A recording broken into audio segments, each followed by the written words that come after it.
far as I know. I'll text him.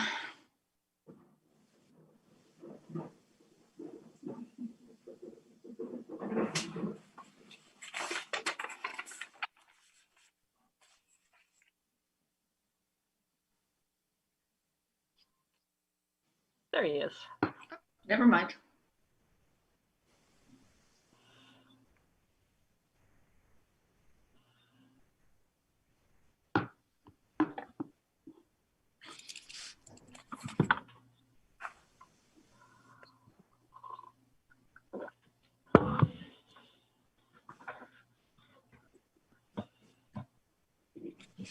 And I think Dr. Holt should be jumping on. I hope I didn't mess up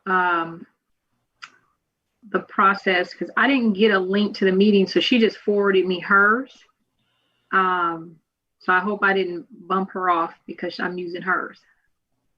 I don't think. I think it's usually fine, although we might want to look at the attendees list. Sometimes the people pop up there. Right. They're supposed to be pinned.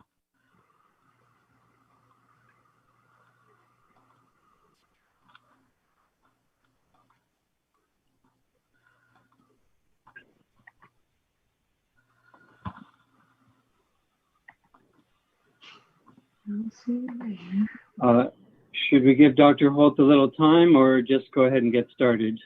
Yeah, you can go ahead and start. I'm sure she'll jump on in a second. I'll just text her to make sure I didn't kick her out. But yeah, go ahead and get started. Okay, yeah, let us know if there's any technical difficulties. We can pause. Okay. Hello, everyone. I'm going to call to order this City Council meeting, the Albany City Council meeting of Monday, September 21st, 2020. We are convened at 6 p.m. for a special meeting, study session of the Social and Economic Justice Commission Equity Impact Plan Interim Update. And I assume staff, you will take it away? Yes, good evening, Mr. Mayor and council members. The purpose of this evening's study session is for the council to receive an interim update from the Social and Economic Justice Commission regarding the work accomplished to date to develop a citywide equity impact plan. Staff wants to thank the SCJC for taking this very important work on and for the continued support and assistance for from our consultants, Nicole Anderson and Dr. Shelley Holt. I'll provide some background before turning it over to the consultants and the SCJC. Last June, the council considered a request from Mayor Pilch to authorize the Social and Economic Justice Commission to add to their work plan discussion of how Albany might confront institutional racism. The council directed staff to provide recommendations on the consultant to assist with this initiative. Staff reached out to neighboring cities and agencies, including the Albany Unified School District, to identify consultants with expertise in the fields of social justice, inclusivity and equity, policy development, action planning, and community building. On July 6th, 2020, Council approved a contract with Nicole Anderson and Associates to develop an equity impact plan to address systemic racism and further inclusivity and social equity within the city. Nicole Anderson kicked off the work with the SCJC the next day, meeting with the SCJC on July 7th, and a community dialogue was held on July 16, 2020.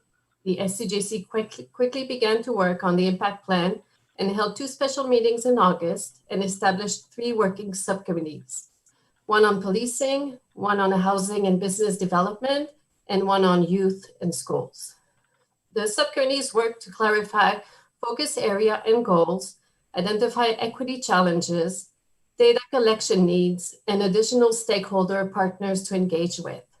The subcommittees have met with city and school and district staff to discuss the impact plan and collect data on racial equity.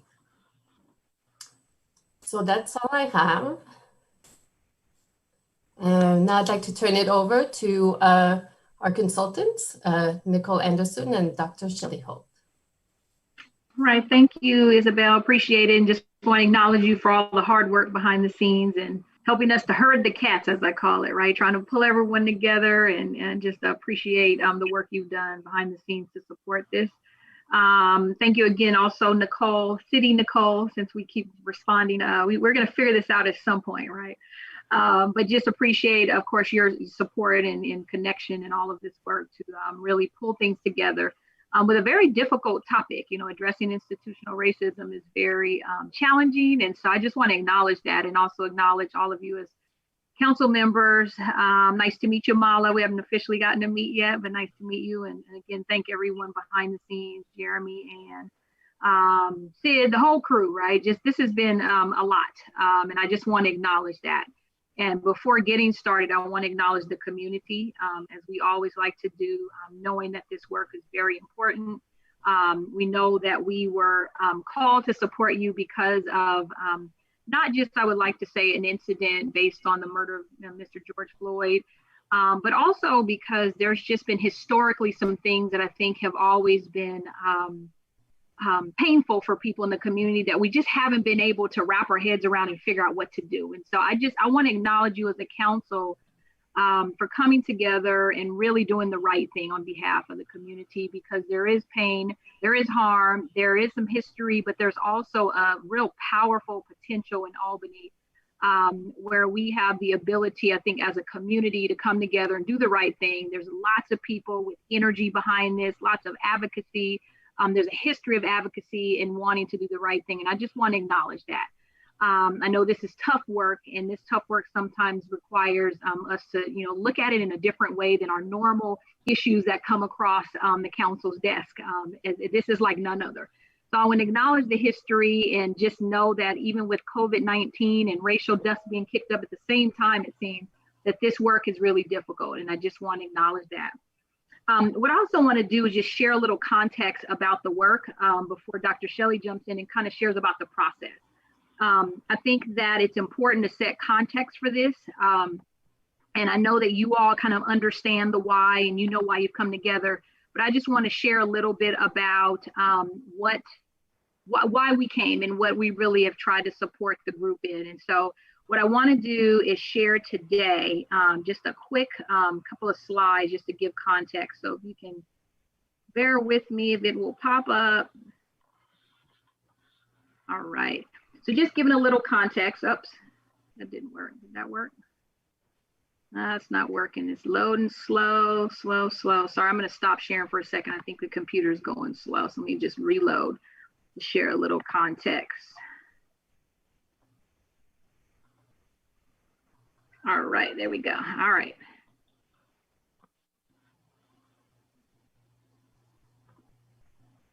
All right, there we go.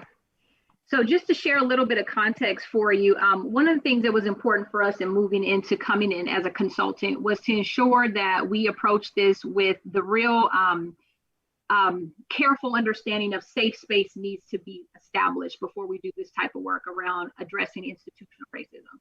And so this has been an approach that we have taken as consultants to ensure that each space we go into, that people recognize that everyone has a place here to do this work, that no one is attacked, no one is judged, that everybody's on a different journey, and that we do have to come to a place where everyone feels safe and engaging in something as difficult as addressing racism.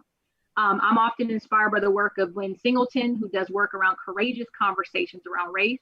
And just, again, setting the context that it's important that people have some basic agreement to doing this work so that we can move into what we call brave space to actually respond and do something about it. And that's where your actions come into play. So just giving you a reminder about what we've always wanted to have people think about is we have to agree to do this work with safety. And safety and discomfort are two different things. And so as we continue on this journey, as you as a city council continue on this journey, you have to remember to do this type of work. People have to feel safe, and it's a journey to get to that space, but also people have to engage with discomfort. And so we always remind people, stay engaged, even when it gets uncomfortable. Okay, stay in, lean in. We talk about not using our privilege and when we have power to get out of this space when it gets uncomfortable. So we want to still lean in even when it's uncomfortable. And that's important when we address racial equity work. Experiencing discomfort is going to be required so that we can grow together. And so that's hard, it's painful, but it's where the growth happens. And once we get past that initial discomfort, it's almost like getting a shot, we call it, at the doctor. You get a shot, it hurts for a moment. Then once you get past it, there's such growth, there's more health, there's so much more that comes from that. So we try to help you embrace that and be okay with discomfort with this type of work. Speaking our truth is going to be important, that people's perspective be at the table. So even when public comment happens, when we engage with the community, because we want their input, that we have to be okay with people speaking their truth. We want to ask them to speak their truth, because this is what helps us move the work and really gain perspective. And we have to recognize that everyone's truth may not be ours. So we do talk about that as well. And last but not least is expect and accept non-closure. Like, the reality is of this work is that we have hundreds of years worth of institutional practices and policies that have really held racism in place. And so we have to remember that we can't do it all overnight. So that's why you always hear us as consultants say we go slow to go fast, because ultimately it is a journey and there is going to be non-closure, and we have to be okay with that, but to also celebrate that we're making some progress. So even as of today, while the community may feel like we're not going fast enough, we're not doing enough, the journey is a slow process, but also there's been great progress that's been made. I want to just acknowledge that. And so again, safe space is really our approach to beginning this work, building relationships, allowing people to come together and know that there's a place for everyone. The other piece is just a reminder of the work, and Dr. Holt's going to go into more detail, but I want to remind you of, our work together, that the process has really been about creating a racial equity statement and really defining what that work is, recognizing that there's some focus areas that we're going to have to prioritize the work around, and really addressing those through that subcommittee work. Isabel kind of mentioned those around those 4 kind of subcommittees that came up through SCJC's work, but also recognizing that there's still some data that has to be unpacked so we can really get to the root cause and understand what it is that City Council wants to really focus on to really move forward with addressing institutional racism that has really impacted the city. And obviously housing bubbles up to the top, business development bubbles to the top, policing is bubbled to the top. And of course, education is a huge piece, it's bubbled to the top in dealing with our young people who are in the community now, who may have left the education system, but are still in that age group that has been impacted at times. We ultimately will have the kind of recommendation that your council consider and racial equity impact plan. So have a blueprint for how you're going to do the work moving forward. So a lot of the work that's happening now is really building into that plan. And Dr. Holt's going to talk about that in a minute. But ultimately, there will be a recommendation for council to really take on. What is it you're going to do to ensure that there is leadership and vision around this work in Albany? And so again, this is over the course of the year. We tell folks this is not something you do overnight. Creating a plan requires time, it requires data collection, requires a lot of rolling up of sleeves to do this work. So to set a little context for that, there's a couple of things that Dr. Holt's going to share just around what the key components of this plan will look like. As we speak, the work is being addressed around how do we just collect the history, the background, really looking at what is it that it would look like in 10 years. What does Albany in 2030 look like? So part of the components will include just historical context. We are pushing the group to think about an equity statement. And so I want to give you a little context of what that conversation has been like, because it's important we have common language around what is racial equity, what is institutional racism, what is this context of this work we're doing. Obviously, the work of the subcommittee is going to show up in that plan, so it'll be broken down based on those focus areas. And then there will also be a framework that will show you kind of how do we do the work, right? How do we implement this work? And so that's part of what will show up in that plan. Just a quick kind of context of the approach. So because we know that in this work, it requires a systems lens, that it's going to be policies that City Council will have to consider because you kind of operate at that policy level, but also recognizing the structures in the system are going to be required to really address this particular topic of institutional racism. So while we can change policies and practices and even shift some resources from here to there, which is very important structural changes, we also have to recognize that we have to address other levels of the system, which include the relationships between stakeholders, which is something that's going to be an ongoing process. We're going to have to talk about the power dynamics. There are some who have more power than others, so we got to make sure we get all voices at the table to really move this work. And then last but not least is the mental models. And this is what requires you to think about mindsets, belief systems, and the narratives that really make this work move. Notice all of those are part of a system. And so we can't just address it as let's change this policy and practice, but let's actually work on people's mindsets as well. Because historically, when you see how policy and legislation is played out at the national level, state level, local level. A lot of times policy is not enough to create change. If people don't believe in the work, we can pass great policies, but at the end, when it goes down to implementation, it still doesn't happen. So we want you all to think about a systems approach, which is the manner by which we facilitate this action planning process. We want it to last. We want to see 2030 and actually see racial equity gaps close. So as I kind of end my time in passing the virtual mic over to Dr. Holt, I want to remind us of a little context about recognizing and responding to racial institutional racism. So there's a lot of emotions that are going to play out, and it's important that council really recognize the context of this, is that while you have a lot of energy and a lot of kind of movement and people really coming together to say this is the right thing to do, we recognize kind of what you see on the left side are these images of people who are really coming together. And Albany is just like this, right? Like people are coming together, different ethnicities, different cultural groups based on their identity coming together.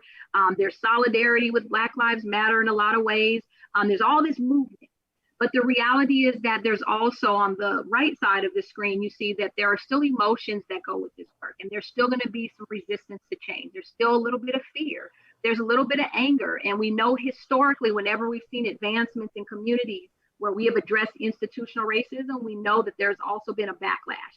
So we want to make sure that we're really balanced in our approach and understanding that we have to recognize the barriers, but then we have to respond and really be mindful that we're going to have some challenges along the way. I want to make sure that as you all are continuing to study together, that you continue to have dialogue about what institutional racism is about and kind of unpack those contexts. So on the screen, what you see is a couple of different definitions. It's important to recognize just the construct of race. Race in itself is a mental and social construct that's used to divide people.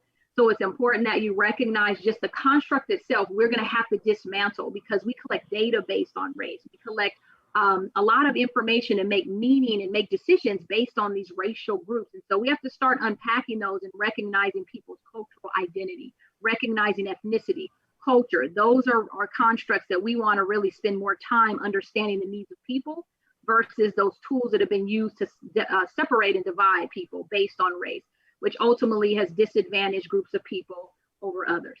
And so what we see is racism is that system that maintains that. And so we want to dismantle that. That system maintains that there are groups of people who are benefiting more than others, that there's not an equal distribution of goods and services, that we have people have more privilege than others. And there's a system that still perpetuates that. And so we have to keep unpacking that and really understand that the system is a lot different than what we might see in those overt types of experiences where we see the N-word being dropped every once in a while. We see vandalism around the city. We see that everyone may not have the same experiences and may not have the same perspective. So therefore we see these kind of acts of racism individually, but we are having to combat a system.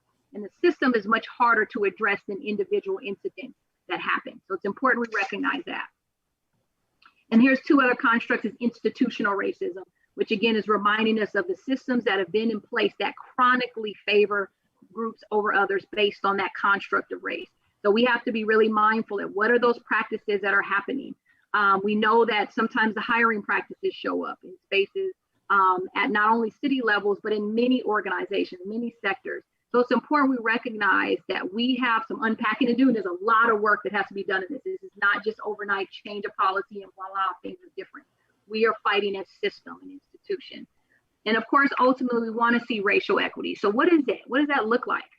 And that really refers to this kind of non-racist society. Like, what does that really mean? You know, being that we want it to be equitable, we want distribution of not only the benefits, but also the burdens. There are some based on their race who actually bear the burden of those who actually benefit. And so we want to balance that. We don't want it to be so lopsided that literally the burdens and the benefits are actually going to one group primarily and not others. We want to eliminate those burdens, but we know that societally we want to have a space where we have individuals who don't have that same discrimination at the individual level, but also as a system, at the systems level. And so again, this shows up in the health system, it shows up in education, it shows up in so many spaces that we want to make sure we really envision it. And so lastly, what I want to share is there's an actual definition that we have showed at SEJC just to think about what does it mean for racial equity to show up in Albany. Okay, and so one way we're going to talk about it is that we have to keep coming up with what is racial equity, so we all can say that we know this is what it is. Here's the common language. And the Elephant and the Blind Man poem is often a way to remind us about the process, is that we have lots of different perspectives, and just like the 6 blind men touching the elephant, literally that elephant is still the elephant, but all of them see a different perspective. And so they're arguing back and forth, and obviously at the end of the day, they all kind of miss, like, it's the elephant, but they all do have the right perspective because they see just the part of the elephant that they see. So we want to make sure that as we wrestle through this process, that we all have the same understanding. And so here was an example of what a racial equity statement could look like. And we shared this with SEJC. It's just an example. When every community member has their essential needs met through the redistribution of wealth, resources, power, and opportunity to advance their well-being and achieve their full potential. Additionally, it's when social, economic, and political outcomes are not predicted based upon a person's race, gender, age, sexual orientation, or any other social, cultural factor or protected class. So if you can envision, if we all have the same understanding what racial equity is, then we can really move this work forward together. So with that, I'm going to ask Dr. Holt to jump in and just share a little context about the process and what's been going on in terms of how we get to this plan to create racial equity in Albany. Dr. Holt, I'm going to stop sharing. All right, there we go. Thank you so much, Nicole. Mayor Pilt, did you have something? Or? No, sorry. Go ahead, please. Okay. So just to give you an update on where we are in this process, and keeping in mind that this has to be a slow to go fast process. And unfortunately in Albany, we're experiencing exactly that, where just to be quite frank, we wanted to move really fast at the request of multiple entities, because everybody wants, and we see this all the time in our work, which is why we just go with it, because sometimes you have to feel it before you realize it. And so we actually did start moving with the SEJC, and it's been an amazing movement. But most recently, we've realized, oh my goodness, it's moving a bit too fast, because we need to kind of take a step back and make sure that we're all on the same page. And so what does that look like with your committees? Well, we started with the SEJC as a whole, and really started talking about and fleshing out what are the areas where we perceive there to be the possibility, because we have to use this very tentative language because we don't know exactly where it is. Making assumptions in this business is exactly what can get you in trouble. And so we want to make sure we know exactly where those areas are. So in the first few meetings, they identified the areas of business, small business development, affordable housing. We formed a police and safety group, and the areas of education. So the SEJC split into 4 committees, with 2 members taking on each of those committees, so that we're not breaking any Brown Act rules or anything like that. And so from that, each of them began to flesh out what exactly does each of these mean within the context of the pyramid that you saw earlier, the inverted pyramid, and really starting to think about what keeps the practices that we do not want to see in this area in place, what's holding it. And those were excellent conversations with pairs. The other piece that does is it starts to have people come together with one another in ways that we have not come together. And what we've noticed with just the SAJC and the staff as a whole is that there have been some communication disconnects, and there's a lot of assumptions being made on all sides. And we're trying to work through a lot of that in these processes, and it's been going amazing because people are starting to realize, oh my goodness, we don't have the same understanding. Oh, we don't necessarily understand things in the same way. That's the kind of conversations that we have to push through in order to get to a place where we can have some solid conversations about racial equity and what that would look like in Albany. So how has that manifested itself? Well, most recently, I would say like last week, they took the SEJC subcommittee members took each of their areas and they crafted a set of questions that they were going to ask staff. Why? Because in the first meeting, when we allowed this to happen through the conversation, there were a lot of assumptive statements being made. And we don't stop those, because when you stop them, you stop the thinking process. What we do is we allow the process to start to answer those questions for themselves. So they took all the questions that they had for each of their areas, and we set up one-on-one meetings with staff. What did this do?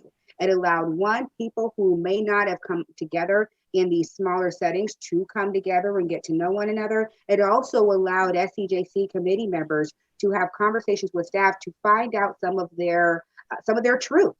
Because when you're working in racial equity, there's a lot of assumption that's rolling around. And because it's an uncomfortable topic to talk about, we just kind of float in our assumption. It's kind of like, well, it's easier for me just to think what I think than to actually go ask. So I'm just going to go ahead and sit in these spots. And we cannot have that when we talk about racial equity. We have to get to the truth. And so we had our police department and city manager able to speak with our police task force. We have been able to have our housing staff speak with our housing task force or subcommittee. I'm sorry, let me use the right terminology, subcommittee. And we've been able to have our superintendent and school board president work side by side with our education subcommittee. And so you're going to see some of the fruits of the labors of the police and such task force on a future subcommittee, as well as the housing and business. There's a lot of great ideas coming together. There was also a lot of assumptions that were dispelled, and we also have some next steps to do with some of those groups as well. So again, we started to realize, oh my goodness, we got to slow down a bit and get some common definitions. But the one group I did want to just put a little pin in and give them kind of some kudos is Bart and Margie are your cheerleaders for the education subcommittee. And when I tell you, sometimes I have to kind of pull them back a little bit, like, hold on, we're not going to go too fast, because you have the superintendent and the board president who are right alongside them, and they're going. And so you have some great ideas that are about to come your way in a historic, what I'm calling it historic, because I have not seen this in this way in 20 years. I've not seen this happen in this way. So I know there's a lot going on with the police, and we're going to move forward, but this is baby steps, folks, and this is huge. So you have your education subcommittee, Bart and Margie, working side by side with your board president and your superintendent, and they are collectively coming together with some things. I don't want to let the cats out of the bag, but it's going to be some amazing things that they're going to propose as some joint ventures. So the work is happening, and I know it goes slow, and I say this for the community, for the staff, and for each and every one of you. Having been in politics, I get it. We need some little wins. This is definitely a win. And so if you have a little bit of extra time to allow Bart or Greg, I'm not sure if they're here or if they're going to comment, but when you get a chance to talk to them, ask them how it's going, and you'll be able to see that we're making some strides, and we want to bring you some amazing efforts to start bringing things together. So as we move forward, I'm going to turn it back over to Nicole, and know that we are very proud to do the work with you. And if I could just have one moment, I do want to acknowledge how hard this is for staff, though. And I know we have been talking about our police.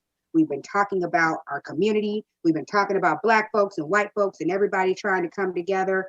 I want to commend Nicole, Isabel, and oh my gosh, the man who had is Jeff and Sid, and I might miss some names, so forgive my brain, but not my heart. But they have been really struggling and tackling this, because realize that now these folks are dealing with institutionalized racism and facing it head on within the context of their jobs. And for none of us, ourselves included, is our jobs could be on the line for taking a misstep or feeling unsafe. And so we want to recognize that that's a serious place to be in, and they have been handling it like troopers. So kudos to each and every one of you. Thank you, and God bless. All right, thanks, Dr. Holt, for sharing. So yeah, we're done with kind of our presentation. We wanted to just give you like a high level overview of where we are in the process, and really excited about the progress, but know that we also have to adjust and monitor our work along the way. So we definitely have some next steps of kind of revisiting where we are, where do we need to pause, spend more time setting context, where do we need to advance the work and keep moving while we have a moment in time to leverage. But just want to just pause and see if there's any questions or thoughts from us as consultants, and then we will yield the mic back. Thank you. Thank you very much for your presentation. And I just wanted to make a quick comment that for members of the public that, as you probably know, there's a parallel process going on where a working group has been meeting to come up with an idea for a task force, and we'll be talking about that later in the council meeting, in the formal council meeting after 7:30. and that is a parallel process, but this particular presentation is about the SEJC work. Yep. And so with that, I'll ask my fellow council members if they have questions for our consultants. And before the questions come, what I did want to do is just double check on a process. I know that the majority of the SEJC SEJC commission members are actually on the call as attendees. So I definitely want to make sure I acknowledge them and think that they definitely have like kind of their own update. So I wasn't sure how you want to do that considering the way the panelists are.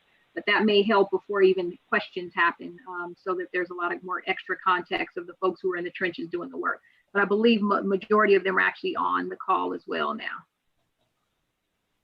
Okay, yes, certainly I didn't see anyone jumping to ask questions right away. So if there's a presentation or some words from the from SEJC members, that would be appropriate at this time.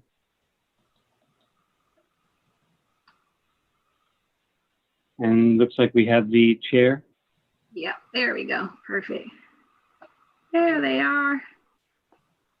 We have, hello. Just want to, chime in to say we appreciate the work of Ms. Anderson and Dr. Holt. As they reported, we divided up. We've divided up into two-person committees that work with staff and with with Nicole and Shelley. Each of those have been also meeting with staff and working toward how to develop recommendations that can fit into the pieces that we'll be able to complete this year of a broader equity action plan, and also be prepared to hand over those pieces to the next SEJC to complete what remains of it in 2021 as the consultants' contracts continue. So I don't want to repeat everything that they said. I'm glad to engage in any, take any questions or anything that anybody'd like to hear more about, but I also see the other commissioners. So I'm glad to sign off now and have them speak. Thank you, Chair. Did another commissioner want to speak? Looks like Judy Kerr, perhaps. Yeah, I just want to reflect on and really acknowledge my gratitude for the work that we've done so far. First of all, I'd like to acknowledge my gratitude to Rochelle Nason for appointing me to the SEJC. It's been commented that it's hard work and it continues to be that, but it also continues with this infusion of energy from the community and from the work of the council and the staff, particularly the staff and the consultants, to be a real step in the right direction. So I just want to express my gratitude for that. Thanks. Thank you. Did Margie Marks or Bart Grossman wish to make any comment?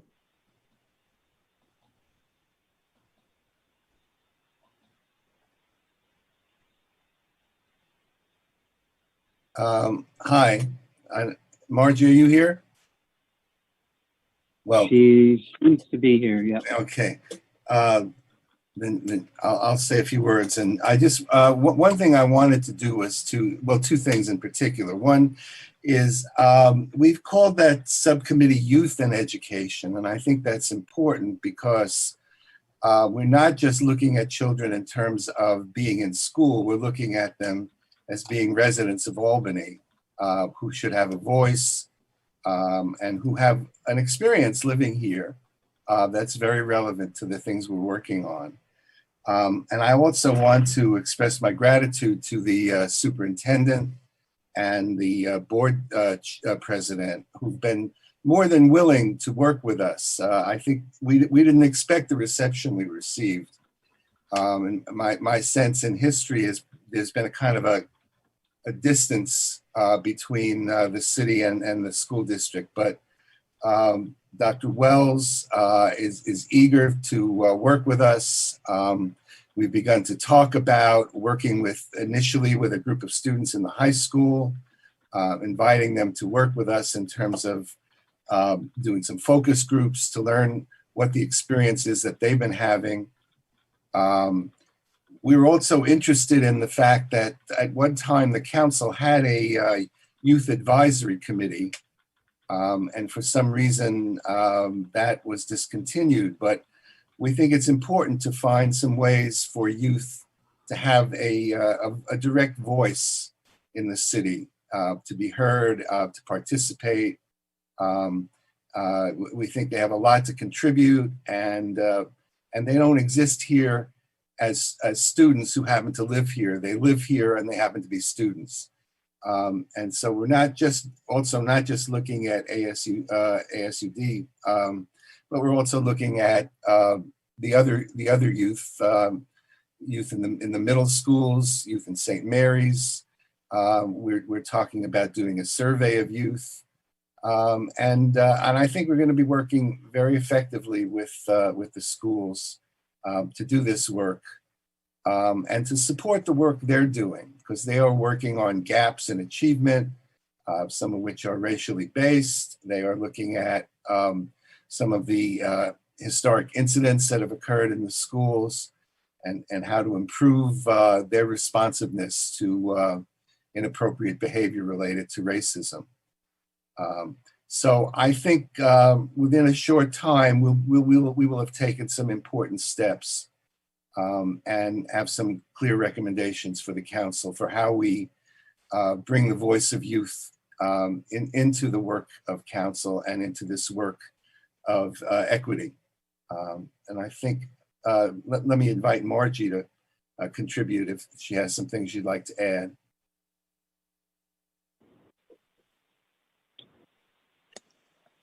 Can I talk?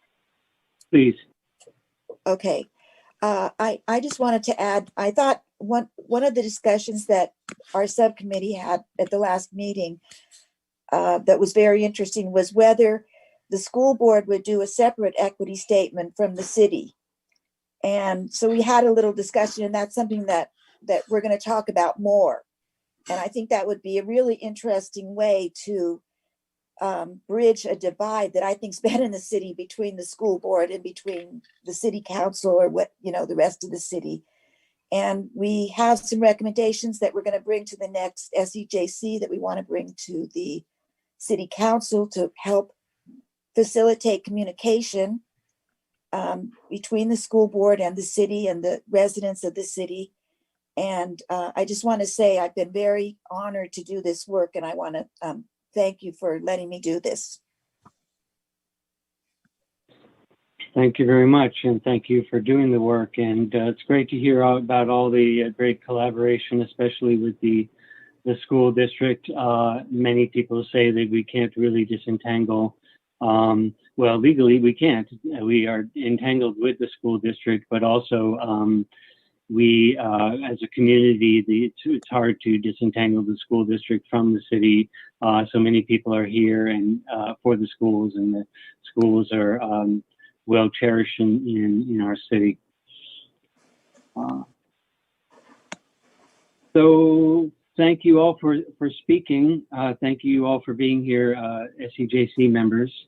Do we have another part of the formal presentation, or is it time for any questions we may have? Time for questions? Okay. Any questions or thoughts from council members at this point?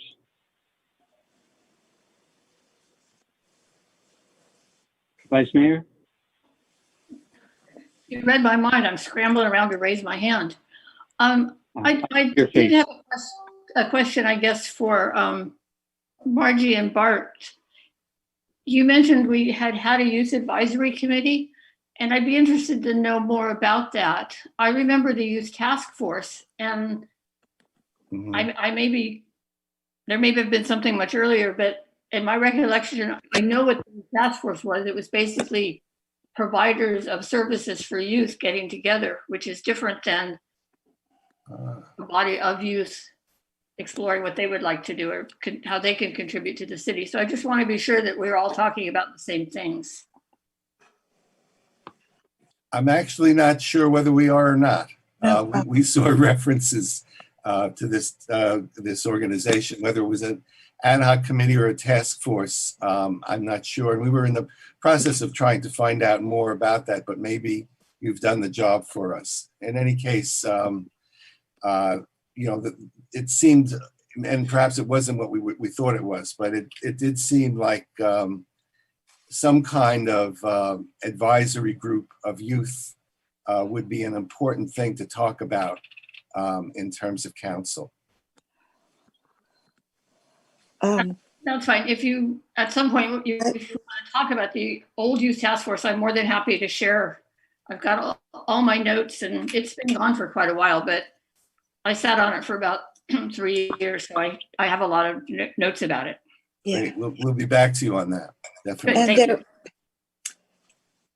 Thank you. Ms. Marks, go ahead. Yes, there was actually Sid. I had sent Sid some a request for information about the youth task force, and he sent me back Albany in believe it was 1996, did prepare a youth master plan.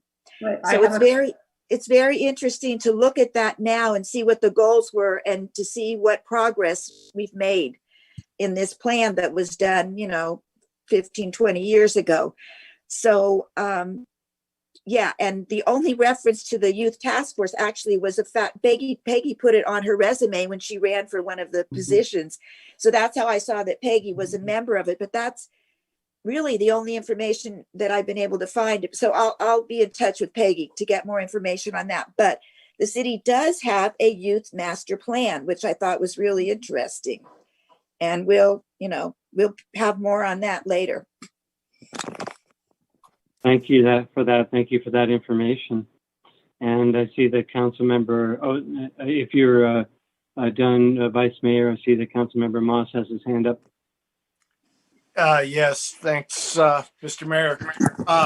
One thing on the youth task force, Vice Mayor McQuaid and I had been working with youth and government to try to get them involved for a while. We had gotten to a certain point, and I think with the advent of COVID and the pandemic, a lot of that energy has been, put on hold. We were going to have sessions with some of the members of youth and government coming, and it'd been my hope that would have evolved into something that would have gotten more of youth in Albany involved in city government in some way. But the thought I had listening to the presentation is, and I was trying to read everything that was on, you were sharing on the screen about racism and how to end racism, etc. And I can certainly get from what I could take, I'm doing this on my iPad, so it's pretty small, and I was like right up against the screen, so I turned my video off so I could actually try to read it. I would love if you could share some of these slides at some point. It'd be easier to read. But it's pretty complicated, and the social equity parts make me think, this is going to take a while, and it's certainly not going to happen while I'm still on council for another 4 meetings or so. But one thing that crossed my mind is, how do you see? So we're having an election in November. I don't know how much of the SCJC will be around after the new council members are sworn in. Some may be reappointed, some may not. Do you see that as a big impediment to keeping progress going, or how are you working around that? As consultants, one of the things that we can share from our perspective is that this is really, this is long-term work. So although SCJC has limited terms, council has limited terms, you're really creating what we call a legacy for the work. And that's why that impact planning is so important, to keep the work going, documenting the work and really creating established roles and expectations, timelines, along the way, so that as leadership changes, that the work still continues. And so that's why we use a systems approach. So while we get concerned about like the energy, right, and the context, and people moving on, like you want to make sure you're creating a culture for this work. So that's why we're documenting we encourage multiple points of communication to continue so that the work still is known to the community, but also to those that are going to take on those positions. And so I just want to commend you on the culture that you've created now, like these conversations. I don't know how many, meetings we've been a part of, but this has been an ongoing topic. And so I think that just in itself, keeping it on the agenda is what keeps this work going. So we're not worried about it unless it stops becoming part of the agenda, right? And so I think that's what's so important about the work. I appreciate that question because that's a legit one that is part of the barriers to work when people turn over. So, yeah. Thank you. Absolutely. To provide a little bit more context on that, what we did do in our last meeting, because that did come up, we did decide that we're going to begin to work specifically with certain groups to allow for that transition to happen. So just know, Councilman, that conversation is being thought of. Your amazing staff, were right ahead of it and brought it to our attention. And so we crafted a plan of action to make sure that we're transitioning and getting some amazing wins for our current group. And then as we shift to the next group, we allow some time for folks to get caught up and then continue to move the work forward, utilizing the staff as the conduit between that. So there's a lot of great work happening. We have a great team that's putting this together. Thank you for that. And I would say that we can also reach out to our new council members when they are seated to ask them perhaps to be mindful of the fact that there is this ongoing work, and they might, when they make their selections, that they be mindful of that. Thank you. Let's see. Did any comments or questions from Councilmember Nason or Barnes? I did see that Ms. Kerr has her hand up. Go ahead.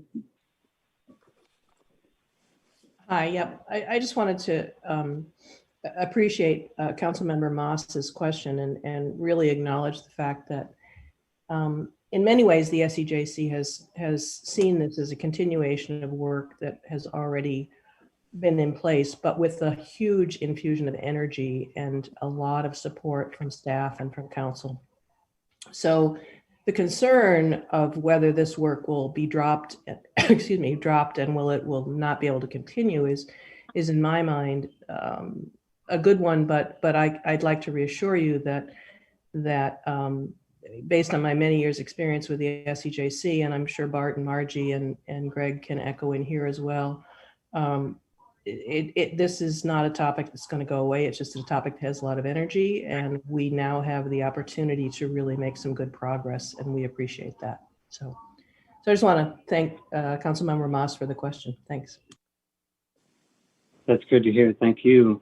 So at this time, I'd like to see if we have any attendees who would like to make comments. Raise your virtual hands if you would, if you have a comment to make. I do see we have at least one. Julie, go ahead. Thank you. I just want to start out by saying I was on the youth task force also, so I'm another person that could be asked. I could provide information about that. And then I had some questions for because this part of this special meeting included a report from the chief of police, so I had some questions about that, and I don't even know if he's here. But I had some specific questions, which are, I wanted to know the demographics of the people, the police officers, the ones that are walking around in a uniform and have a gun on their waist, those, because he gave the overall demographics, but I was wondering what the people that people are actually interacting with, what the demographics of those people are. So that's my first question, like what are the race? And then I had a second question about the statistics, and that they're kind of weird, and I was wondering if it was just an accident, but I don't know if anybody noticed, but like Hispanic is 18.18, African American is 15.15, Asian is 12.12. Anyway, it's a weird, so I was wondering if they're real statistics or if there was an error made. I just couldn't tell because the numbers were so in line with, it just didn't make any sense to me. I also wanted to know if the officers have taken the Harvard implicit bias test. I was just curious about that. And then I would like to know how many people have attended the meetings that were that subcommittee to create the task force. I'd like to see statistics, and I also would really appreciate it if at all city council meetings, you could just tell us how many people are here, because if we were in a room, we could look around and count. But as the audience, we have no idea. So that would be really good information if you could just let us know. And let me see. Sorry, I have a whole list of things. Yeah, particularly because the first meeting of that subcommittee, we spent a lot of time, a group of us spent a lot of time posting flyers everywhere. And I know there was a really good attendance. And after that, I'm wondering if, since we didn't post the flyers, if the attendance went down. I also wanted to point out that just about racism, that it was on purpose, that it was done purposefully for economic reasons. So we're going to need to take purposeful action to undo it, which will include, to my mind, things like people who are white stepping back and not running for office, but instead mentoring somebody who is a person of color, that we need to actually be thinking the larger picture. And so we have to really be purposeful. I also want to point out that we have never been a country that had equity. This has always been a problem. It's not like we're going back to a time when everything was great. We don't even know what that looks like in our country. And so this is going to be a lot of self-examination about the assumptions that we make in terms of appointing people, in terms of the kinds of work that we do, in terms of where we reach out. We need to really examine deeply what our assumptions are. Thank you. Thank you for your comments. And that is Ms. Winkelstein was the only member who had her hand raised. So we can bring it back to the commission. Thank you for the comments. That is a very good idea to mention the number of attendees, which I can see, but you cannot. Currently, there are 9. There were, I believe, up to 12 at one point, and a few must have dropped off. So there are currently 9 as well. Those are the people who you don't see on the screen. And of course, there seems to be 17 on the screen. And those percentages do seem to be, looks like maybe a numerical error was made, that the part to the left of the decimal point was copied to the right of the decimal point. So that's, it's worth looking at, see if those numbers were done correctly. And unfortunately, I don't see a member of representative of the police department or the community development department to speak to their reports that were included in tonight's session, unless perhaps the city manager could speak to any of the questions that were raised.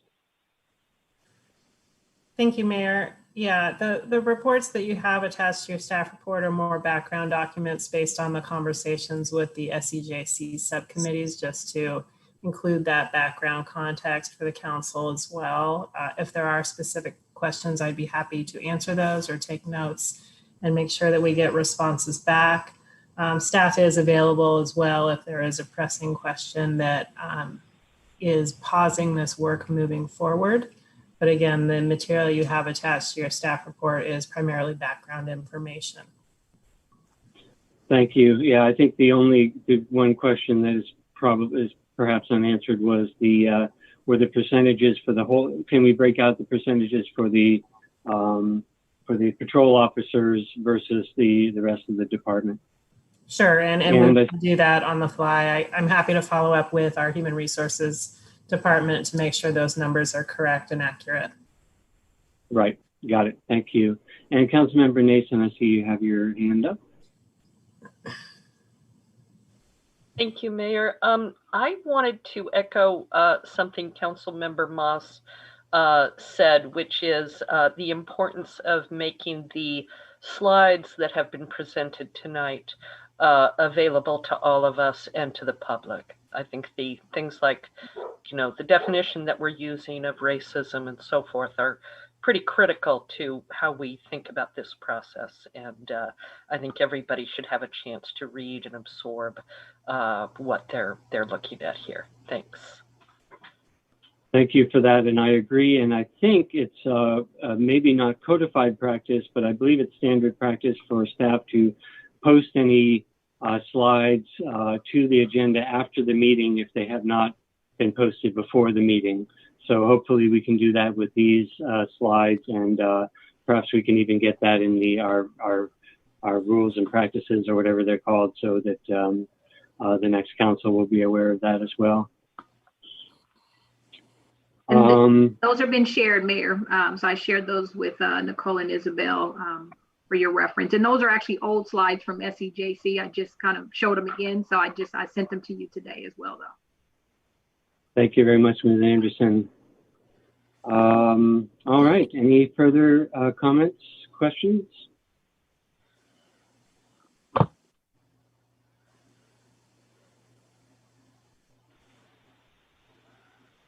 I'll just note that I'm very happy that this is moving along, and very happy with the energy I see from the SEJC and the community on this. I look forward to seeing their work as we go forward, and I thank them for their work.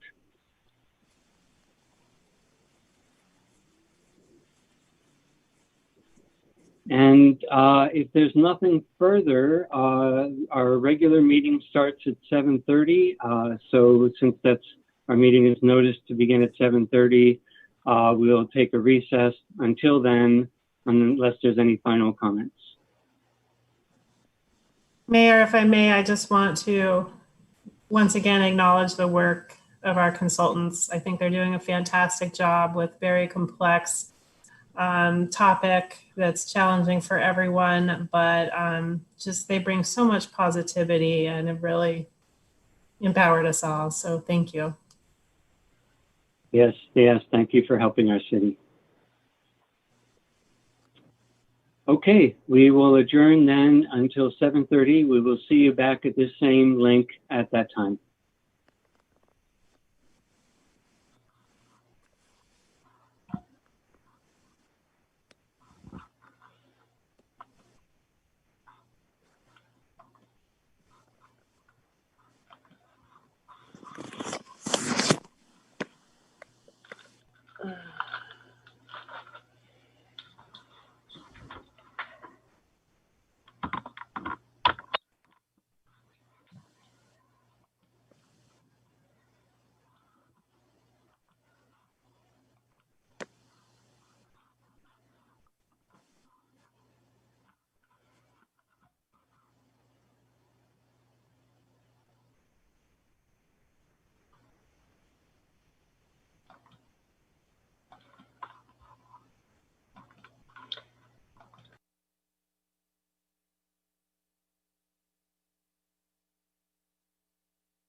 Hi, can you hear me?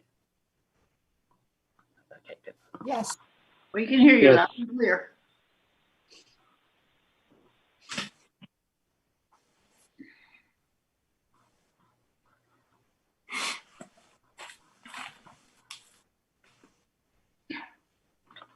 Oh, that's why.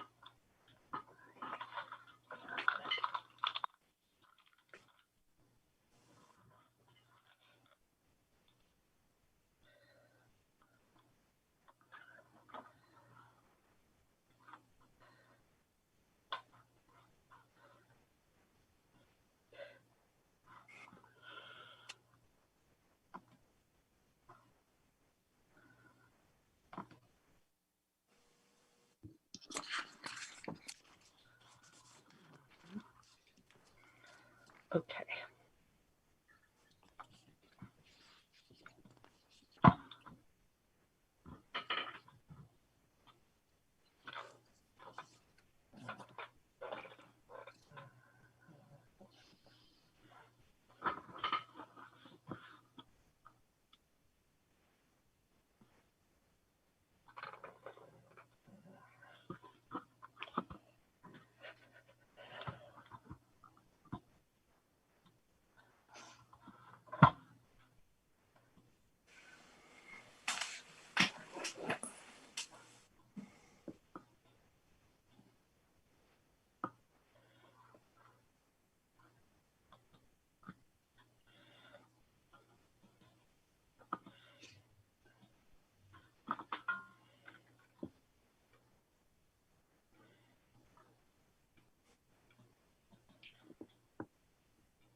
When I was younger, I remember seeing reruns of very old show, Car 54, wasn't it? Car 54, Car where 54, are you? where are you? Yeah. That was my That's favorite. right. Yeah, well, so I say, Councilmember Barnes, where are you? We're live now. Thank you.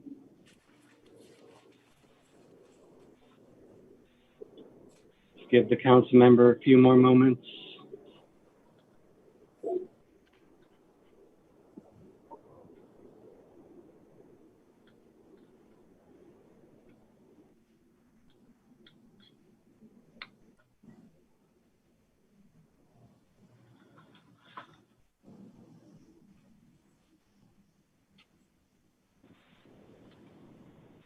Okay, I think I'm going to go ahead and get started. I would like to call to order the regular session of the Albany City Council meeting of Monday, September 21st of the year 2020. And I will lead the Pledge of Allegiance. I pledge allegiance to the flag of the United States of America and to the republic for which it stands, one nation, indivisible, with liberty and justice for all. Thank you. And City Clerk, would you do the roll call, please? Councilmember Barnes? He's here. Councilmember Moss? Here. Councilmember Nason? Here. Vice Mayor McQuaid? Here. Mayor Pilch? Here. Thank you. And the next item after roll call is item number 3, ceremonial matters. I have a short statement to read, and then Vice Mayor McQuaid also has a few remarks.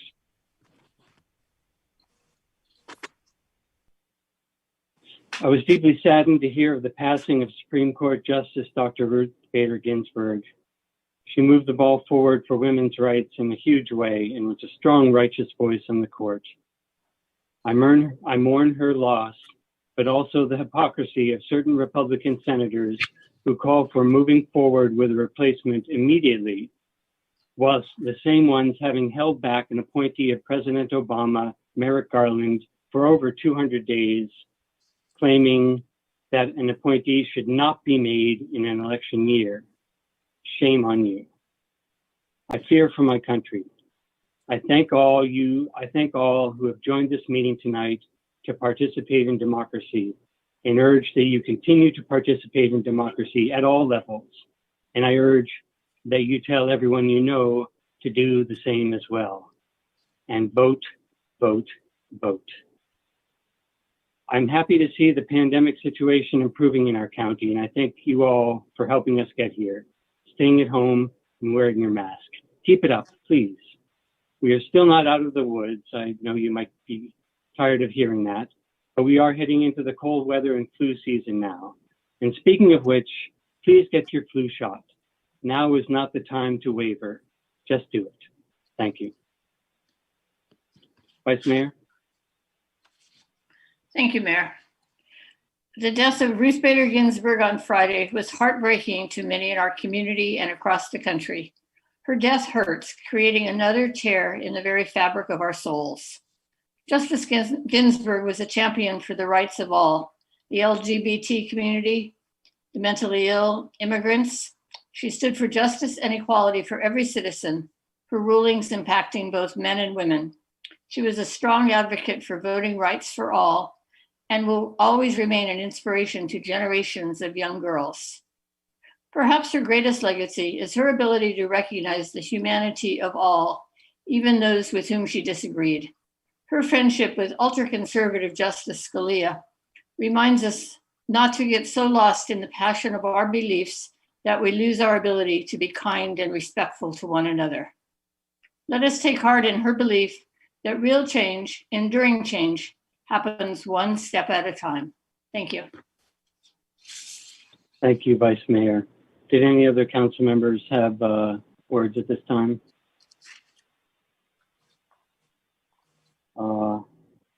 Seeing none, I will move on to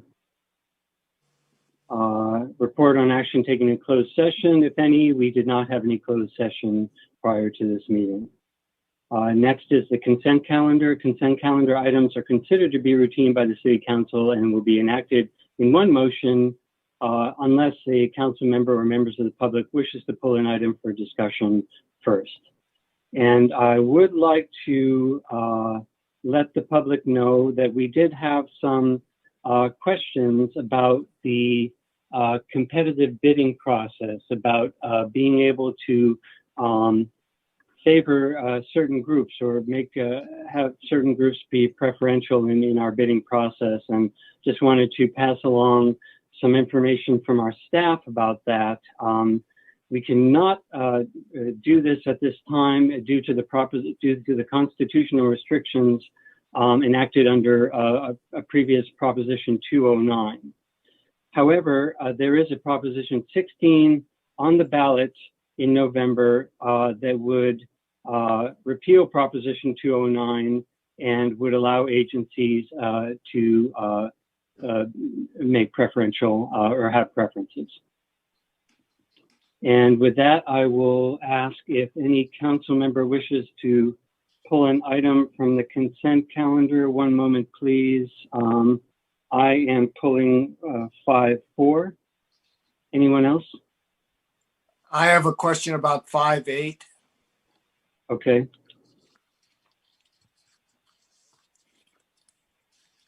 Anyone else?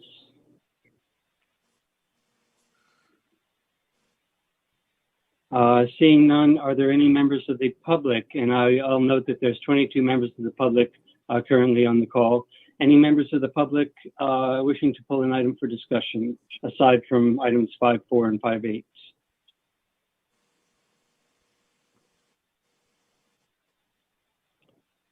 Seeing none, we'll bring it back to council for discussion of item 5.4. This is the one league resolution. I believe there's just one this year, correct? That is being brought forward to the annual meeting. And and thank you, Vice Mayor, for bringing this to our attention and allowing us to comment on this. We had a comment from the public as well about this, and I thought their concerns were valid. And I wondered if you, and the concern was about, I think the concern, if I could paraphrase it, was about the effect on minority communities, particularly the possible effect on the LGBTQ plus community. I wonder if you wanted to speak on that at all, Vice Mayor? No, I would just say that I appreciate Corey Dosty sending us that email.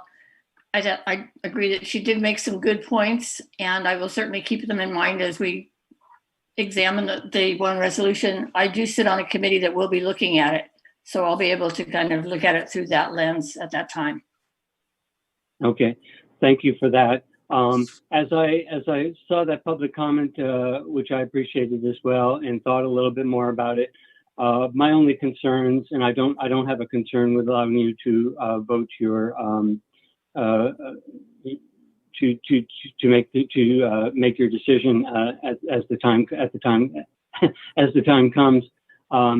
But the concern I had was the potential effect on free speech. While we do have laws protecting speech that does incite riots, for example, or that does cause public harm, and laws against speech that is hate speech, keeping free speech in mind is also very important. So I would just ask that you keep the tenet of free speech in mind as you weigh your decision as well. Right, and you might have noticed that that was the first concern raised by the league, that how does this fit into free speech and the Constitution and all that. So it'll be an interesting discussion. Yeah, all right. All right, thank you for being our representative at the league. Sure. Any other comments or questions about 5.4? Any public comment on 5.4?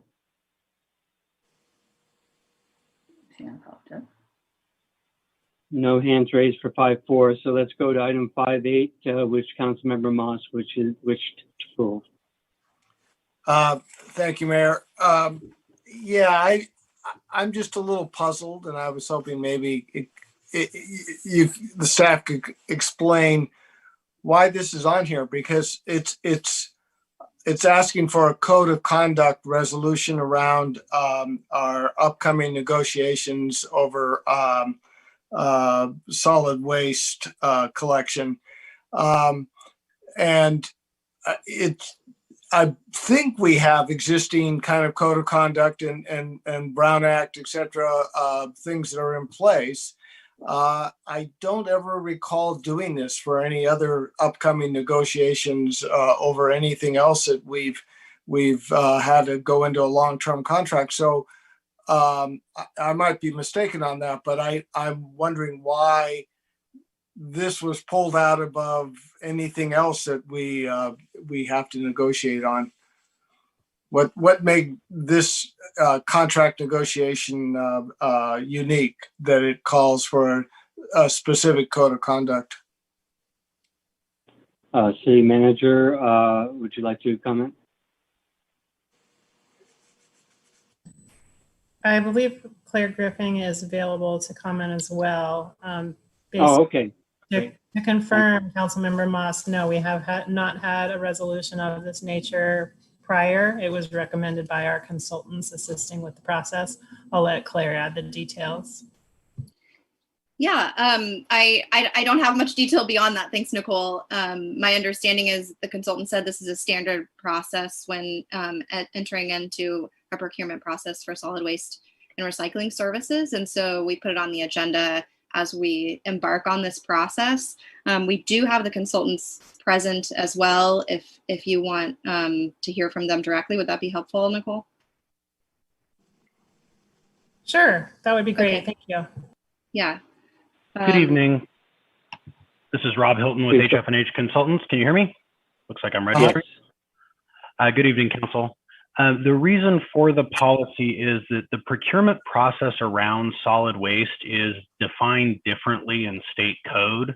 And so it's carved out in the Public Resources Code that there is a designated process for entering into contracts and other arrangements around solid waste services that is distinct from the typical process you would go through for a public works bid or something like that.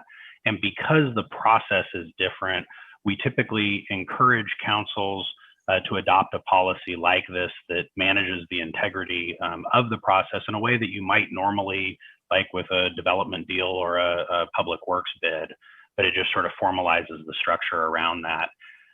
This has been done for 10 or 15 years in the industry in response to a number of grand jury investigations, both in Alameda County and in Santa Clara County, around undue political influence to these sorts of processes. So after Mayor Gonzalez in San Jose got indicted, lots of councils started asking for this sort of thing. So we began suggesting it at the beginning of a process and presenting it to councils for their consideration.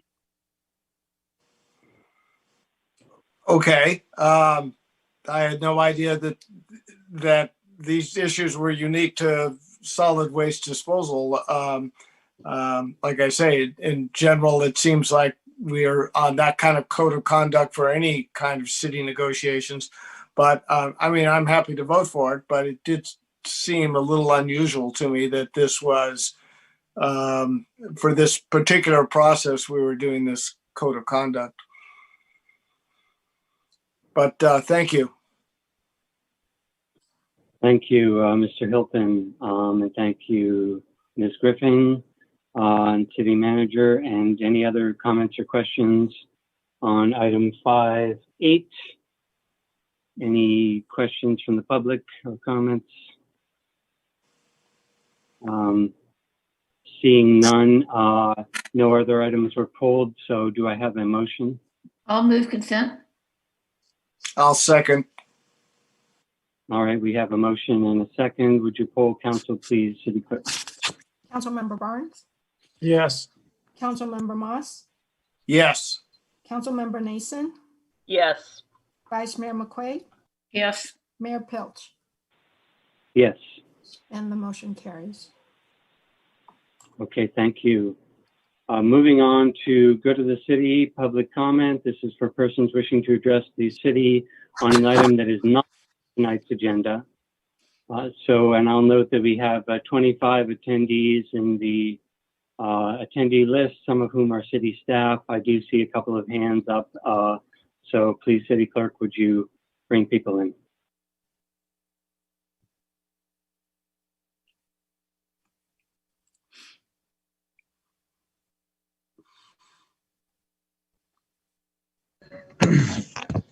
Hi, good evening, City Council, fellow residents of Albany. Yeah, I'd like to say a few things with my good for the city. I do really appreciate the good for the city. It's the only topic that really, it's a good for the city agenda item. All these other agenda items is kind of City Council's agenda. And Good for City is open for anybody to say anything for 3 minutes. And that's great. I mean, that's freedom. That's the world we live in. So with the time I got left, I like to use it wisely. And for that, I like to do a couple compliments. Our city's doing great. And I know this COVID-19 thing has been really difficult for everybody, whether it's at home or business, even going back to school. We're all going through so many trials and tribulations right now. And it's tough for everybody. If you got a lot of money, high income, low income. You know, we're all human, and this COVID-19 doesn't stop whether you got money or not money, whether you're a lot of things. So I just want to give everybody, you know, a high five and say, keep up the good work. Keep using those masks. Don't get lazy. The moment you don't put one on, that could be the chance you're going to get it. So everybody just keep safe. I know we got this Albany roll coming, and I did see a porta potty, which is great. We got one porta potty down there on Canes for 100 people. I'm just not sure where everybody's going to be going to the bathroom. I mean, you invite 100 people to Albany and have an Albany event created by the city. But is the city supplying porta potties enough? I mean, I only saw one. And is it possible, before we invite all these people as guests in our town, it'd be nice to clean up Solano first? All those big bellies, all our trash cans really look trashy.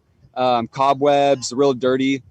I just wouldn't want someone coming to our town and seeing our main business street, Solano, and going, ugh, everything's so dirty. And look at all these leaves everywhere. Look at all these leaves. Nobody has a broom or a rake or a blower to get all these leaves out of the way. So I just would like, Albany to look nice if we're going to invite all these people. And safety is a big thing. So all these crosswalks, we need to be monitoring better. So keep up the good work, everybody. Thanks. Thank you for your comments. Next speaker, please. Go ahead, Susan.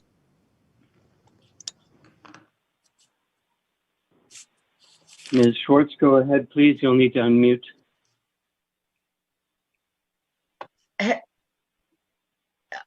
Can you hear me? Yes. Thanks. Sorry. I'm not too good at this. Thank you so much, though. It's good to see everyone. As you know, it's a little bit lonely. And I just wanted to give you an update. Mainly, things are going surprisingly well. Well, maybe not surprisingly, on Codornices and Cerrito Creeks, your two borders. A lot of credit goes to Public Works, Vegetation Manager Margot Cunningham, and Albany resident Alfredo Chinquanco, who's a longtime board member, who is working about half-time on the creeks now that he's retired. The portable toilet that we're paying for on Codornices seems to be achieving its purpose. We rarely find feces on the trail or along the creek now, although I did spend part of this afternoon cleaning the graffiti off the toilet again. That's not fun. For the first summer in years, I hope you'll take a stroll on the lower creek, because you can actually see the creek water instead of those curtains of bindweed. Our volunteers, particularly the youth interns, which I'll get back to, have pulled down those curtains, and Alfredo is busy digging out the roots. We will also be planting tomorrow. On Cerrito Creek, I hope you'll take a stroll on the level trail from Pierce to Middle Creek and look for our 3 pop-up signs with little nuggets of information about nature. We hope to put up a few of these every few months to deepen enjoyment and appreciation of nature for people who, as you know, are using these natural areas much more during the shutdown. Doing more of these signs could be great projects for our interns. We're pretty sure we'll have at least 2 Albany High interns this fall. And I'm just about out of time. As you may know, in your written remarks, I have a couple of concerns. The first one has been answered. I got the financial records on the maintenance fund. Thank you so much. We remain concerned about setting a priority for building the trail. Measure are matured long ago now. The city has the interest. It's not appropriate to start another big planning process until that trail gets done. Thank you so much. Good seeing you. Thank you very much. And we have one more speaker. Go ahead, Julie. Hi, I just wanted to ask the city council and city staff and anyone else who speaks at the meeting, especially the official people who speak at the meeting, if everyone could use the correct pronouns for anybody they're referring to. Sometimes it's the incorrect pronouns are being used, and I think it's really important that we respect everyone in our community, and it's a very good example of how we honor diversity and inclusion is by paying attention to people's pronouns and using the correct ones. Thank you very much. Thank you for your comments, and thank you for that particular comment. And I think I speak for myself in that I'm still getting used to it. So I think any missteps, please forgive us. And I would also like to ask the city manager of a point of fact, is the Solano Roll a city event or a private event? That's sponsored by the Solano Avenue Association, and it didn't necessitate a permit issued by the city. Otherwise, it would have come to the city council for review. Okay, thank you for that clarification. Sure.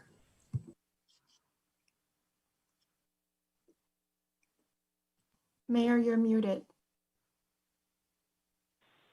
Thank you very much. Seeing no one else for good of the city public comments, we'll move on to city council subcommittee reports.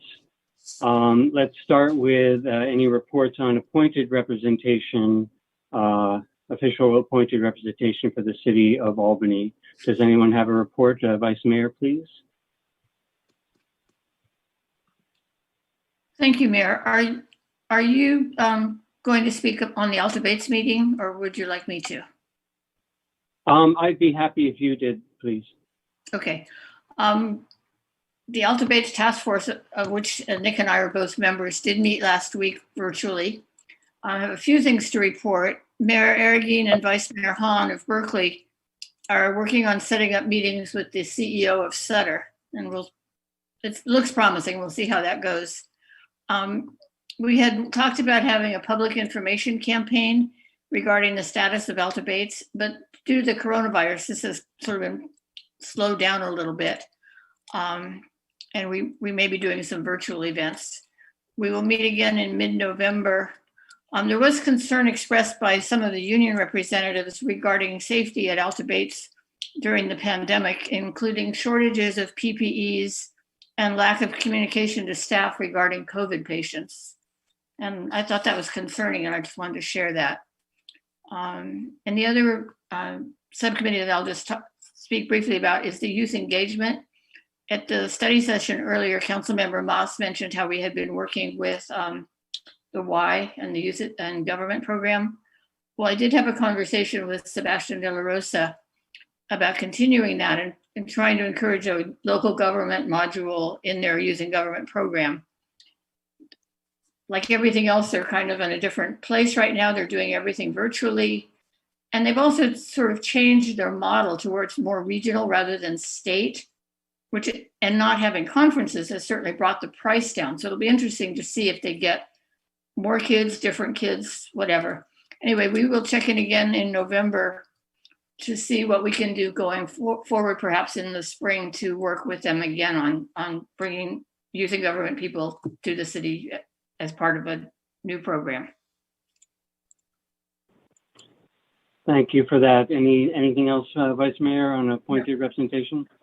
And anyone else report on appointed representation? If not, I'll do my reports.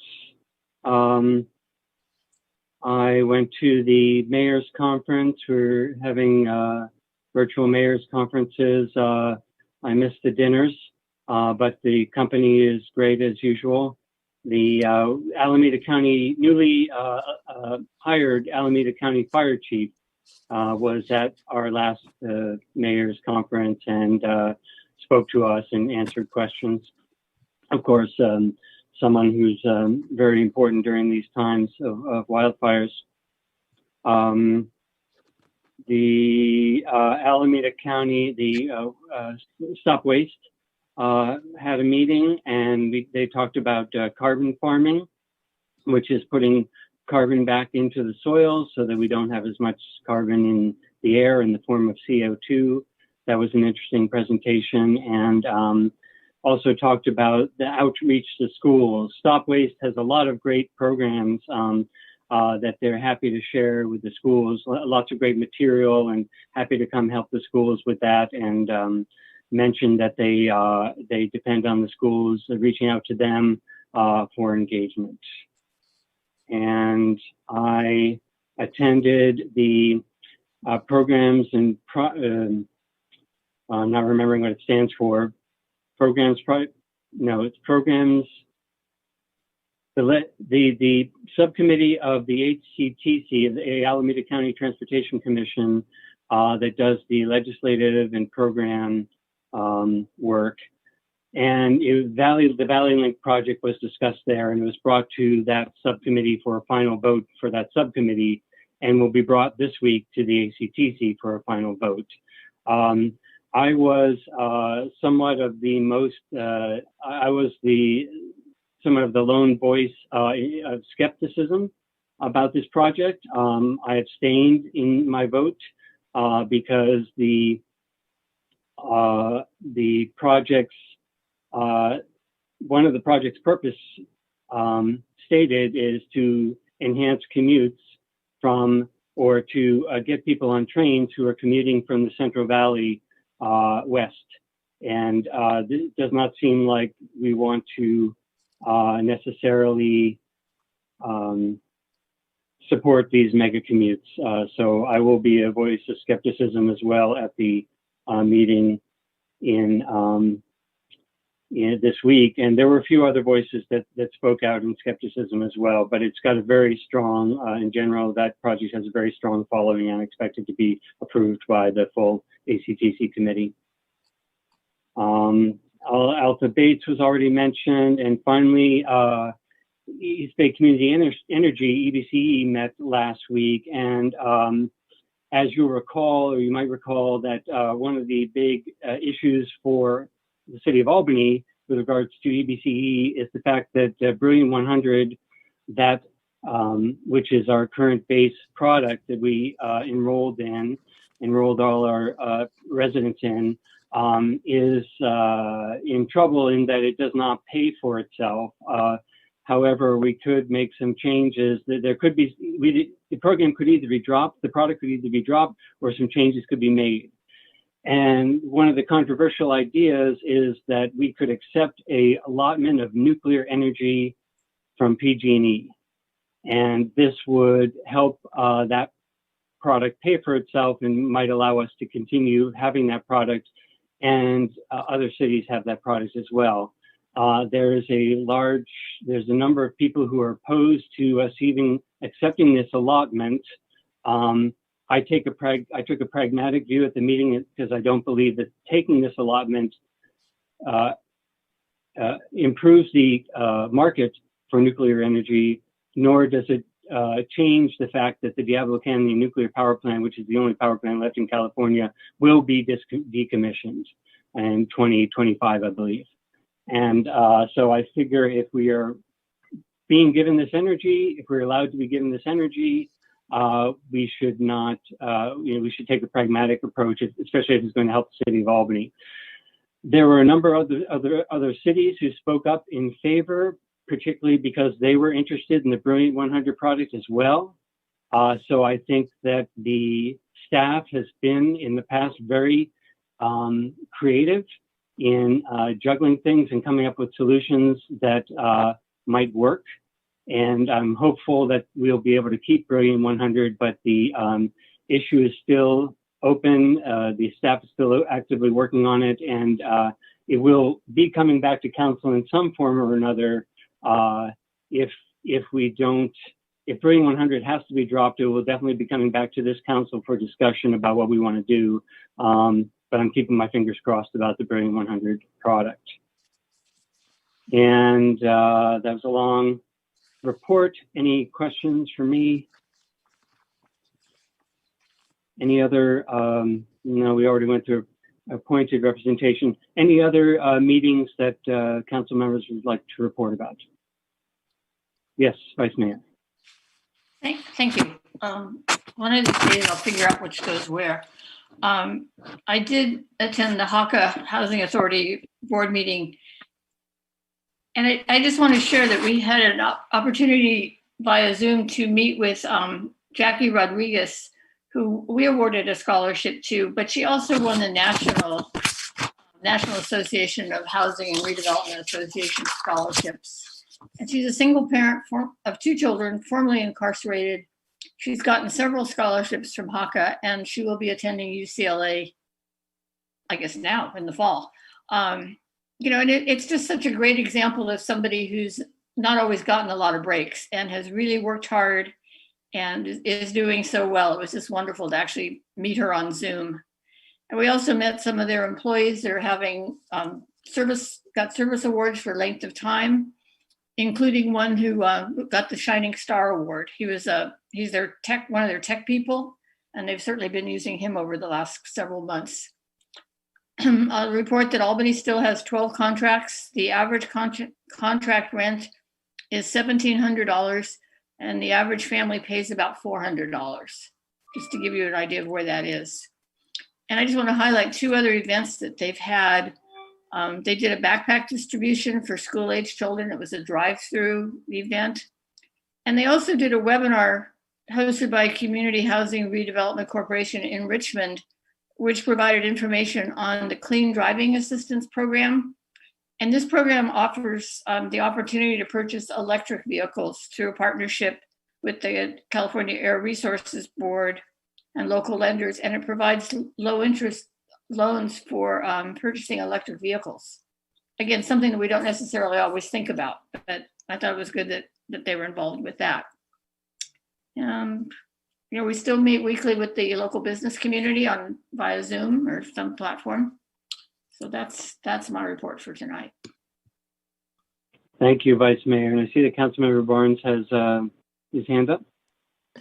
Yeah, Mayor, I just had a question about the East Bay Energy nuclear issue. Is that something that East Bay EBCB has to give a thumbs up or thumbs down to as a whole organization, or can different cities pick and choose what they want? Yeah, thank you for asking about that detail. Originally, it was presented to the board back in the spring, in April, I believe, as something that the entire organization would accept. But I think the staff, being clever, brought it back and brought back the idea that it could be that only the cities who wanted to could accept that allocation, with the idea that those cities who wanted to have Brilliant 100 could do that, and then the other cities would not have to say that they took that allocation. Okay, thank you. Yeah, thank you. And I'll note that because of the way power is reported, even though we are taking no nuclear allocation, the lowest tier product, Bright Choice, does have a small nuclear allocation reported on it due to, I'm not sure. I can't remember, but that does show up if you are an EBC customer, that does show up in the little flyer that shows your power spread, where your power comes from.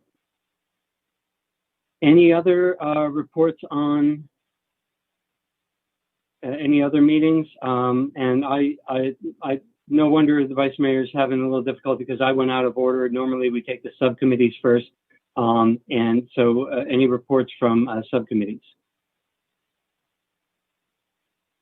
I'll note that I still owe Councilmember Nason a call back to talk more about the cross signage. And if there's nothing else, there is one hand raised from the attendees. If that attendee is asking to speak about meetings, they should leave their hand up, and that hand is still up. So City Clerk, could you let that attendee in, please? Go ahead, Corey. Great, thank you. Hi, everyone. This is Corey Dosty, they, them pronouns. I wasn't sure if public comment was allowed here, so cool to figure that out. The bit about the Transportation Commission Subcommittee, I didn't catch the name. I think you didn't have the name, which is understandable, about not encouraging the long commutes. is interesting to me. And I'll have to look into the meeting because maybe this is where that comment goes. But I just instantly thought of my dad has been commuting from the Central Valley to the Bay Area for 20 years, and he drives 2 hours every day each way. And that's not great for the environment. It's not great for him. But it's better for housing and affordability. And so I'm really interested in thinking that those long commutes shouldn't be encouraged because I think they're already happening. And I'm not sure what the problem is with there being more of them necessarily. Yeah, so I thought that was interesting. Thank you. Thank you. And your comments were also echo some of the comments made at that meeting. The acronym for the subcommittee is PPLC, and I'm forgetting what the second P stands for, but the Alameda County Transportation Commission, ACTC, will be meeting this Thursday. And if you go to their website, you can find the details about how to join that meeting. And if there's nothing else about meetings, oh good, we didn't take too much time on meetings. Let's move to the next item on the agenda, which would be the city manager report. City manager, go ahead. Thank you, Mayor. I'd like to acknowledge the work of our police department in coordinating with the city's Neighborhood Services Division and our homeless outreach provider, Berkeley Food and Housing Project. They have successfully found shelter for 2 more individuals that had been experiencing homelessness in Albany. Also, our fire department crew has been assigned throughout the fire season to various fires. Right now, we have a crew assigned to Creek Fire. Hopefully, they're scheduled to come home this Wednesday.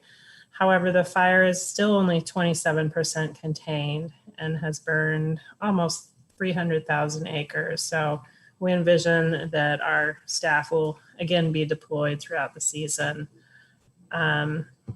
A call out for our e-news that went out this past week, every Friday. If you're not subscribed, please go to our website and subscribe to that e-news. It's full of information.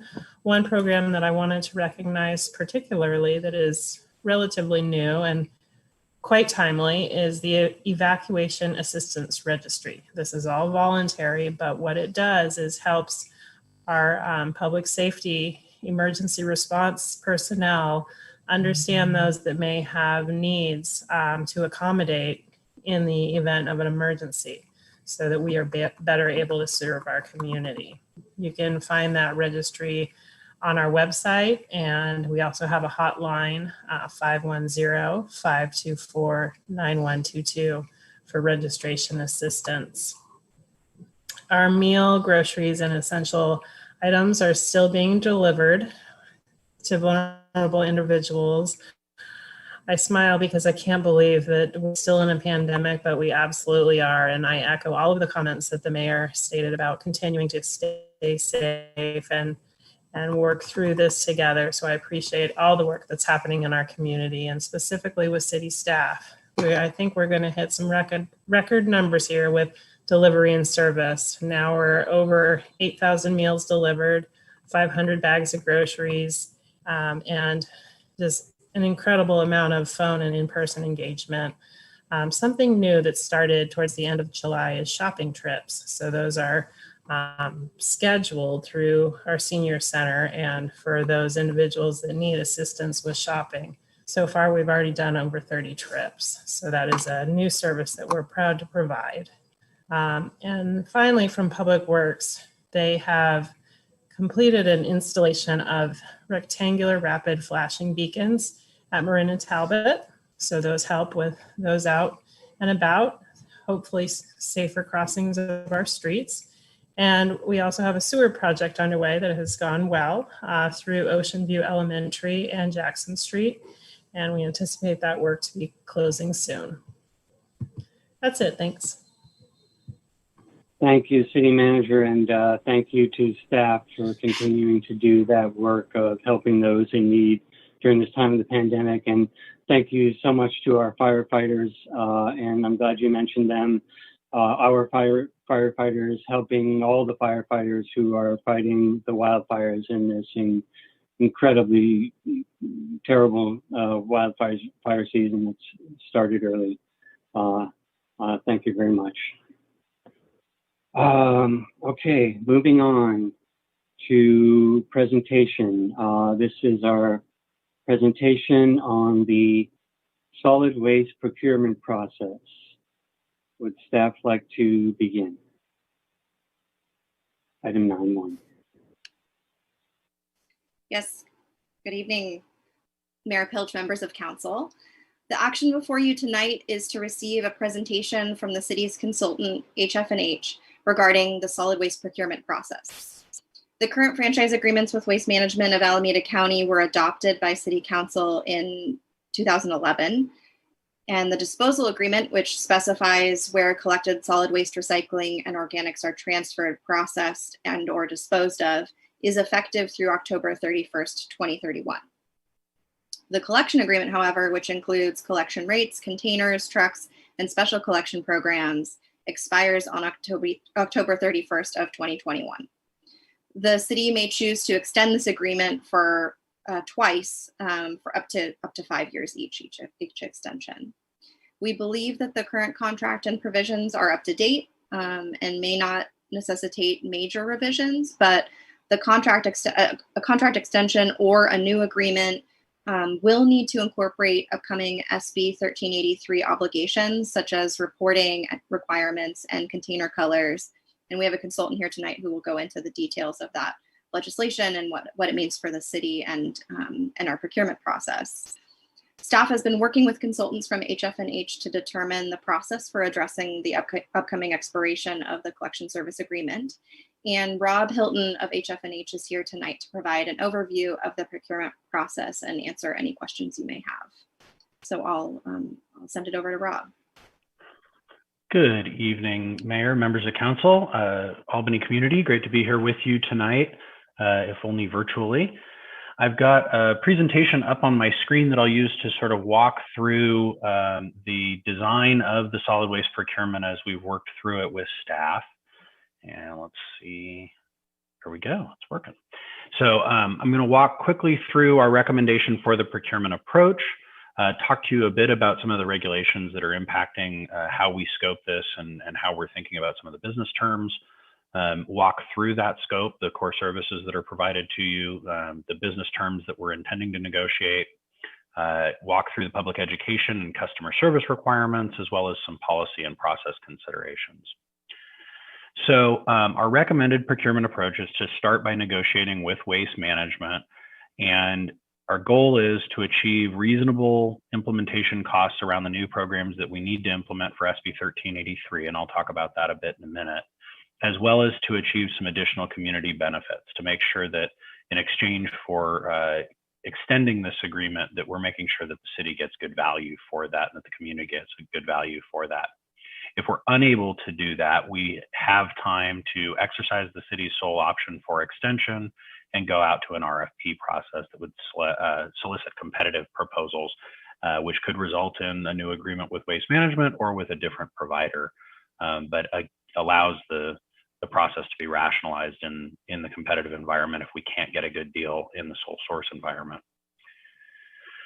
This walks through a bit of what Claire just explained to you, which is that your post-collection arrangements, the transfer station, the recycling facility, the composting facility, and the landfill, you have longer term arrangements for. You did 20-year deals for those materials, which was very wise of you at the time, and you did a 10-year deal on the collection agreement.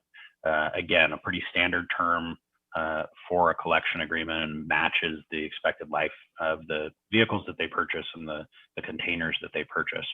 So you're coming to the end of that term, and that is the piece, just the collection, that we intend to negotiate at this point. The remaining pieces, as I say, are committed until 2031. So the list of regulations affecting solid waste contracts and solid waste procurement processes in California is growing and growing and growing. the real focus of this, because your agreement, as Claire said, was a little bit ahead of its time when you adopted it, many of the provisions and many of the requirements that you have in there were anticipating some of these laws that we see up here. So it had AB 939 that was adopted in 1989, AB 341 and 1826 were adopted 2011 and 2014. And so your mandatory recycling ordinance in Alameda County put you ahead of those requirements, and so your agreement was tuned up for that. You've obviously got your climate action and adaptation plan that we want to be thoughtful of as we do this, particularly as we think about the fleet. Your compliance with stormwater and the trash loading in that, and obviously your general plan. But the real focus for us in terms of changes to the agreement over this next term are SB 1383. So SB 1383 is the largest, most significant piece of solid waste regulations and legislation in California since 1989, and possibly ever. And it is significant because it touches so many aspects of your program, and I'll walk through that in a minute. But also in the fact that it changes the relationship. Historically, the regulatory relationship around solid waste was between the state regulators and cities. This new law changes it and makes it a multi-party regulation where the state will regulate you as a city, and they expect that you as the city will regulate the behavior of customers in your city, haulers that are operating in your city, and generators of edible food that could be recovered. So this really changes things and puts cities in a place where you're not just thinking about how do we satisfy the city's need, but how do we satisfy the compliance need for each of our generators in the city as they approach this. So SB 1383 is going to require a number of minimum program standards. And again, good news, your city was a leader. You're ahead of many of these things, but there are some gaps that need to be filled in for the new agreement. So you need to make sure that you have a mandatory organic collection program for all generators in your city. That means every resident, every multifamily building, every business has access to your recycling service and organic service. The state expects those materials to be processed in a certain way, and that may require some modifications to the post-collection agreement that we have with Waste Management to make sure that they're meeting all of those processing requirements. The state expects that you'll monitor each of the generators in the city, each of the regulated entities, so haulers, edible food generators, and that by 2024, you as the city will enforce against any non-compliant entity, including monetary penalties. There's a requirement that local governments purchase a specified quantity of recovered organic waste products. They're trying to close the loop. So as we're diverting organics from landfills, they want to make sure that there's a market to receive those organics. And so one of the things that we'll be looking at is the ability of Waste Management to provide the city with compost and mulch that can be used, as well as to help the city meet its quota, perhaps without having to take possession of all of that material. There's a requirement that you adopt a series of ordinances. There are about 8 different policies that they require and a half dozen policies that they prohibit you from having. So we'll need to look at your ordinances and make sure that that gets tuned up. You need to have an edible food recovery program. And so certain generators, large generators of food, are expected to have contracts with entities that will recover that food and feed it to hungry folks. You're expected to educate and perform outreach to all of the generators to educate them about these requirements. And then just about everything that there is a program requirement around, there is also a record keeping and reporting requirement to the state around, and your staff will be submitting about 12 new reports each year as a result of this regulation alone. So a big key in complying with SB 1383 for a city the size of Albany is really leveraging the relationship you have with your service provider. One of the requirements under the law has to do with container labeling and coloring. And you can imagine that this is a significant exercise. So currently on the slide, you see the colors of containers that you have for various types of materials. You have that beige or maroon for solid waste, the gray or white for recycling, and the green for organics. Well, under 1383, they're requiring that you have black or gray for garbage, blue for recycling, and green for organics. So if this is your current color scheme, you need to be replacing about 2/3 of the containers that you have out in the city. That's a pretty significant capital requirement for your contractor and will be one of the more significant cost items in what we're talking about. So as we've thought through the new services and the requirements of the law, you'll notice that there's relatively little in the way of changes to your core services. That's good news because it means that the big expensive stuff you already have in your contract scope. One of the small tweaks we're going to need to do in the new arrangement is to change the definition of what is the difference between single family and multifamily to align with the state code. But otherwise, you're going to see the programs largely as you do now. One slight tweak we're going to look at making is you currently have a motor oil collection program for people that change their own oil in their cars. We're looking at expanding that to take used cooking oil as well. Cooking oil is a real problem when it goes down the sewer system. And frankly, there's a lot more folks that use cooking oil than change their own oil in their cars. And so we've been finding that this program can be expanded at relatively little cost, if any. For multifamily customers, again, the programs are largely going to stay the same. You'll have garbage recycling and organic services.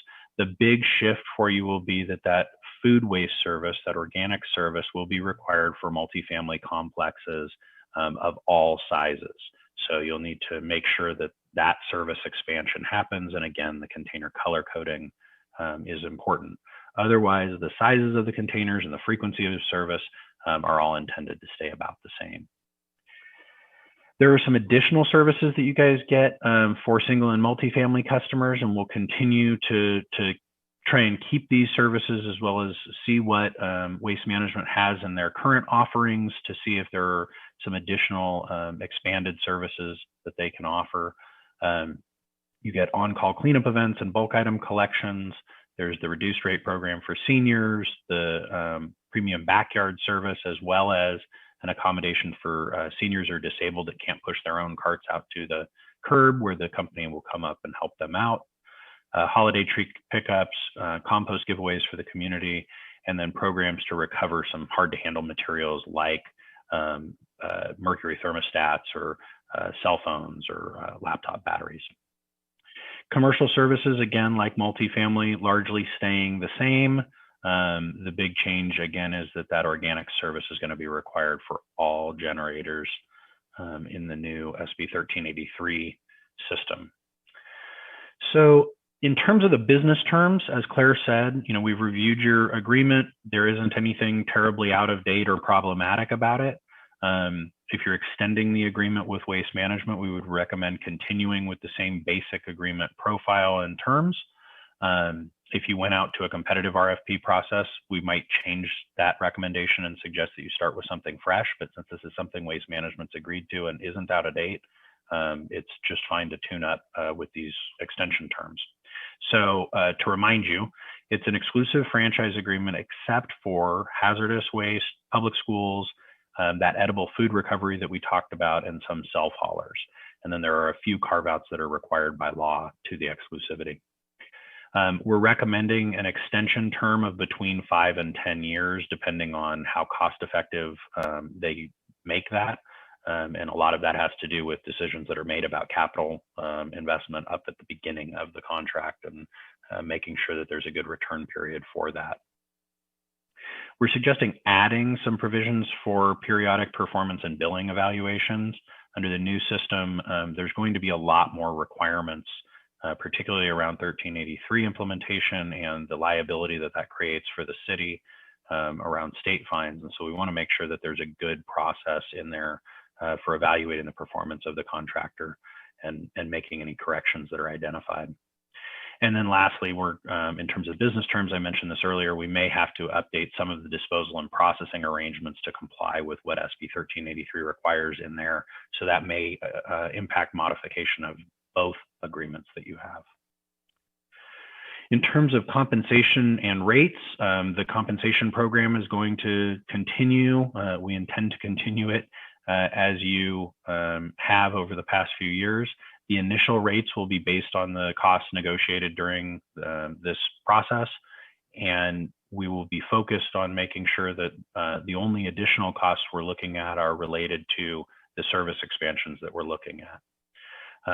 The company currently gets an annual adjustment of its rates based on what's called a multi-index or an RRI, refuse rate index process, where they look at wages, fuel, general inflation, the cost of motor vehicles, and they adjust the rate based on a blend of those. There are very limited openers for extraordinary rate adjustments. It's typically if there's a change in law or if the city requests a change in services. And then the rates are contained between a 0% floor and a 7.5% ceiling each year. So your rates won't go negative, but they also won't go up more than 7.5% in a given year. One thing we are considering is that based on the mandates and based on the new cost structure that we may be implementing, it may be necessary to restructure some rates related to these new services, and that's something we'll be working with the contractor about. In terms of the landfill diversion and reporting requirements, we're going to be pushing for an action-oriented approach to diversion to match the state's minimum program standards approach. We'll continue all of the diversion activities that are ongoing in the current agreement and try and find cost-effective ways of enhancing those. And then one of the bigger things that we're going to be asking from Waste Management is some significant expansions of the reporting and record keeping that they do currently in order to fulfill the city's requirement to the state. Another big deal as we roll out these expanded programs is the public education and outreach. We can't just put containers on the street and expect that people will know how to use them. There's to make these programs effective and to make sure that the recycling and the organics that we get are clean, we need to invest in the education. So currently you have a program where there's an annual public education and outreach plan developed by the company, reviewed by the city. All of the materials are reviewed and approved by the city before they go out. And that seems to work pretty well. The challenge is what has worked in the past under current regulations won't necessarily work going forward. So we need to increase the budget for outreach. We need to expand certain activities to make sure that we're tracking 1383 compliance and that, for example, we're noticing the right people and all of the people that we need to. And all of that additional interface with businesses and multifamilies to make sure that they are in compliance is going to require some dedicated staffing resources from Waste Management for the city. One last item that we're looking at is expanding outreach to schools. One of the most effective ways to reach residential generators in the city is to go to the schools and to work with kids at different intervention points. And historically, there's been a tension where if the contractor is not the service provider to the schools, they've been reluctant to go onto the schools and do outreach. But we feel like this is an important expansion of the city's program, and reaching that audience is important. One of the things that we may look at is something that other communities in Alameda County do, and that is to find some way of cooperating with the schools to encourage their participation in the city's recycling programs, but also to provide support to the schools in potentially funding some of those programs as though they were other city facilities. So that's something we will be talking to Waste Management about, looking at how they do it in other communities. And before we made any changes to that, obviously those things would come back to your city council. All right, last slide. So process and policy considerations. You tonight on your consent agenda had the communication policy that we recommend. We're going to, through the process, make sure that we are getting community input about changes that are going on in the services, particularly, and as we start to get an understanding of rate impacts, definitely intend to bring that back to the City Council for some updates around this and possibly a study session as things progress so that you understand how things are going and can provide us with some direction. So our timeline's presented below here. We've been working with staff for the last couple of months on the design of the franchise agreement. With your blessing tonight, we'll go ahead with the production of the draft franchise agreement amendment and begin working with Waste Management later in the fall give them a little bit of time to review the franchise agreement and provide us with costs, and then really sit down at the beginning of the year in Q1 and work through the negotiations with the intent to bring you the results of those negotiations in March or April of next year, so that there's plenty of time to approve those and implement new services in time for January of 2022 when 1383 comes into effect. Or if we are unable to do something that is satisfactory to the council with waste management, it would give us time to go out to an RFP process and get competitive proposals for you. So with that, I'm here for any questions that you may have. Well, thank you very much for that presentation. Questions from our council members? It looks like Councilmember Moss had his hand up first. Thank you, Mr. Mayor. So I'm curious, what are the behavioral changes that the public, either residential or commercial, are going to have to make for 1383 that is going to require this massive education and outreach program? I mean, how will they be treating what comes out of their homes or businesses and sorting it out any differently than they're doing now? For single family residences, it's not going to change a whole lot. You'll still have your 3 streams of material, your food scraps and your green waste go into the green container. For your multifamily and business customers, not all of them currently participate in that organic service, and not all of them currently participate in recycling service. There are some exemptions under the Alameda County Mandatory Recycling Ordinance that don't exist under the state law. So there will be an expansion of those.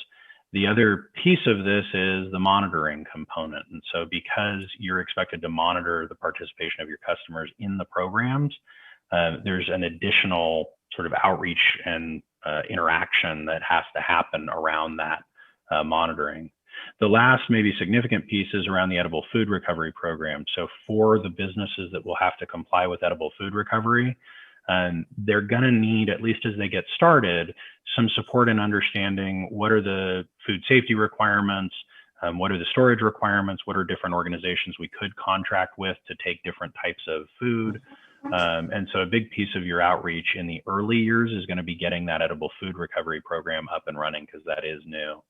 And then frankly, one of the things that we're finding post, not that it's even post-COVID, but post-shelter-in-place orders being lifted is the employees that are working in the restaurants in many cases are different than the employees that work there pre-shutdown. And we're finding that there's a massive re-education campaign that's going on with particularly restaurants right now to get them re-engaged in the food waste programs. And we suspect that there may be some tail to that process, that that re-education is going to take some time as places sort of reopen in waves. So I hope that's somewhat helpful. Yeah, that's somewhat helpful, but it triggers another question or two here. So you mentioned monitoring, and this is going to the feet of local municipalities. Stop Waste, the county agencies, Stop Waste Management Authority, has been doing a certain amount of monitoring on commercial and residential, particularly multi-family residential things for years. Are those kind of inspections now have to be taken over by the city? Consequently, are we hiring new staff to go out and check garbage cans, etc.? That's going to be part of this? What we'd like to do as a sort of priority through a number of issues in the agreement is, to the extent we can, shift responsibility over to waste management rather than adding city staff to do things. And so to the extent that's allowed under the law, we intend to delegate a lot of that stuff to waste management. It's sort of the case that there's a lot of things to do, but not a lot to do with any one of those things. And so it sort of makes an odd staff position, because it's a staff position that has a lot of different talents that you usually don't find in one person, where if you contract it to somebody like a waste management, they have an accounting group, and they have an education and outreach group, and they have a customer service group, and they have an operations group. And so each of those can be delegated different functions and smaller components that make them a bit more efficient to do the work than cities doing it. Not to mention they don't have all the liabilities of public employees. So when you do that, will they have, then you're giving them the power to issue citations, I presume? Because certainly when the county has done it as the stop waste, they can issue citations. So how is it more effective for Waste Management, the company, to be doing this kind of thing? If Stop Waste will do it, and I don't know that they've agreed yet that they will continue to do it on the expanded basis that would be required under 1383. I know they've had some significant reforms in their enforcement program. But if Stop Waste would continue to do it, using them for the enforcement piece is certainly the best approach for you. From a monitoring perspective, because Waste Management is there as the service provider, you know, at least every week, if not several times a week, they have a unique visage into things and ability to do the monitoring on a more cost-efficient basis, if they'll do it that way, than somebody that's making a special trip.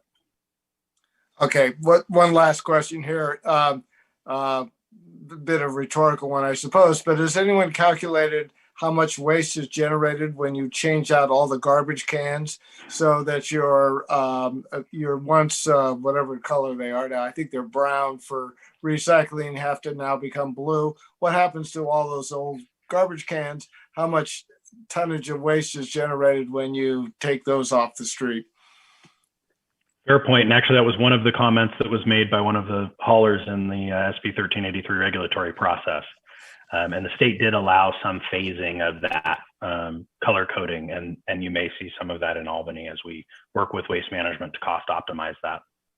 I mean, given how many garbage cans I've lost to Waste Management when their trucks crush them, pull the tops off, or do whatever the heck they do, you could pretty quickly cycle through all the cans and replace them with the right colors. But that's my commentary. All right, thank you, Councilmember Barnes had his hand up next. Yes, can you hear me? Yes, I am. Just a quick follow-up on the utility can issue. I don't, black may be a fashionable color, but that's the worst possible color for a garbage can because it gets hot. So it's going to make the garbage smell much worse if it was a lighter color and the garbage stayed cooler. So I'm not sure.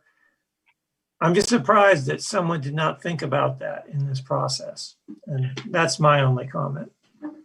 Well, that was brilliant of you. Yes, they did think of that during the process. And so they changed the requirement. Now it can be black or any shade of gray that you want. Oh. Somebody in Bakersfield suggested they'd be baking the garbage there, and that changed it from black to gray. Okay. I feel better already.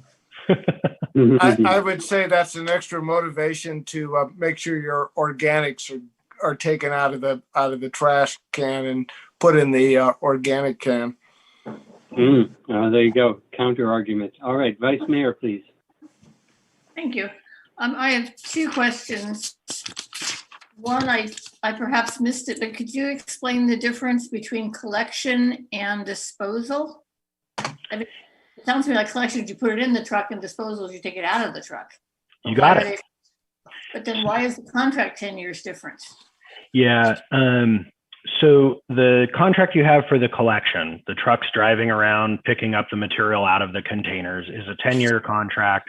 It's pretty standard. They go between 7 and maybe 15 years. And that matches the useful life of the equipment, the trucks, the carts, the bins that they purchase at the beginning of the term of the contract. So it's a pretty efficient depreciation cycle for the equipment, and you get a good bang for the buck for the ratepayer. The disposal, which as you say is when it goes out of the truck, so they've collected it, they take it to a facility and they dump it out, rather than the $350,000 truck and the $60 cart, we're now taking it to a $100 million facility.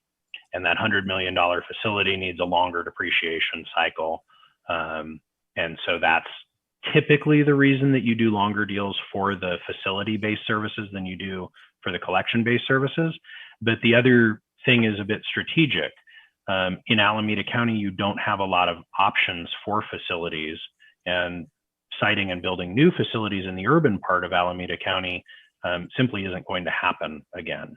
And Waste Management has a bit of a monopoly on that. So when you did your contract the last time around, you broke the relationship between the post-collection services and the collection services in order to give you flexibility to go out to bid and actually get competition around the collection system. And so there are 6 or 8 providers that could help you on the collection side. There's maybe 2, probably just 1 that could help you on the post-collection side. And so it allowed you flexibility and should provide us a bit of leverage during this negotiation.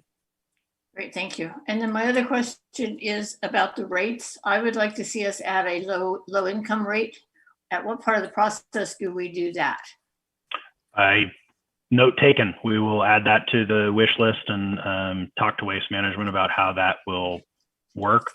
One of the challenges with those is sort of calibrating what the depth of the discount is and who's eligible and how you determine eligibility and all of that kind of stuff. So we'll work with them around that and see what we can bring you.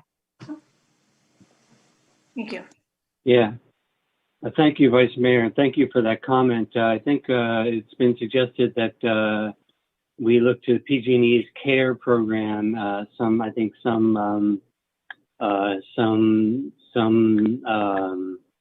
people use that as like the gold standard, or use that instead of having to implement their own program. I'm not sure, but you might just want to take a note about that.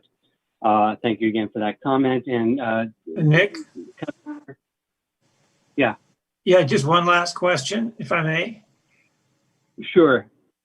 Okay, this is something that Rochelle often raises, but many of our low-income folks are in apartments, and they, I assume, do not have separate accounts. So it makes it difficult if the apartment building owner has the account to know who or who is not low income inside the building. And another question, I just want to raise the issue about the CARE program. Both the CARE program, which is PG&E, and the CAP program, which is, I believe, East Bay Mud, require the person applying for the discount to have an individual meter in their name. So I'm not sure how that would work in the waste management context, but I'd be curious what you have to say. Yeah, it's typically keyed off of either the PG&E or the AT&T programs, as you say, because then it's easier to verify because they've verified the income for you and you don't have to do the income verification yourself.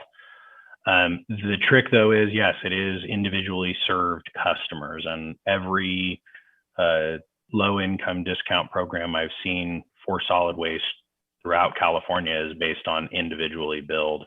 This issue comes up pretty frequently, and one of the things that we hear from the property owners is that even in Section 8 environments and extreme low-income environments, the subsidy is typically making up for things like the solid waste service and the water service and those sorts of things. So it's not as big of a deal for them, and actually the property owners sometimes don't like the hassle of having to figure out and qualify individual units.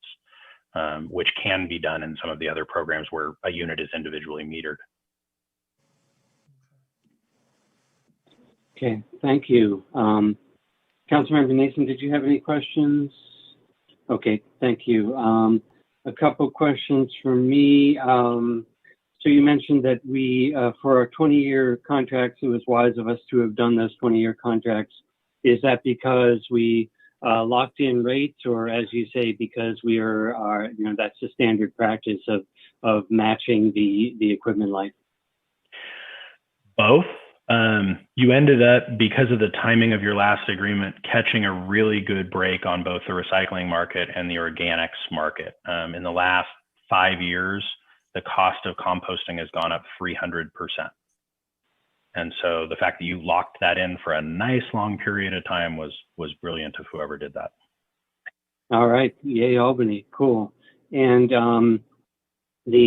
finally, programs that come down from the state without funding, well, I assume this has no funding from the state. You often called unfunded mandates. Is this would that be an accurate description of this program as well? Well, I'm not an attorney, so I won't play one, but the state tells us that this is not an unfunded mandate because you're allowed to increase customer rates to fund the services that are required. I see. Okay, thank you for that. Appreciate it. Okay, we do have one attendee with a hand raised. If you could go ahead and let that attendee in. And Mr. Hilton, if you wouldn't mind taking your share down so we can see all the people a little bit better. Hi, good evening. My name is Jeremiah, a member of the community. I have a couple questions. One question is, you're talking about a 20-year contract, but at the same time, these machines, these vehicles that dump our trash are big diesel high polluters. So hopefully the state or whatever this program is doing, they're gonna make in 5-10 years, they have a goal toward an electric gas collecting vehicle, or at least a hybrid or some sort of alternative fuel instead of this diesel, right? Because you're gonna go the next 20 years using this diesel stuff. That's not good for our community. And also another question was, I don't know what gold standard or this account, whatever you could apply for. I mean, it seems like the gold standard would be just to not pay your bill. I notice at the end of every year, there's either the same or about 10, 15, 20, I don't know how many people every year, they just don't pay their garbage bill and the city pays it. So if that's a gold standard, or some sort of program, what's that called? Because I mean, the city just pays garbage bills for people who just don't pay it, delinquent accounts. So I'm not sure what program that is, or if you guys generate funding with that. Let's see here. The last question was, oh yeah, I'm not sure if it has to do with the big bellies, if they are in this account, but I guess they're compactors, solar compactor big bellies. I've just never seen one actually compact. It just kind of looks like a high-priced $2,000 trash can, but I don't know if the compactor actually works, because it could be a public liability if someone's sticking their hand to throw trash at the same time and it's compacting, they get their hand cut off. So I don't know. I don't even think those things compact, but they're supposed to. I don't know. All right, that's enough. Thanks. Thank you. Next comment, next speaker, please.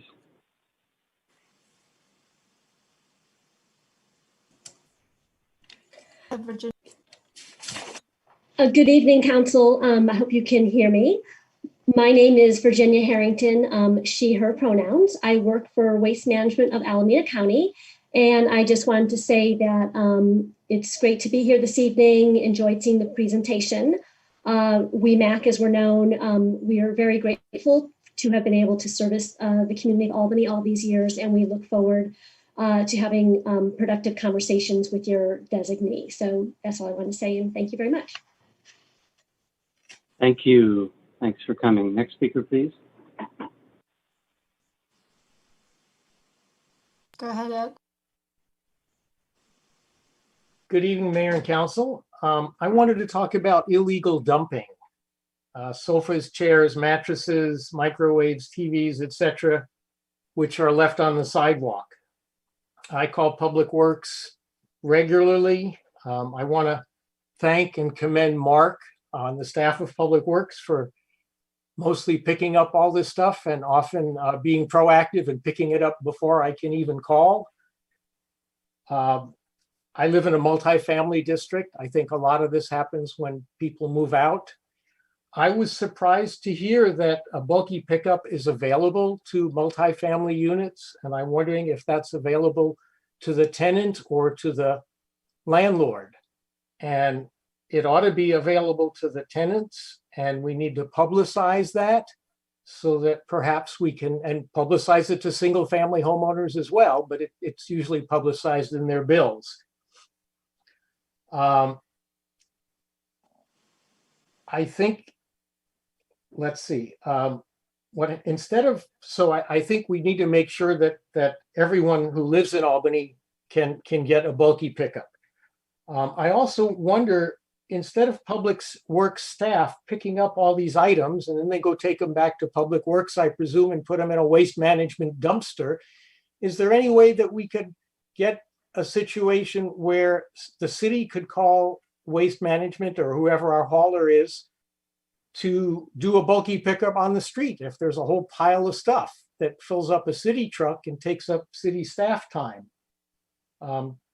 Could we somehow get that into our contract? And I think the last thing I want to say is on a different area of this issue, of this contract. Going out to bid seems to result in a substantial cost to city staff despite the consultant, but it could result in more competitive rates for the citizens. And so as you begin the negotiations with waste management, could perhaps we get a chart from the consultant of the rates that are paid in other cities in Alameda County and Contra Costa County, both by cities that contract with waste management and cities that contract with some of the other haulers, so that we could sort of see where we fit in, because I know a few of them are substantially cheaper. So thank you very much. Thank you. Thank you for your comments. Next speaker, please.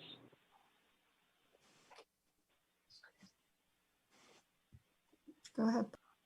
Yes. Hi, council members. I very quickly, I noted in your presentation, you referred to a senior rate reduction program. I've never seen any information about that. And I just went on the waste management site, and it's impossible to find any information there about this program. So I wonder if somehow we could have some information presented in the community about what this program is and how it applies. Thank you. Thank you. And I don't see any more public speakers for this item, so I'm going to bring it back to council. So speaking to a couple of the items really quickly that were mentioned by the public, and correct me if I'm wrong, city manager, the city does not pay unpaid garbage bills. We actually have pass a resolution, I believe, every year to put those on the tax bills of the people who do not pay, correct? That's right, Mayor. Okay, thank you for that. And then what I heard mentioned was whether or not we could have any influence over whether or not we can have vehicles that are cleaner. I heard questions about bulky pickup. And questions about rates paid elsewhere, although I imagine that will be an apples versus orange kind of comparison because you'd have different contracts elsewhere, but it's still a good point. And then the senior rate program. So would staff or the consultants like to address any of those either now or at a future meeting? I'd be happy to take a couple of them. On the fleet that Waste Management uses, they're not using a diesel fleet. They're using a natural gas fleet that is fueled from their Lindy plant, negative carbon fuel from the Altamont. So they actually have a pretty sustainable fuel that they're using in Albany today. So I don't think we need to change that currently, though. Certainly electric garbage trucks are on the horizon. Maybe at the end of this contract term, that would be an appetizing thing. Also, it was mentioned that we were looking at a 20-year term, and we're not. We're looking at a 5 or a 10-year term for the collection. On the illegal dumping, one of the things that we want to talk to Waste Management about is expanding the availability of the program to reduce illegal dumping and getting their ideas about the best ways of doing that. One of them may be to expand the availability to tenants in addition to the landlords, though there's some logistical complexity in how that gets done that we'll need to work through, but that may be a solution that we talk to them about. But the illegal dumping reduction is certainly a goal. And then in terms of comps, yes, we will definitely provide you guys with some benchmarking of the cost proposal from Waste Management, both to on a rate basis, so you can see what your neighbor's rates are, but more importantly, to the mayor's point, it's a bit of an apples to oranges comparison. And so what we'll benchmark is their costs. And we have Waste Management cost proposals in competitive environments, as well as their competitors' cost proposals in competitive environments in Alameda County with local 70 labor. So we can give you a pretty darn good apples to apples. Are you getting a good deal?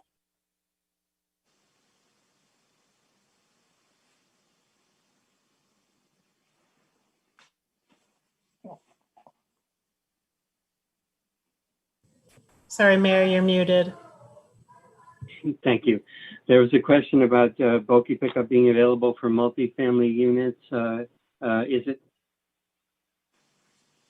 There is a bulky program for multifamily customers, the property managers currently, and so we want to talk to them about what the expansion of that program would look like.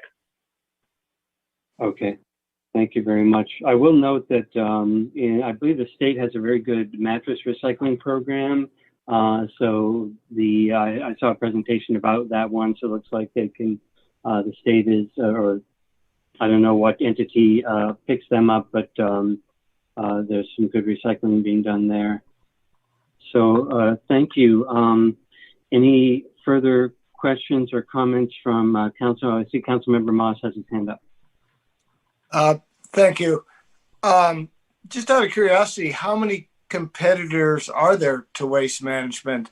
I know of ACI in San Leandro. There's our Berkeley uses their own group, but are there many others? Yeah, so around you guys, you have Republic that operates as Richmond Sanitary Service in Contra Costa County. You have East Bay Sanitary Service in Kensington and El Cerrito. You have California Waste Solutions in Oakland. You have Alameda County Industries. And then you have companies like Recology and Waste Connections that are large enough that they can really strike to put proposals in a lot of places. So, on the collection side, you may have as many as 6 competitive proposals. And that would be a pretty healthy environment to be in. In Milpitas a couple of years ago, we got 6 proposals. In San Ramon 2 years ago, we got 4. So you've got a pretty healthy collection environment, but it does rely on those facilities, and only Waste Management and maybe one other has the facilities to do this. Right. I think ACI may have built their own facility or were in process of doing that. But when it comes down to it, Waste Management is the one that's put all the money into coming up with a big facility. Okay, thank you. Thank you. I guess there was one other question that didn't get addressed, which is about the senior rate reduction program. I don't know if we have any information about that tonight, or Mr. The request I heard was about making sure that we educated around it more, and I think that's a piece of enhancing the education and outreach program, is making sure that these things that are available to customers are better known. Okay, thank you for that. Appreciate it. Okay, further comments or questions from council members? And getting back to my agenda, this is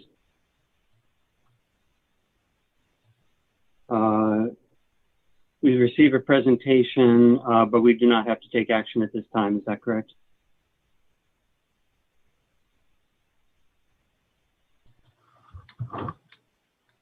I'll take silence as a no. We can move on to the next item. So thank you very much, Mr. Hilton and Ms. Griffin. And we'll move on to item number 10, which is the under public hearing. We have 10.1, which is the update on the residential and commercial moratorium on evictions for non-payment of rent and rent increases during the COVID-19 pandemic. And I'll note that the participation in the meeting has gone down to the 16th, including a couple of staff members. Go ahead, staff, with the presentation. Thank you, Mayor Pilch and members of the council. As you're aware, the City Council has adopted an urgency ordinance to prevent residential and commercial evictions. We were allowed to do this because the governor had adopted an executive order that considered the preemptive effect of state laws and authorized cities and counties to adopt these type of ordinances. He, every couple of months, extended his executive order, and we likewise matched our urgency ordinance to coincide with the expiration date of his executive order. His last executive order, which allowed us to adopt these ordinances, expires on September 30th, and likewise our urgency ordinance expires on September 30th. He has not adopted, as of today, an extension of that executive order, but in the meantime, he has signed into law AB 3088, and that became effective August 31st, 2020. That is the bill that enacted the COVID-19 Tenant Relief Act of 2020. This bill applies to residential tenancies, and it applies statewide, and it also applies to charter cities. And it provides some sort of uniformity statewide on the eviction process and the rent repayment process for residential tenancies. So during set periods, for instance, between March 1st, 2020 and August 31st, 2020, if a tenant experienced hardship because of COVID-19, he or she or they may not be evicted during this period if they provide notice to their landlord. Starting from the period between September 1, 2020 and January 31st, 2021, they would need to pay at least 25% of the rent due during this period in order to avoid eviction. And then likewise, rent needs to start being due and payable on March 1, 2021, and must be paid in full by March 31st, 2022. So it puts end dates on the rent provisions and payment provisions. I think obviously if a landlord and a tenant want to work something out in which they have a different payment schedule, that isn't prohibiting this, but obviously landlords could utilize this act in order to seek payment at an earlier date. It also allows landlords to go to small claims court in order to get their payments, and also allows evictions to start as early as February 1, 2021. Again, also since we've last chatted, the Judicial Council sunsetted the provisions that stopped evictions, stopped them from the courts from considering evictions. So now this will all potentially start coming forward as early as February 1, 2021, depending on whether a tenant has paid their rent or not. Lastly, this bill does not apply to commercial tenancies. So it again only applies to residential tenancies. We are not allowed to adopt any extension of the residential eviction ordinance that we had previously adopted. Any such extension would have no effect until February 1 of next year. And likewise, even if we did try to adopt something, the payment timeframes that I mentioned earlier would apply. I'm happy to answer any questions, but what I'm looking to get direction from the council is what, if anything, the council would like to do in terms of the commercial eviction ordinance, and whether you do want to extend the commercial eviction urgency ordinance. If you do extend it, as I mentioned, we don't have the same protections from the governor's executive order, and likewise, any extension of the commercial tenancy ordinance would provide stronger benefits to commercial tenants than the state law provides for residential tenants. So something for you to consider, and as you direct, we can, if you so direct, I'd bring something back at a future meeting. Okay, and I'm going to have to pause, and I apologize, and go back to the last item and finish that up. We do have to move an authorization for staff on the last item. So if, let me go find that myself too.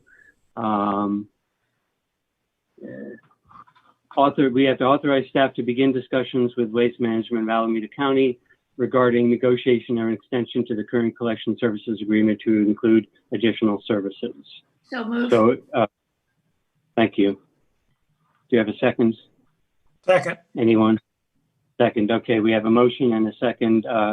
Would you call the roll for that item, that last item, please, City Clerk? Councilmember Barnes, Yes. Councilmember Moss, Yes. Councilmember Nason, Yes. Vice Mayor McQuaid, Yes.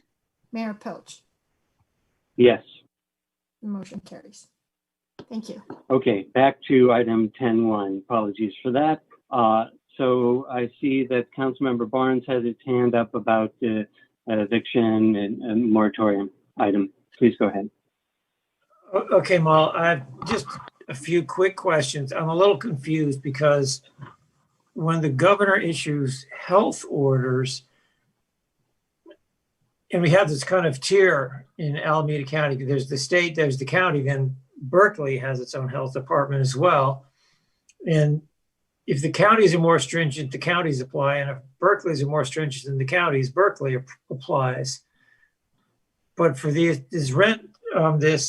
Tenant Relief Act of 2020, that doesn't seem to be the system. It seems like the state supersedes everyone. Is that correct? That's correct. The state made it very clear in this act what cities and counties could and couldn't do. So I think they wanted to have some uniformity amongst the cities and counties on how, at least with residential evictions and tenant payments, how that would occur. Okay, so basically our hands are pretty much tied with residential unless we did something that was kind of moot until the state one expires in February of 2021.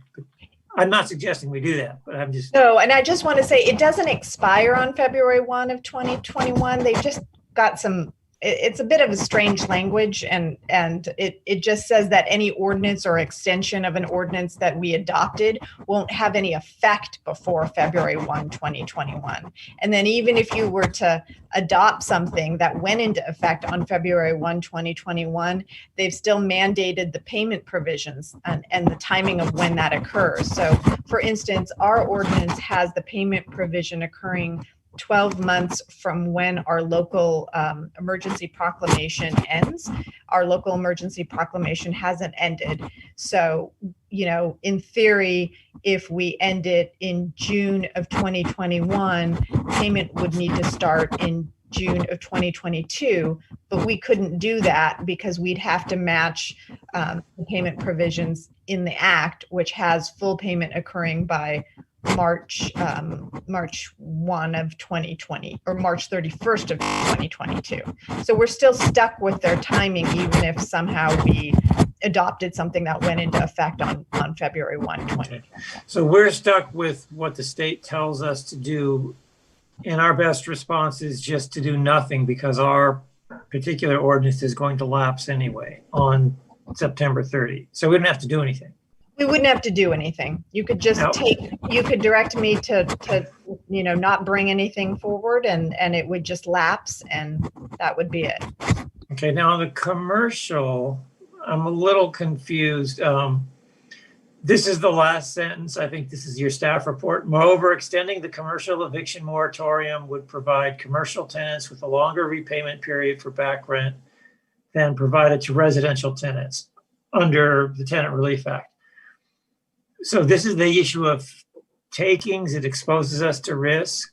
And no, if that's it's not a takings issue as much as a policy issue for you all, because the state law has these earlier payment provisions than our ordinance, and because we can't adopt anything that would change the residential aspect, if you keep your commercial payment provisions intact, you could have commercial tenants paying back the rent owed at a much later date than the residential tenants. Mm-hmm. So you'd have this disparity in when payment occurs, with the commercial tenants getting a larger benefit than the residential tenants, just because the state law didn't address commercial tenancies and put in these very hard deadlines for residential tenancies. Okay, so does our commercial moratorium, if we have one, does that also expire on September 30th? It does. So if you did want to extend it, then I would need some direction, and then we would bring that back at your next meeting. Okay. Okay, I'm good. Thank you.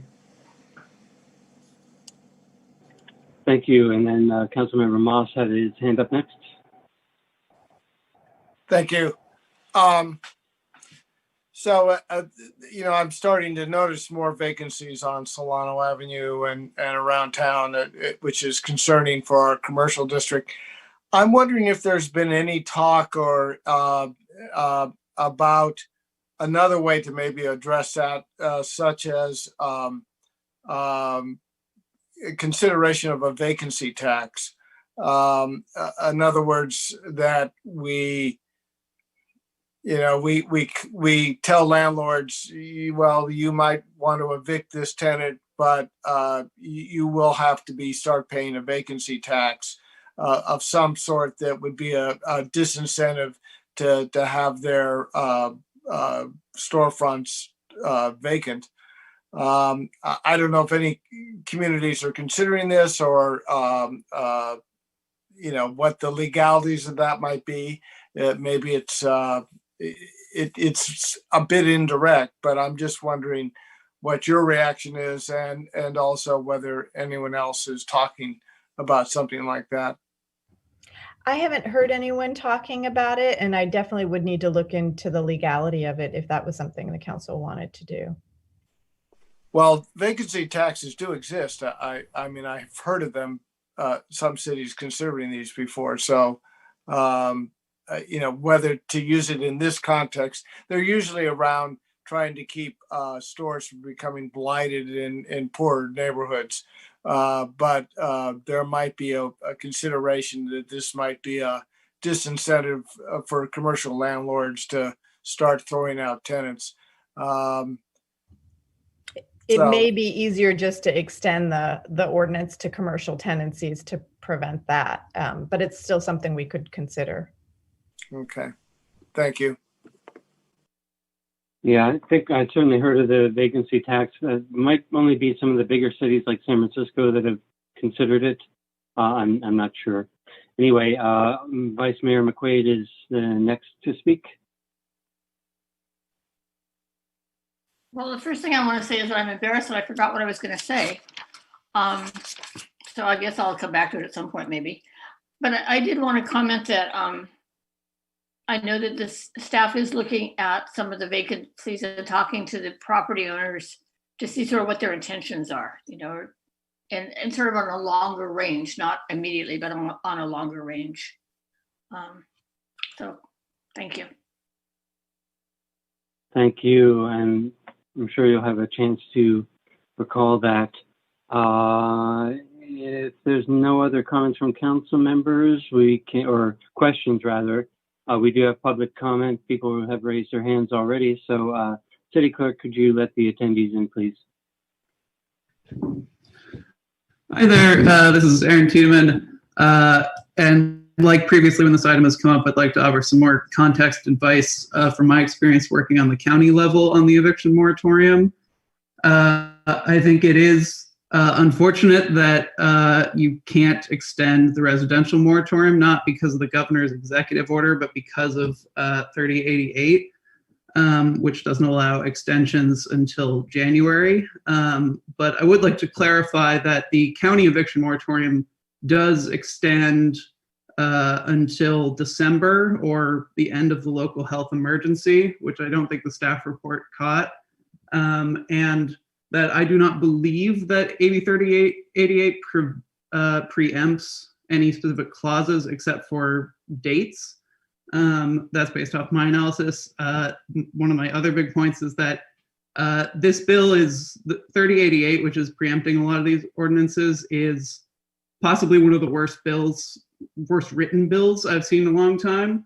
Every lawyer I've talked to about this, and I've talked to several, have different opinions on it because the language is so unclear. Just as an example, in one part, the bill refers to high income tenants as those with an income of 130% AMI, not of or above 130% AMI. So by a strict reading, it would only identify those residents as high income. So as city council members, I would hope that you would be able to ask for clarifications and lobby those who wrote the bill and the governor to further clarify, because that's desperately needed for the county ordinance. On the commercial section, to switch hats a little bit to my role as an economic development commissioner, I think it is very vital that we extend our commercial eviction moratorium. As you noted, we're seeing vacancies. This is a big concern on my committee. It's a big concern in the community, and the expiration of the governor's executive order does not mean that the pandemic, does not mean that the crisis is over, and doesn't mean that we're out of the woods. So I think it's during this time that cities have to take on a little bit of risk and have orders like this in order to protect people from being evicted. Thank you. Thank you for your comments. Next speaker, please. Hello, City Council, Corey Asti, they, them. So I support everything that Aaron said, as often is the case. I sent an email outlining all of the things that we would lose from the ordinance. And I'm really curious as to Aaron's comment that 3088 doesn't preempt anything except dates. The repayment period dates, because there are things like the at least 25% payment of rent starting September 1st. But that's for the repayment period. That's really confusing. That needs to be communicated really clearly to tenants for sure, right?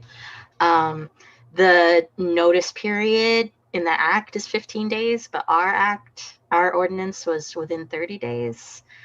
So that's a twice as long difference that will suddenly be cut in half for folks. There was no language about no late fees being charged for rent delay due to COVID hardship in at least the fact sheet that was compiled about 3088. That's a big concern, and the ordinance was specific that can't be the case. And, that would be important to continue to. I don't think 3088 says anything about that. The notification in writing seems different. The act is about a declaration of hardship with sample letters. It's not clear if that has to be provided in print, if folks who don't have access to a printer will be told they have to somehow get it back to their landlord, right? And the ordinance of the city specified that email and text are fine if that's how you normally communicate with your landlord, and that you don't have to be able to technologically figure out an e-signature or have a printer to physically sign and then send back a digital version and all of that. So that's all, complications. And then mortgager protections. That's another thing that is in your ordinance alongside commercial that the act that 3088 doesn't cover. So folks who have a mortgage, there's no protection under 3088, and letting the ordinance lapse would remove that protection that the state hasn't given. So I don't know what exactly is possible, but I really encourage you to prod at it. And it does sound like it's a bit of a mess. So I agree that lobbying the governor for more clarity, especially all these things that weren't specified under 3888. And like, your hands may be tied on the repayment time period, but there are all these other details that are really significant. So thank you for your attention. Thank you very much. Next speaker, please. Hi, good evening, Mayor and Council, and also City Clerk. I just want to recognize the City Clerk for doing such an excellent job in every single meeting. So I was just curious about the commercial businesses that actually have been paying their rent. I know my wife has a business on Solano, and her bill is paid every month, early, 2 weeks early. And What about the businesses that are actually paying their rent? Are they going to be getting good credit? Or are these businesses that are not paying their rent, are they getting bad credit? I'm just not sure how this is all going to go down. So yeah, so my wife's business, her bill's getting paid. She's not messing around with that. You know, she's an attorney herself. So last thing you want to do is mess around with not paying your bill to put a roof over your business. Otherwise, your business on the streets. Otherwise, your business is homeless. We all know how that goes in Albany. So the other thing is that with the residentials, it kind of seems like when this crisis is over, right? It was a good catch. Someone caught that. It might not be March 1st or February 1st. You guys are putting a date, not you guys, but the state, someone's putting a date on when COVID's going to end. Like they got this all pre-figured out, right? They got the vaccine, they got it all planned out. So what does that mean? So everybody's going to be evicted on the same date. Finally, evictions are going to happen someday. I mean, all these people that aren't paying their rent for a year, I mean, that all has to get back paid, right? I mean, they still owe. Or are they just going to be relieved of all that? Is the state or somebody, the country, going to say, oh, well, everybody who didn't pay their rent for an entire year, forgiveness? Wow. Well, they got lucky, huh? So yeah, there's obviously a lot of things to figure out. But I think that people who are paying their rent should get some good credit for actually following through and helping their landlords stay in the game, because all these people that aren't paying their rents, their landlords are hurting. So yeah, and so far as the business is on Solano, I'll tell you what, that one I've applied, and I'll call again tomorrow. Keeps bringing the price down right there next to church on the corner, the upstairs. You know, I've tried to rent that so many times to start a non-profit business, not business, but a non-profit organization for Albany, food recovery program. Okay. Thank you. Okay, seeing no other members of the public, back to council. So let me ask a question. One thing that we could do, ask you to bring back language to extend, or to rather to create a commercial ordinance that would match the residential stipulations in AB 3088. Is that something we could do? Yes, you could do that. Okay. Or we could let commercial lapse. You recommend letting the residential lapse due to AB 3088 though. Correct. Okay. Thank you. So Vice Mayor McQuaid has your hand up. I do, and I remember what I was going to say. If our ordinance expires September 30th and we don't meet until October 5th, is there a need to have a special meeting just to do these ordinances, or ordinance, or whatever should we decide to do something? I had thought about that. I think we would just try to make it retroactive so there wasn't a gap in time from September 30th to the October. So nobody could like boot somebody out and tell us too bad there's no ordinance. Okay, great. And thinking about some of the comments made by the public, is it worth trying to figure out an ordinance that matches the state law for dates, but includes other things that we had put in our ordinance, sort of making a hybrid ordinance? Would that stand up under the law? We can't adopt or extend anything that would have any effect until February 1. So it would be, if you did that, I think it would send a confusing message because it wouldn't be legal. And I think the landlords would know that.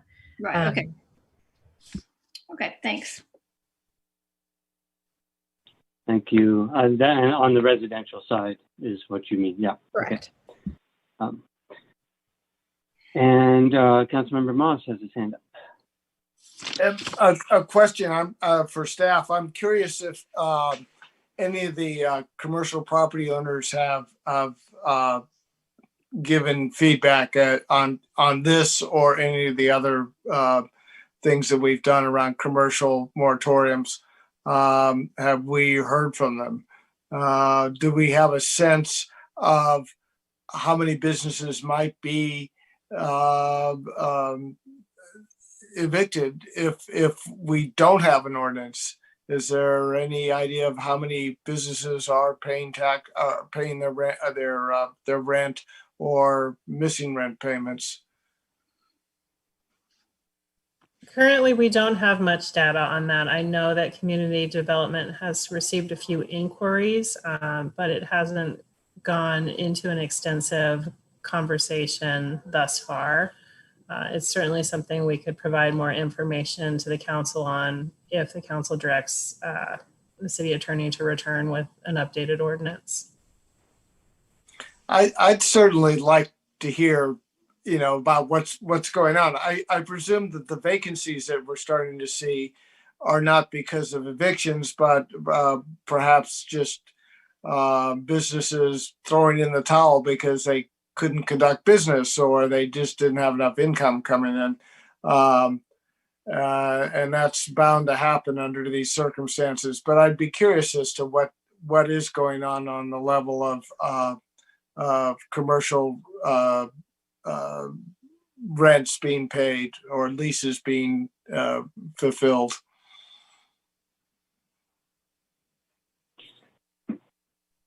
Any other comments, questions? I'll say that, I think it's probably hard to know what exactly is going on, but we could choose to use the fact that the legislature did not address commercial properties at all, but only residential properties in AB 3088 as a signal that they felt it was not necessary to extend commercial protections far anymore. We could use the fact that we haven't heard anything about that as a signal that that we shouldn't or don't have to do anything. We could also take into account the fact that businesses are getting back on their feet somewhat. Almost all businesses are able to do some activities now, perhaps at a very reduced scale, but at least some activities, albeit outdoors in some cases. So I feel like that's all the information. That's information we have in front of us as well. Unfortunately, it's not hard and fast data, but those are things that I'm thinking of. Vice Mayor, please. Oops. Thank you. I would like to see if we could get some little bit harder data. I did check in with the Chamber and the Solano Avenue Association, and while they've talked to a lot of people, they didn't really have very concrete information. But I mean, it stands to reason that even if businesses are coming back in some fashion, they're not certainly coming back 100%. And I would imagine in the best of times, they're on relatively narrow margins. So I would like to see us continue the commercial eviction moratorium. Did you have a date in mind for the extension? Yeah, I think I'd ask Mala what she suggests. We seem to keep doing it, so we seem to be on some kind of good track. We were matching the governor's executive order, and if he adopts something in the next 9 days, I would suggest I'd bring back the extension to match that. If he doesn't extend it in the next 9 days, my suggestion is maybe given that we have an election in November and a new council being seated, instead of trying to rush something through by the end of December or early January, where we have other items we might want to consider, I'm thinking maybe February, sometime in February, end of February, give us a little bit more breathing room. Sounds good. Okay. Is there, it sounds like is there some support for the Vice Mayor's suggestion? I think I Yes. see a nod from Councilmember Moss. Councilmember Nason says yes. Yes, I would say And if it's a motion. thumbs up from Councilmember Barnes. And Councilmember Moss seems to be looking for his unmute button, perhaps. I'm not sure. Yeah, I'm comfortable with this idea. Okay. So extend to February 31st. I'm just kidding. 28, maybe? Yeah.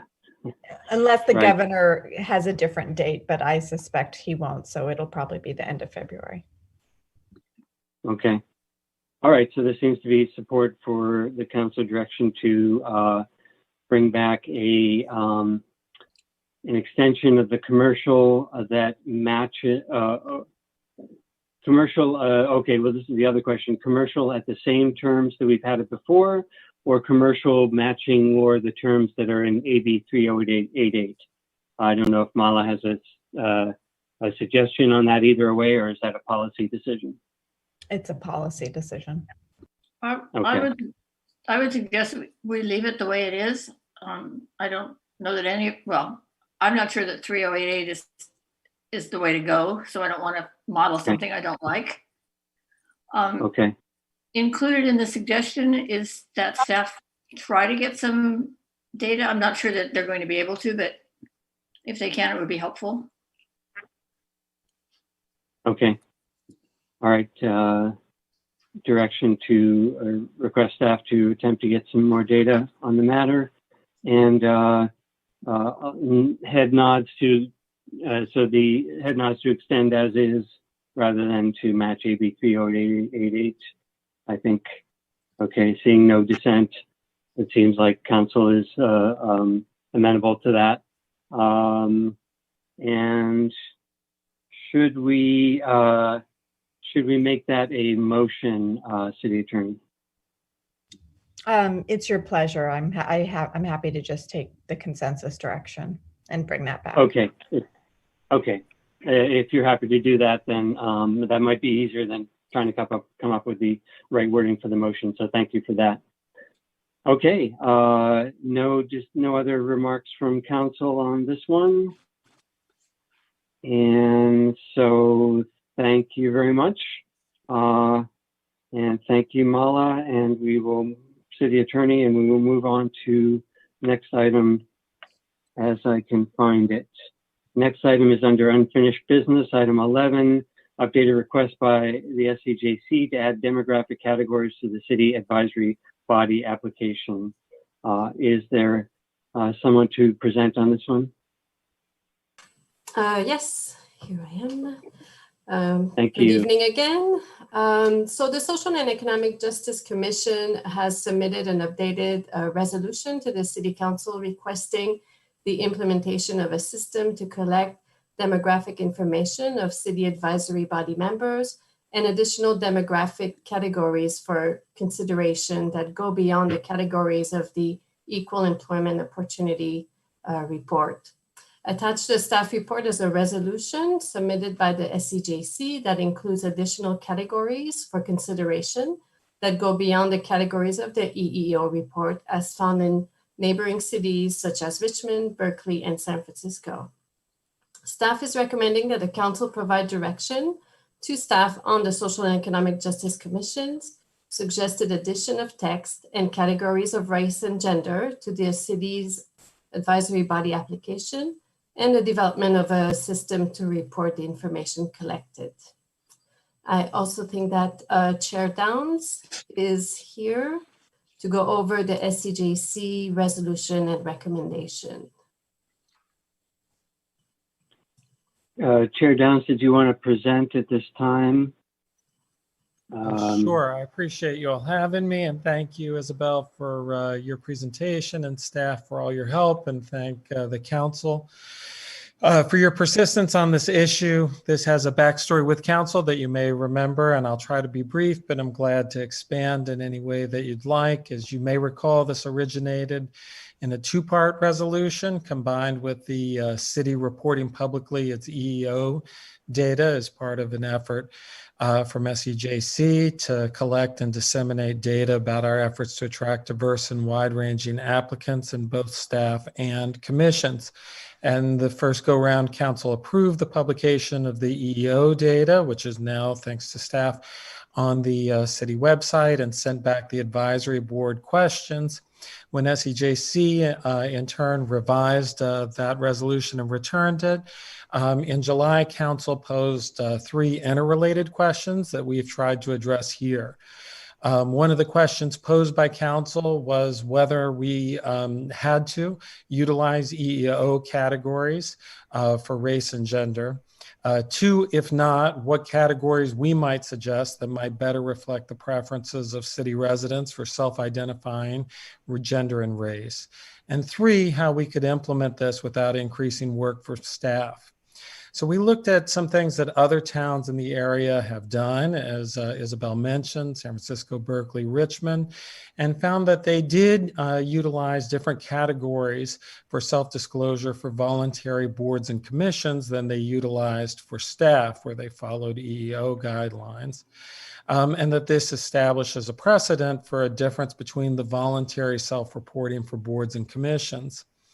We then, given that precedent, we looked at their information. We worked with interested residents who had contacted us to develop language that was more inclusive than the EEO categories on race and especially gender.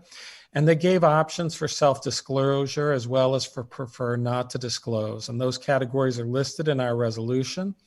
Of course, reasonable people can differ on the specifics of some of the categories. We tried to include things that were inclusive and allowed for self-description as well as allowed for multiple categories. In terms of managing the data, we put forward 2 paths, either of which we would be, would be happy with. One of which is to simply do what a lot of outside organizations do and set up a link on the online application for boards and commissions that takes applicants off the city website altogether to something like a Google form that they could fill out if they choose. On Google Forms, the default settings on those forms occlude or hide individual identity and make the information visible to the owner of the form simply as a data point. We do this on academic journals that I edit so that we can see the results without having to worry about having access to the identities.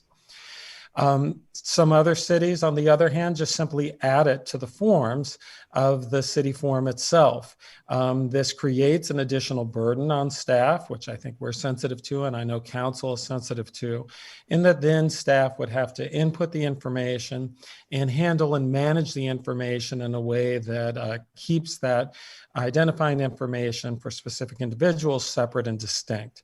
So for that reason, to me, the Google Form option is the simplest, and it protects city staff from both additional work and from dealing with identifying information. But we certainly don't object to the second path of just including it on the city form if the council prefers that and wants staff to take on that responsibility. And again, our hope in the process throughout has been to implement this in time for the next commission and board application process, so that we're able at the end of that to know better how we're doing in attracting a diverse pool of applicants, and then can utilize that to immediately begin making plans based on that data to expand our outreach in appropriate and tailored ways for the next cycle of appointments beyond that. So I'm glad to answer any questions you might have. Appreciate your time and continued attention to this matter. Thank you. Questions for the Assistant City Manager or for the SEJC Chair? Yes, Vice Mayor. Thank you. I have a couple of questions. I guess the first one is, does the council, when they're appointing people, do they see this data? So I think the way that we designed it, the answer would be no, in order to protect individuals' identity. Obviously, if council wanted to set up some, a system in which people were informed, that it would be visible to council, then you could do that. I think the key factor there would be to disclose that to people as they're filling it out. If you wanted the council members to be able to see that data, and I can understand the reasons for that, there's positives and negatives of each side. If you did want council members to see that data, then I think being clear on the disclosure, and also that might be a scenario where you might prefer to have it on the city's form so that it's all accessible in the same space. The trade-off there is about protecting individual privacy versus empowering council to act upon the information. It sort of seems to me, if we're trying to get a diverse group of people, if we don't know how they self-identify, it makes it harder for the council to know. I understand the other side of it. I'm kind of stuck in the middle. And then my other question is, and I did watch your meeting. I watched most of your meetings. Someone from the public, I think it was, made the suggestion that they all be self-disclosing. In other words, there's no check boxes. It's simply a line. You could, whatever you choose to put, or there could be another line that says choose not to disclose. To me, that just seems so much easier. Things change, terms change, people change. It just seems simpler. And I'm wondering why you didn't do that. So this does include a place for people to self-report and to utilize their language. The trade-off there that I would see, I personally wouldn't object to the solution that you propose of simply a blank that asks people to define in whatever way that they want. Again, it would in some way speak back to the prior question. If the goal is to help individual council members to see the applicant pool and to understand their diversity, then I can certainly see how council members could go through in that context. If the goal is to be able to develop a kind of reporting system to say, how are we doing at reaching groups, then not having any checkbox makes it much more difficult to collect that data at the end and say, this is how we did at reaching out, say, to different racial groups. That creates a lot more work for staff, not simply to go through and collect, but to do a lot of assessments about what kinds of words are actually synonyms for each other and which should be treated separately. So that's the trade-off there. Do you want to make it visible to council to act upon, in which case a single line that says, how would you like to define yourself makes sense?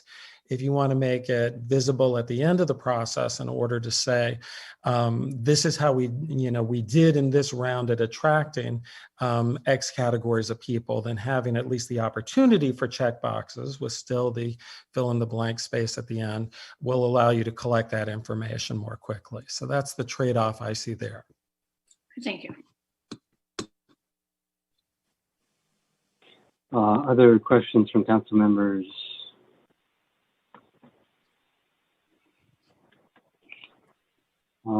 I have a couple. I think Assistant City Manager, you mentioned something about using categories that were found in neighboring cities. I'm not sure I quite caught that correctly. Could you elucidate? Well, I was referring to the information provided to by the Social and Economic Justice Commission based on the research done by the subcommittee, and per the information they mentioned that they had looked at neighboring cities, including Richmond, San Francisco, and they looked at other cities' collection efforts in this way and found those categories. Got it. And then, okay, my next item is a comment. So seeing no other council questions, I'll open it up to the public. So City Clerk, if you could let the members of the public in at this time. Hello again, Council. Corey Dosty, they, them pronouns. So I just wanted to comment on what I see as the usefulness of checkboxes. Certainly under gender, a lot of people still aren't aware that non-binary is an option. And when I saw it for the first time about 13 years ago now, it immediately clicked with me as oh, I'm really interested in what that is. And I looked it up and it made so much sense out of my life and a big difference. And seeing the blank line, I think I had seen it before at that point, but I didn't think anything of it. Some people question the blank line, like, why is this necessary? But it doesn't provide any sort of means for further self-education, investigation of the issue, and certainly not any means for self-recognition and self-discovery. I think this is also true around there being check all that apply around race being a significant cultural awareness raising, as well as around the gender. And then, yeah, I think it raises curiosity, awareness of diversity.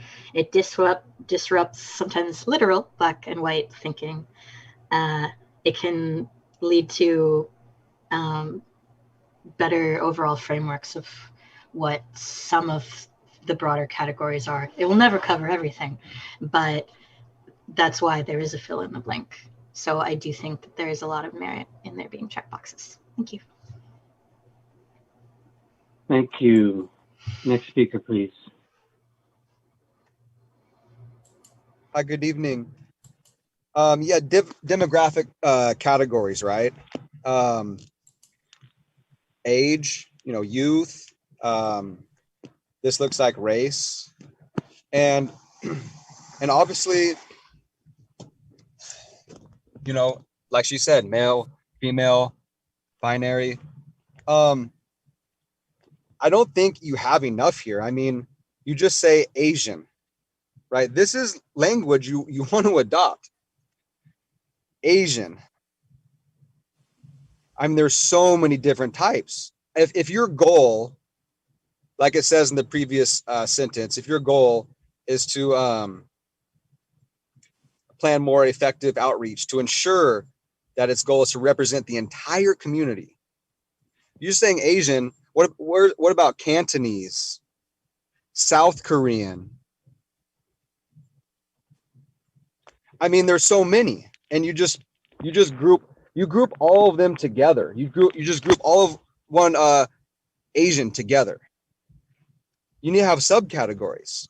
And white. What race is a color? What is white? A color? I mean, at least black you have or African American. Why don't you say white or European descent? I mean, this thing, there's no common sense to it. I mean, this thing is all messed up.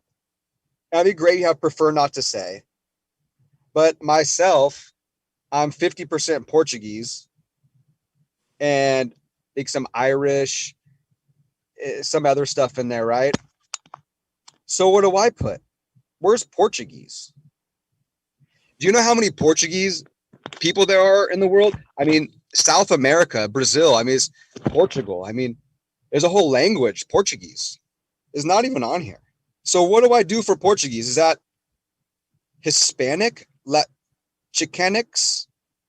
I don't get this X. Does that mean you're mixed? American Indian.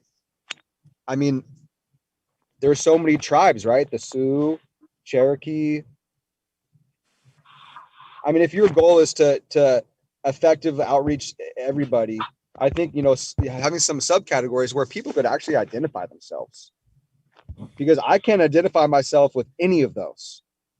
So I have to fill out prefer not to say or multiracial.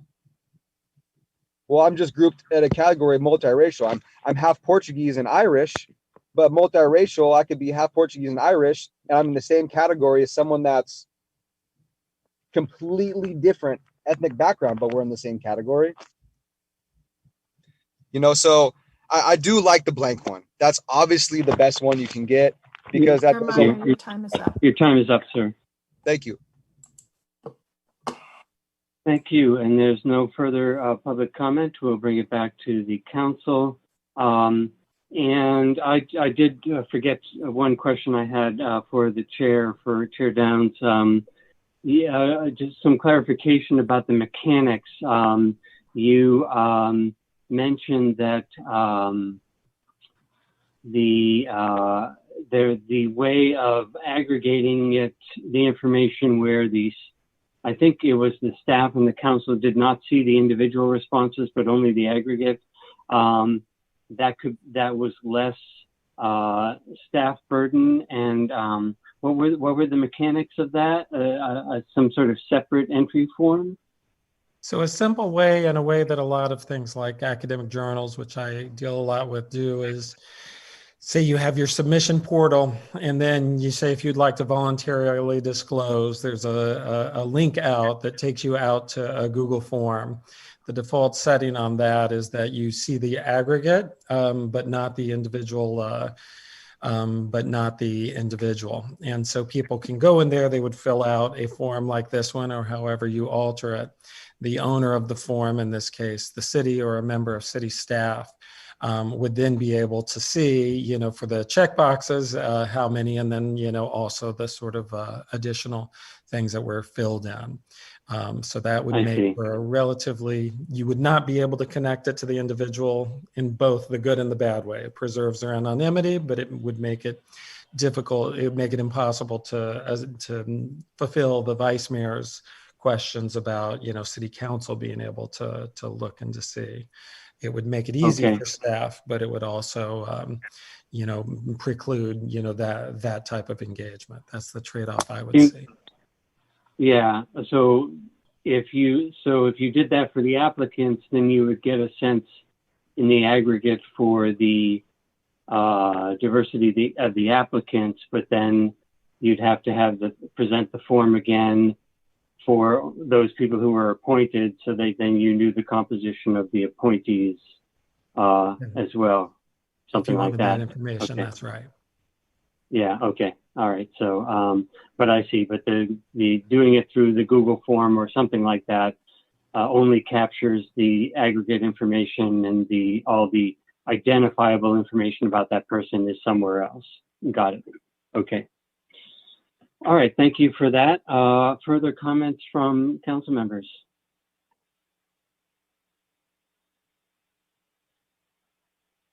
Vice Mayor.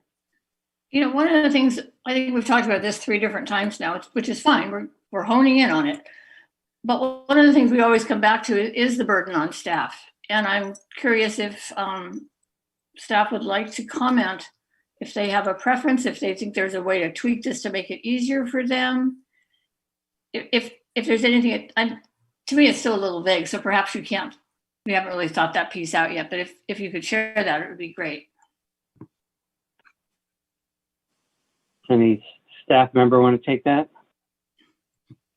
And no is an okay answer. Yeah, we haven't spent, as staff, we haven't spent much time thinking about how we would move forward with this project, because we're waiting on council direction as to what exactly you would like to, if you want to move forward with this recommendation, and what information are you looking for. So, Google as a platform, we do not generally use. So it would ask that we would, most of us know how to use it, but it would be an additional platform to include as part of our, as part of what we do. But also including information as part of the application would require that we revise the application to make those changes. So it just depends, again, on what the council is looking to receive, what kind of information. Okay, thank you. Thank you. Other questions, comments from council members?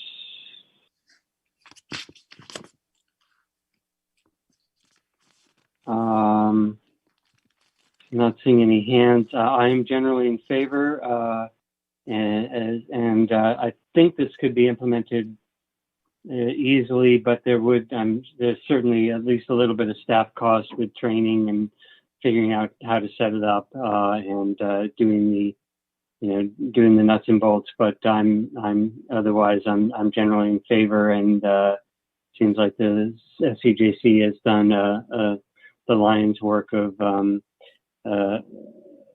elucidating or coming up with the categories. So that's my 2 cents.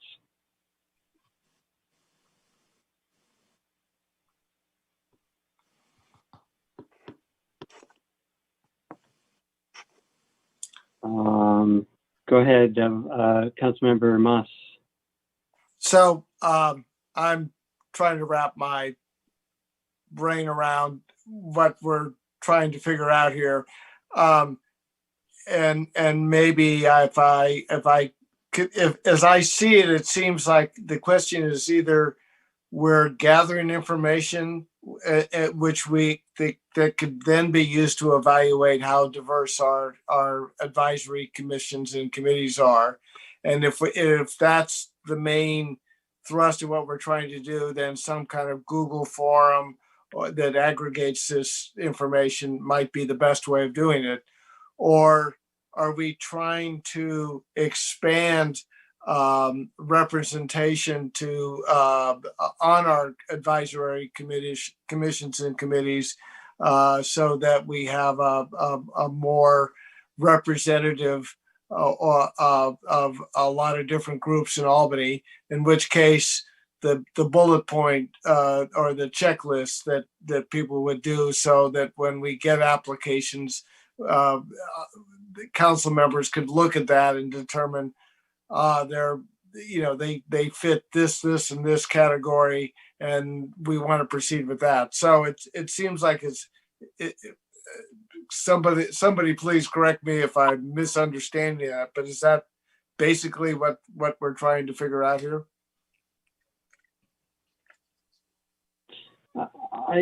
I'll jump in. I think we heard that we're trying to gather data. Whether or not the council gets that data ahead of time for their consideration seems to be an option.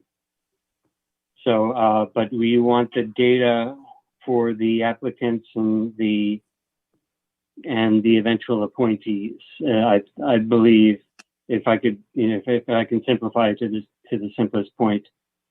Anyone correct me if I'm wrong.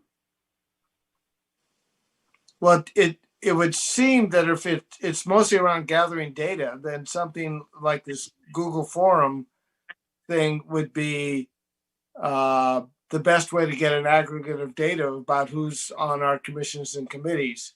And it doesn't necessarily help any of us make appointments when we're in that position, but it would be a way to judge whether or not the appointments are representative of our diverse community.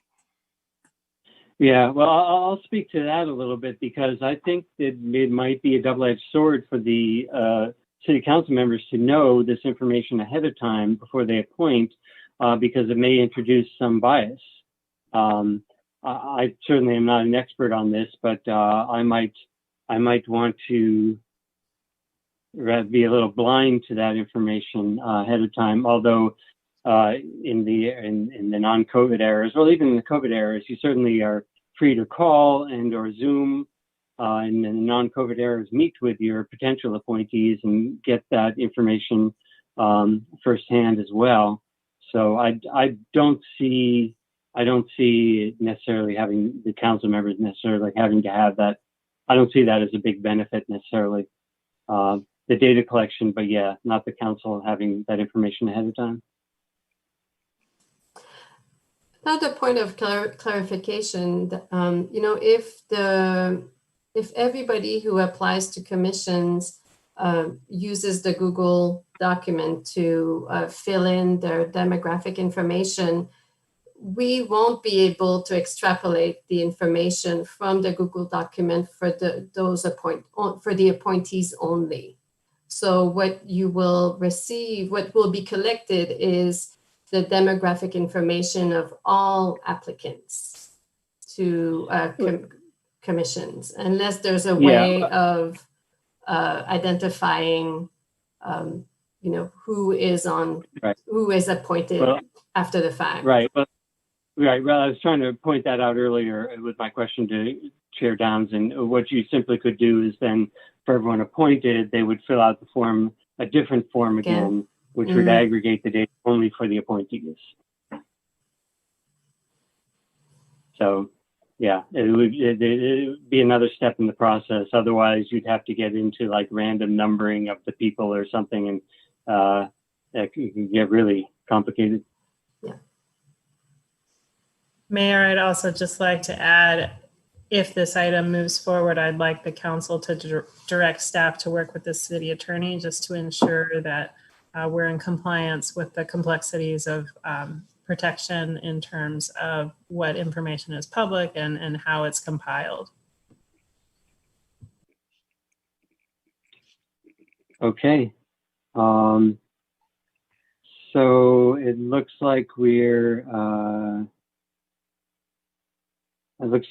directing staff on this item. So I'm not sure we have any consensus on direction yet. I'll put it forward that my preference would be to go forward with the collecting the data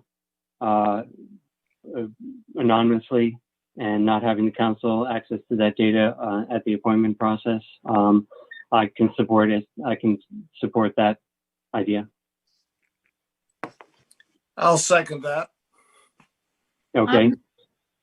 I would still like to have us consider if we want the check boxes or not. I think Jeremiah made some really good points that you're never going to hit everything. And if you don't put anything, then it's unlimited. And if you put things, I think if you look at Asian, it's so limiting. I don't know. I just like having it just self-described. It seems so much better. Sure. Well, certainly I think we all agree that we want to have the free-form line where people can self-describe. But if you don't have the checkboxes, I think someone's trying to make the point is what you run into is that someone says white, someone says Caucasian, someone says WTE and abbreviates white or something, and then there's all this extra work to disambiguate and figure out are those all the same categories, or else then you just have a whole list of things, some of which are the same and some of which are not. So I think that the best middle ground is to have the checkboxes and plus the free form line that allows people to say, I'm not any of these, I'm this. I think does that make any sense? It does, and I do care about this. I think if you set it up so you look at it and I'm not any of these, you feel excluded. And what we're trying to do is avoid that. So if everybody puts what they choose to put, there's no thought of anyone being other because everybody's other. Does that make a little bit more sense? It does. And then once you have the data, then you potentially have all these different categories, or I guess it's all these different lines of how people have identified themselves. Is that useful enough, rather than having the percentages of white, Latinx, Asian, Black, et cetera, et cetera. And the other thing is we can try something, and we're probably not going to do it however we set it up for the rest of our lives. We could try one way and evaluate it after we've done it for a year. I'm interested. Michael and Rochelle haven't commented. I'm really interested in what you think. Oh, Councilmember Barnes does have his hand up. Please go ahead. Well, I guess my first comment is we do the census every 10 years, and we presumably think it's worth doing, even though there are broad categories and buckets in which we stick people into. So that's one point. And also, I don't know if you've ever talked to anyone who grew up in New York City, but they just laugh here on the West Coast when they say, oh, they're white people. They go, in my neighborhood, New York City, I could walk to 6 different white enclaves. There was the Italians and the Irish and the Jews and the Croatians and the Poles. And so you can always split hairs and disaggregate categories ad infinitum. So, if nothing else, I think we could default to something like whatever benchmarks are out there, EEO or census, whatever. And if, checkboxes plus some kind of line for someone who wants to, further, delineate whom they are. But it's pretty hard to do anything with data if all you have is a line that says there's a self-description.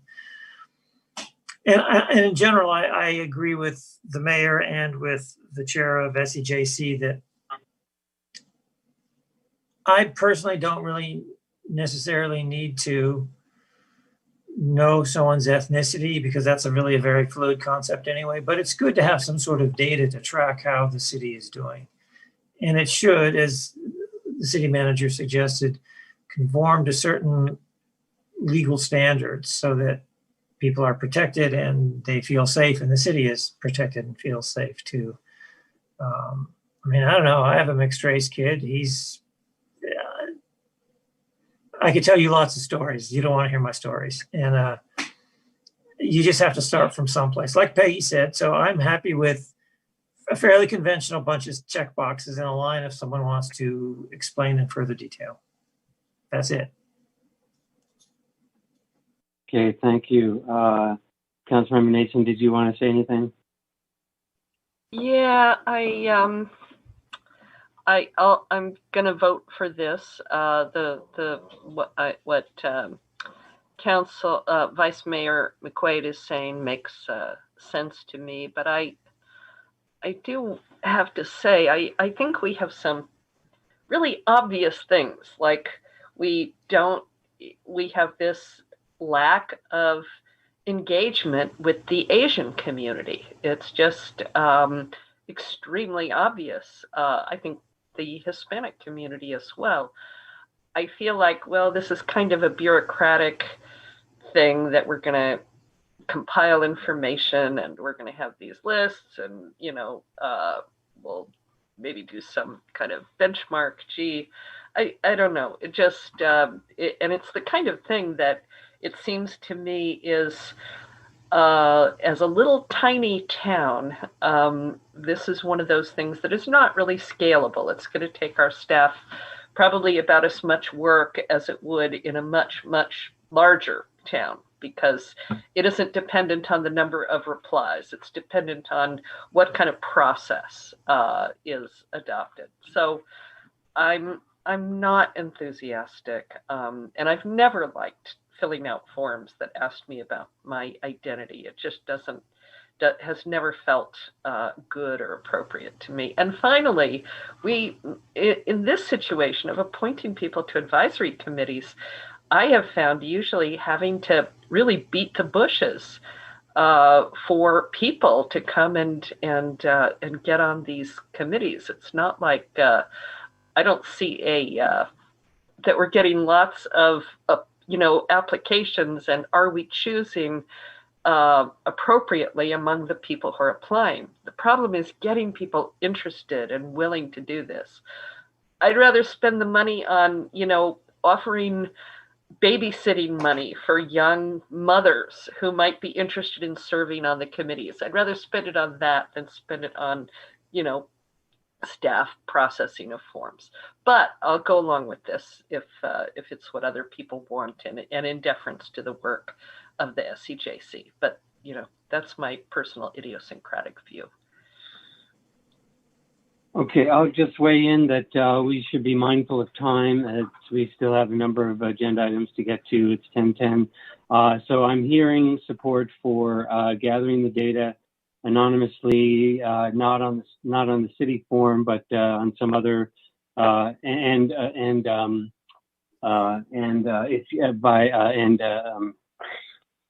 okay, I need some more coffee. It won't be mandatory.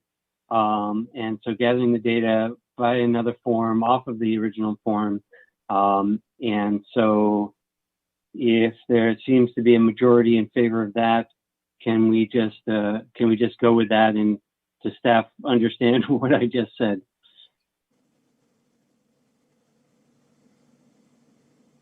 Yes, I think so. And just for just a little bit more information as far as having check boxes or no check boxes, I think there's a consensus for checking boxes, having check boxes and a line for other as well.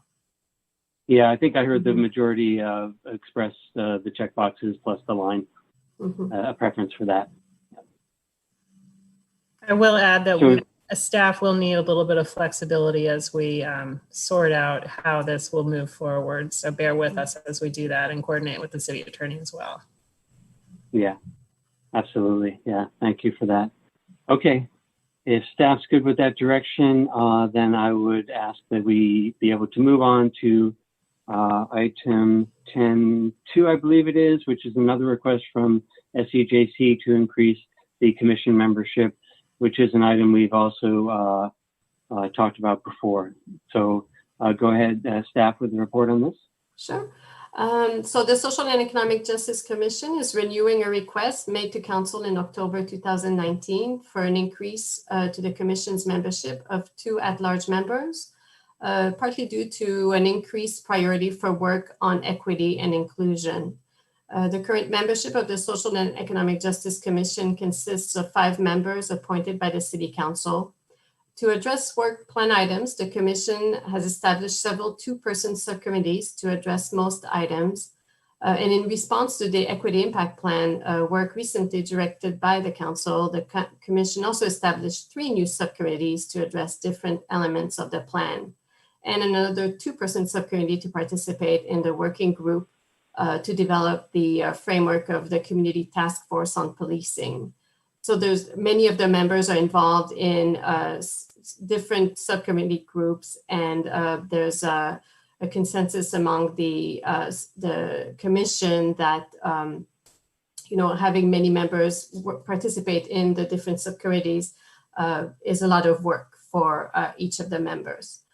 An increase in membership would not only allow for more work to be accomplished, but could also allow for greater diversity on the commission. And the SCJC is also suggesting that the membership include a student age member. So Chair Downs is here also to speak about the commission's request. Thank you so much, Isabel. And Isabel did a good job of summarizing it. Essentially, in response to the work of the Equity Action Plan and looking toward, as you all talked about in the special session, or the study session, I'm sorry, the fact that that'll continue at least through the first half or so of next year, and the amount of increased work that creates for commission, and also the need for staffing subcommittees, and also the fact that with a 7-person commission, we could have some 3-person subcommittees, which is sometimes something that's been, there's been an expression of an interest for. Meeting with, some preference for a prior system that did include a youth member as one of the 7 under the previous 7 members in place, I think about a decade ago. So these were the reasons why the commission asked to bring this back to the council.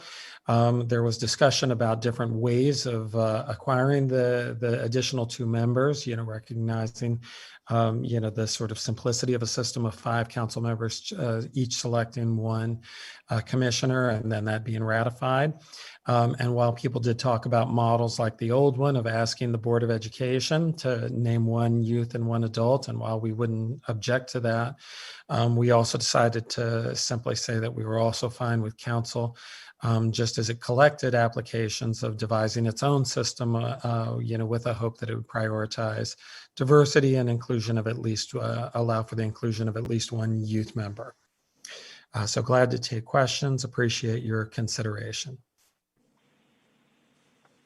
Thank you. Are there questions for staff or Chair Downs?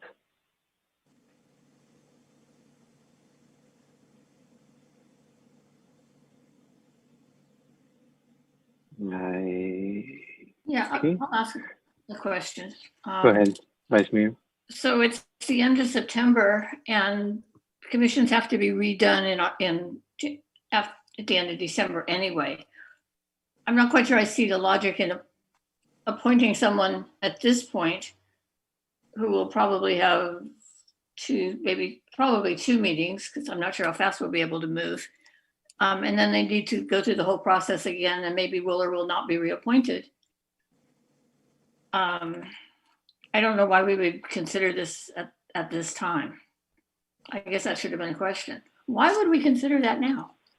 So I think the question would be, we're asking for a remaking of the SEJC. I think it's completely rational under the circumstances you described for the council to agree to do it effective January, as you know, to make that, with the new class, to make that happen, you would want to be putting that in place now so that there could be a 7-member commission seated in January as the equity action plan and as other work continues to press in that period.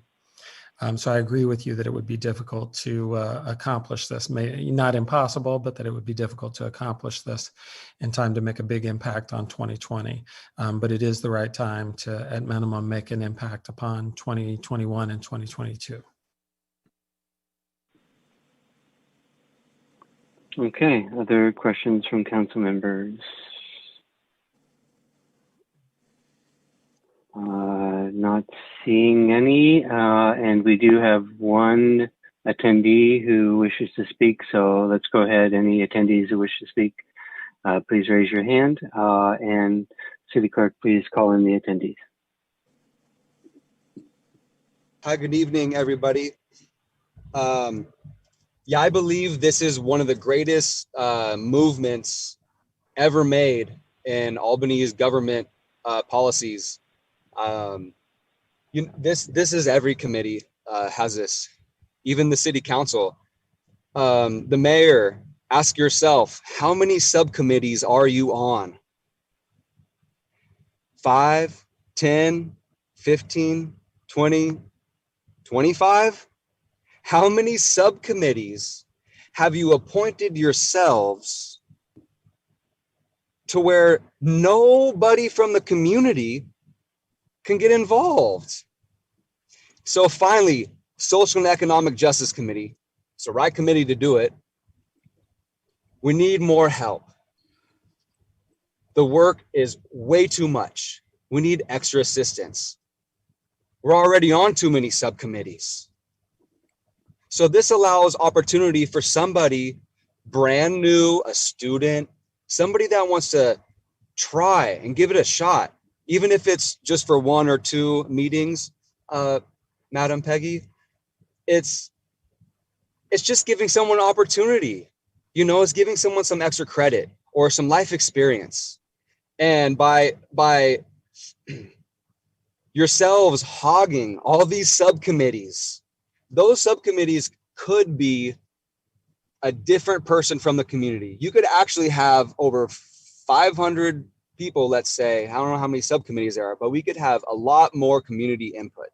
So I say I motion yes, approve 2 people for this great guy we have on this committee.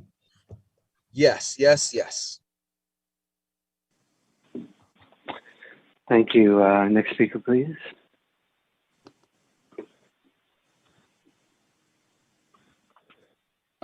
Thank you, Council. I think the notion of making the decision so that people can apply knowing what number, but not appointing people until January when you do the next round of appointments makes sense.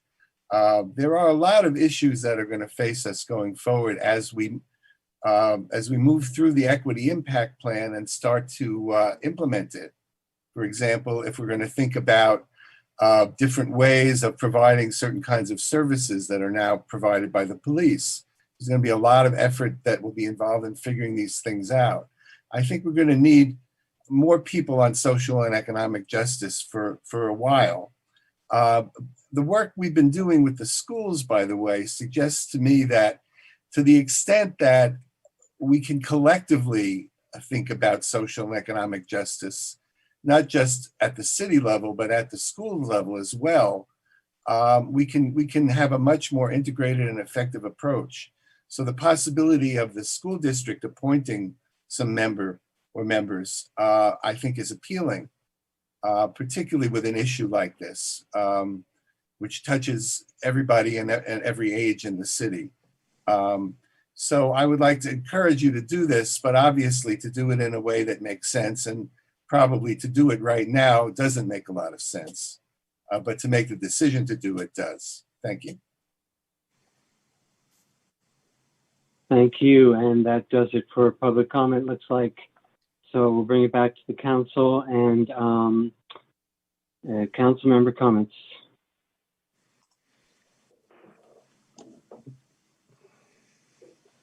Oh, I guess I'll comment. Okay, and we got Councilmember Moss out of the gate first. Okay, I would move that we do this and we do it after we're off the council. In other words, at the beginning of January, you start appointing 2 more people, and Rochelle and Peggy will be part of that, and there'll be 3 other new people on the council who will be able to make this decision, and I think I'm fine with that. I'll second that. Okay, and we've got Councilmember Barnes' hand up next. So the logical alternative then is to just let the new council decide how many members they want. I don't know, that seems like a better choice to me.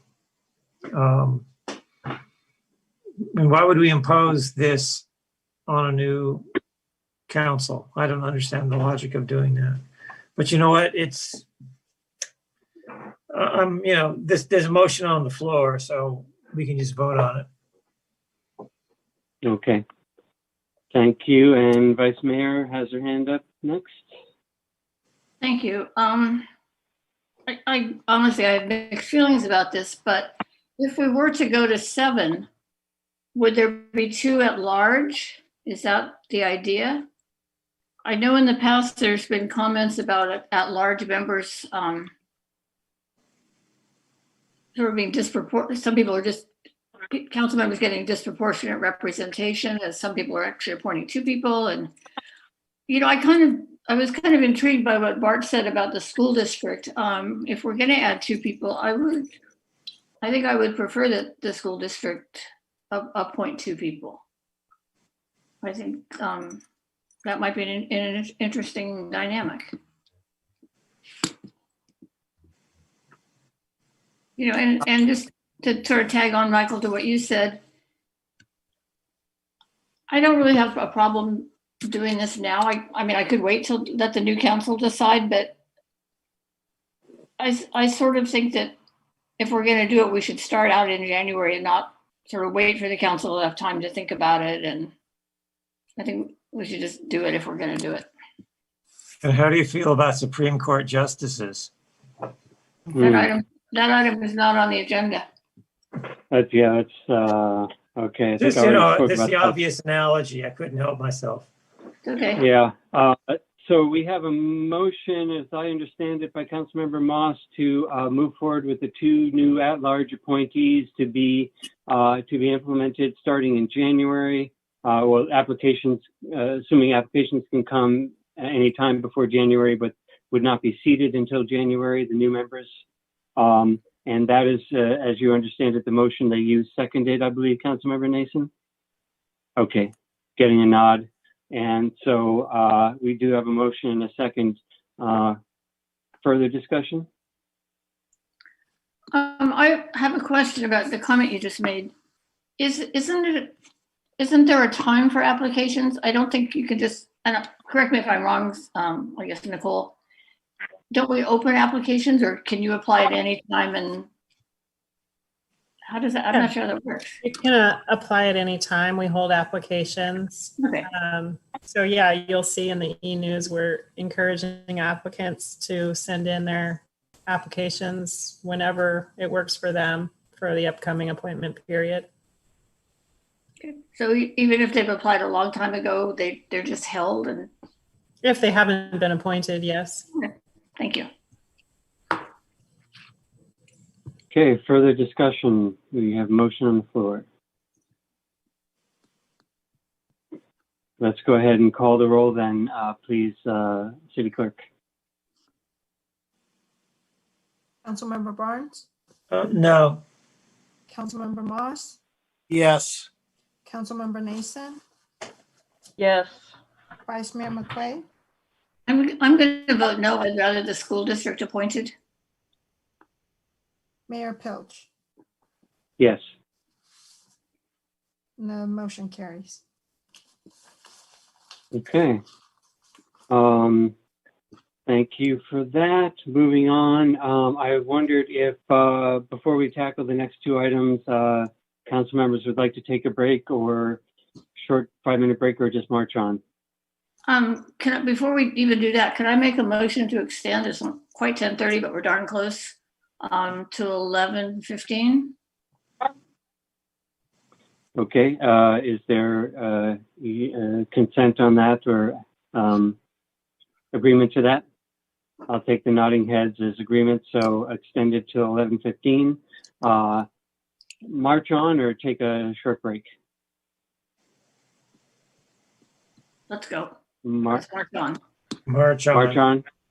Okay, will do. Next item is under,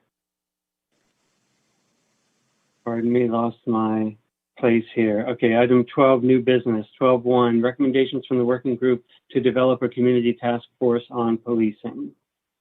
The staff recommendation is that we council review the draft framework and provide direction to staff on next steps. Staff report. Good evening, Council. This item is brought back to you from the working group comprised of the mayor, vice mayor, Greg Downs, the chair of SEJC, and Janelle Gary, the vice chair of SEJC. The work group met several times over the course of August and into early September to discuss the complexities of developing a task force regarding policing. The name finally concluded to a community task force on policing. I don't think I have that quite right, but it's before you in the agenda there. I'm trying to pull up my agenda. And so attached to the staff report is the final, if you will, recommendation from the work group. It's more detailed than what you normally see for a new advisory body where it's a formal resolution and really just discusses the charge and the meeting frequency, because this is a new type of group for us, as you're all very well aware. So the documents are something that I recommend the council look very carefully at, given the newness and complexity of this particular task force and the priority that has been expressed by several in the community, including those on the SEJC, in terms of what this framework looks like and the deliverables that will come out of this task force. So I would actually defer to the mayor and vice mayor to provide more insight on their service on the work group. Vice Mayor, did you want to say anything else about this? Not at this time, sorry. No worries. Yeah, I think I'll just say that we spent time over 3 meetings to work this out. There seemed to be general agreement on almost everything that's come out of that's gone into this document. There was I'd say the only possible dissension was that it was expressed that perhaps the working group, the 4 of us, the mayor, myself, the vice mayor, and the 2 members of the SEJC, be the appointing body instead of the council. But I think what the recommendation is to you is that it be the council that appoint the members of the task force. So, but we might want to have a discussion on that. Otherwise, I think there was pretty general agreement on the outline of this. As the city manager said, it's brand new to us. There will be devils in the details, but hopefully we'll be able to work that out in the body itself. Any questions from council members? I don't have some questions. Well, I have a lot of comments, I guess, so I'll wait. Sorry, I'll wait. Okay. But Sure. let me just say one thing. We have one other interesting item on our agenda, and I think this is going to be a long discussion, so I think we should go into this with the idea that we're probably not going to finish this tonight, but that we will bring it back at the next meeting. Not going to finish this item tonight, or not finish the agenda tonight? No, this item. This item, okay. And so Councilmember Moss had his hand up first. So I appreciate what the vice mayor said about how long it might take to resolve this. This does seem pretty complex, and at this hour, I'm not sure I'm willing to vote on it without a pretty thorough discussion, and I'm not sure I'm capable of a pretty thorough discussion. But I did have one reservation, just very quickly, and was curious to what your opinions were. This idea of a task force of 18 people. 18 people, I know the idea is to try to get as much diversity on the task force as possible, but that's a lot of people. And just the logistics of getting 18 people to, come together, especially if COVID pandemic is still going on for a while, is I would think would be quite challenging.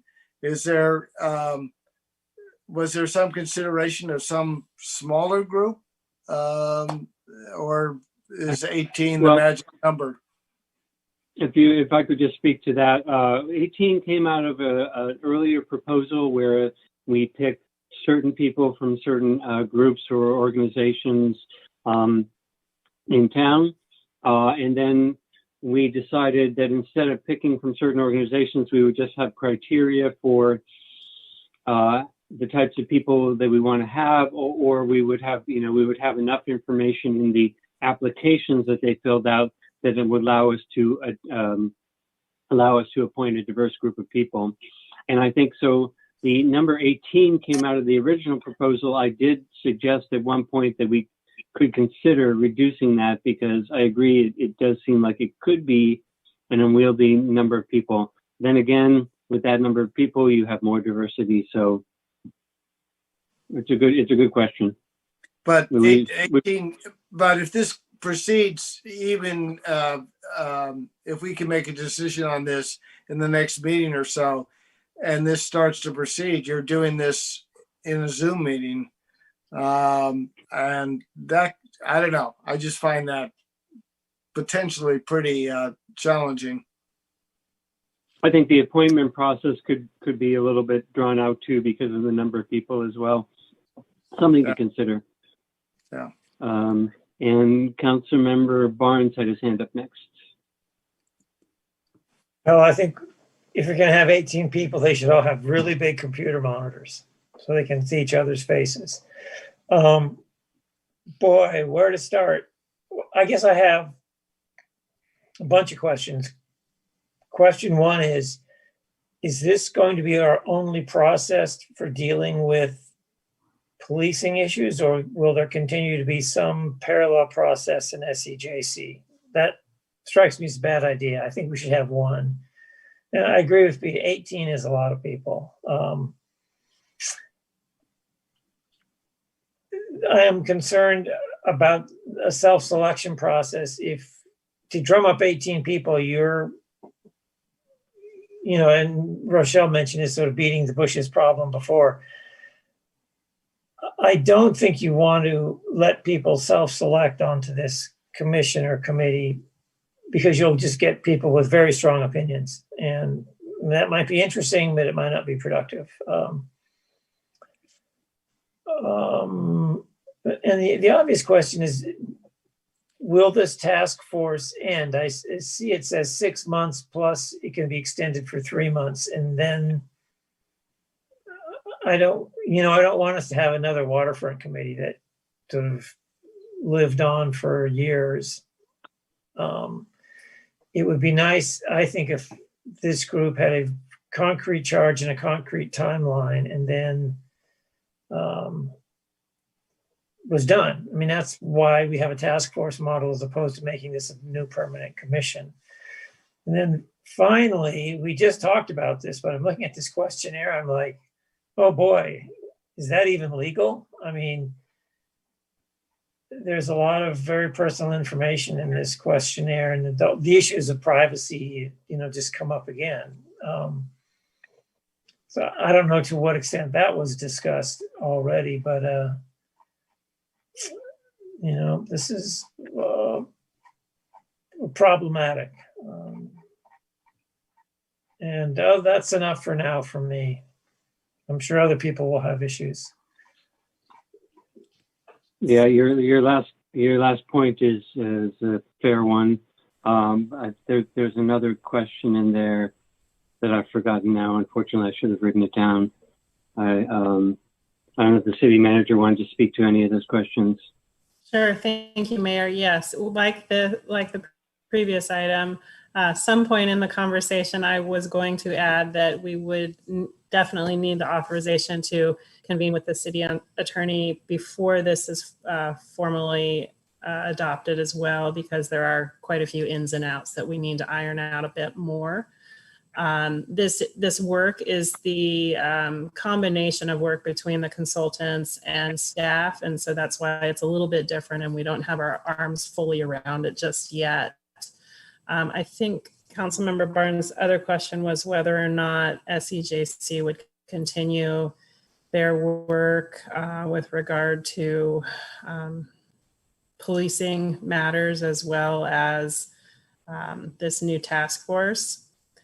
From a staff perspective, for consistency perspective, I'll just add that it would be incredibly helpful to us to have one group that we're communicating with as opposed to two, due to the concern of contradiction. Yeah, I think that the SEJC did form a subcommittee on this matter, on policing matters, but I think there's also consensus along the lines of the city manager that it be known that the body we're to create is the main body, is the body on that discuss police matters. Any other questions before we go to public comment on this one?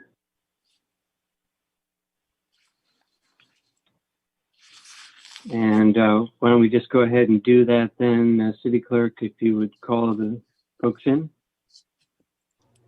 Good evening, City Council. Corey Dosty, they, them pronouns, not she, her. Hi, Jeremiah. I'm not a woman. Hello, everyone. I'm very tired. God. So, the working group is really important. I support it fully. I don't know why there wasn't a presentation from the consultants.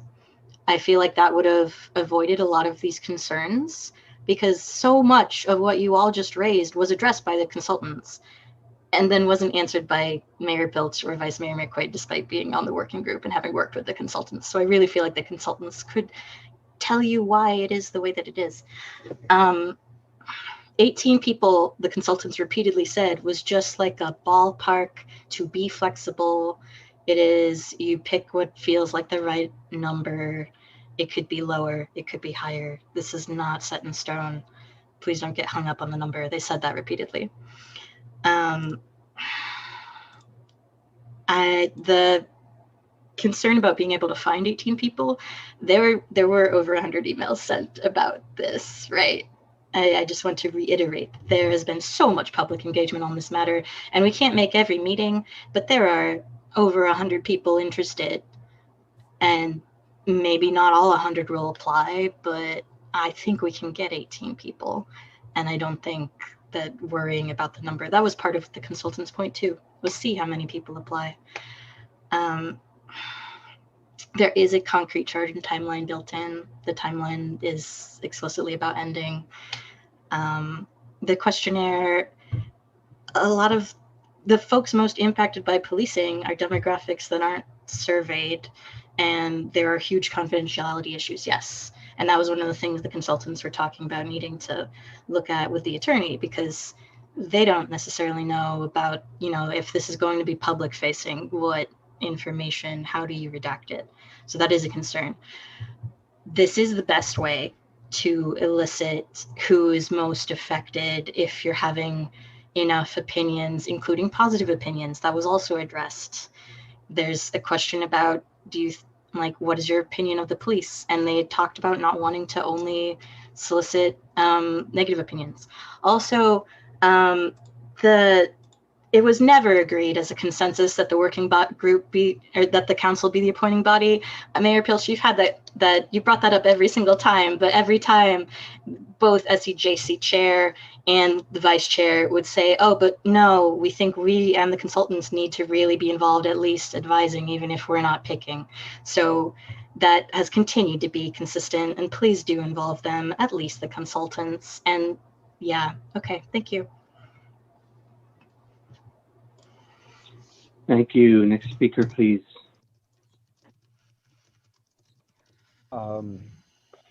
Hi, good evening. Wow.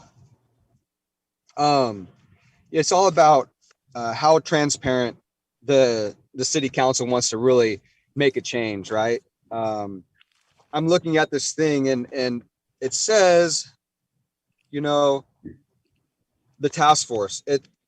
Second, third page here, it is role in the community. Check that apply. So where's the between 25 and 65? Because you say youth 25 years or younger and 65 and older. Where's the checkbox for between 25 and 65? I was just curious about that one.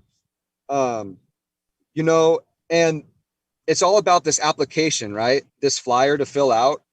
So why don't you print out some and post them at Gordo's on the community board, right? Then you'd have thousands of people applying. Or post this this survey on all the big bellies. Why doesn't the city mail this out to every single home? It's all about how transparent they want this task force to be, right? 18 people, it should really be 200. I mean, what is a block captain? I mean, I think block captains could be on these, could be one of these numbers, right? 18, 20, 25, I don't know how many, but each block needs a voice. What is a block captain? Is that just associated with CERT?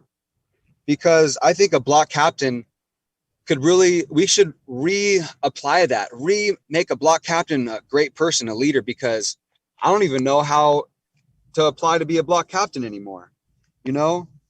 So this whole thing is in all these groups, right? Still on the survey. It's still the same survey you're going to do with everybody else. And there's still nothing for, you know, Portuguese or anything. It's still fill in the blanks. So it's just still fill in the blanks. And is it just a way for the city council to discriminate? Because the Social and Economic Justice Committee came to you now and they said, we need help now. City council, please take action in the moment. And you motioned, you said, okay, January. You missed the whole point. Hello, Social and Economic Justice, they needed help now. And you just sat back and laughed and said, oh, we're going to just put it January. Motion to January. Let someone else do it. You failed again to take action in the moment as leaders of our community. So what's the Social and Economic Justice going to do now? Where are they going to get help? Till January. They need help now. You missed the whole thing. Wake up. Please wake up. Thank you for your comments. Next speaker, please.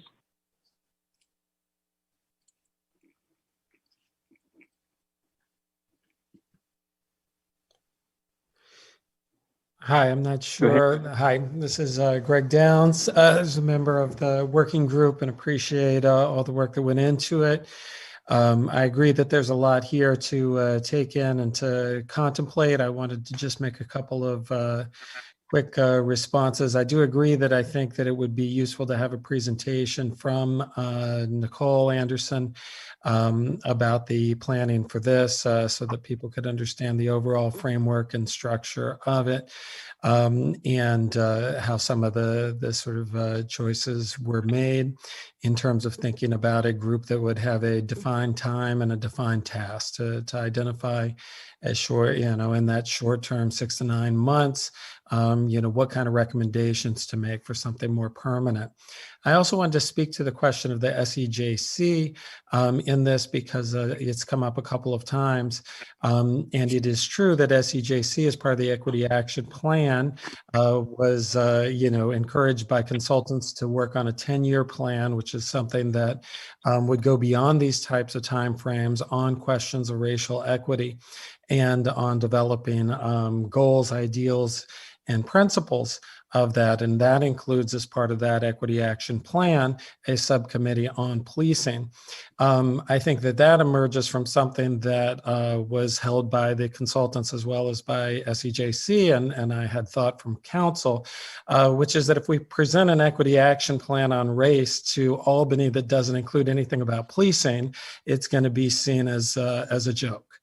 So I think that certainly I think that we do completely understand the important and distinct role of the task force in working in this short term to develop a set of governing, some sort of governing structure. I think in terms of the SEJC's work on the Equity Action Plan, the survey that accompanies it, if you were to strip policing from that, it would make the question of why, it would raise the question of why the Equity Action Plan had been created and what its purpose was. So I would encourage you to clarify that they have different timeframes, different roles, but that if the Equity Action Plan is to exist, that policing in that 10-year plan should remain a piece, one of the pieces that SEJC will address. Thank you. Thank you. Thank you. Thank you, Chair Downs, and thank you for elucidating very clearly that there are different charges for the two different groups, and I think there's good understanding about the different timelines, and I'm comfortable with what you just said. Thanks for the comments from the public. I just want to speak to them really quickly. I agree that the consultants would be, if we bring, it sounds like we're going to bring this back, so having the consultants would be good next time. And to Corey, I was trying to say, I think the same thing that you were saying was that 18 is not a hard and fast number. I think there will be a lot of back and forth if we decide on what exact number, but yes, I think I agree with you. I was trying to say the same thing, that it doesn't have to be 18. Corey's right that the timeline was 6 months with an extension to another 3 months, if I'm correct, if I'm remembering correctly. And Corey's also right that there was a split on the appointing body. I believe the vice mayor and I think it should be the council that be the appointing body, but I believe the members of the SEJC and members of the public believe it should be the members of the working group instead. I was less concerned that it be the council, but I think I was swayed by the vice mayor that the council would be the right appointing body. So I just wanted to say those things. Thanks for the comments, and the vice mayor has her hand up. Thank you. Couple of comments.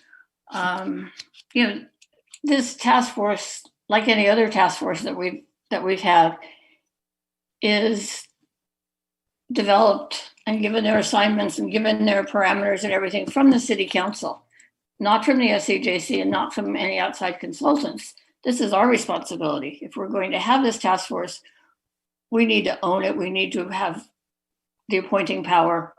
We need to talk about it ourselves and figure this out. So I think that's my thoughts on that. As far as SCJC having another committee on policing, I still don't understand that. I think we need, I understand their equity plan, a 10-year equity plan, and policing has to be a part of it, just as every other part of the city does. I think what comes out of the task force can be put into that. I don't think we need two groups. I don't understand the rationale to that. And I think the city manager spoke well to the idea that there can't be two groups trying to work with staff. It's too burdensome and information gets twisted sometimes and lost. This is a really important thing and we need to do it right and we need to do it well. And I think we need to do it with just one group handling this section. And from the beginning, council has said that we would handle that, and we're doing it, I think, through the task force. I think that's it for right now. Thank you. Other council members?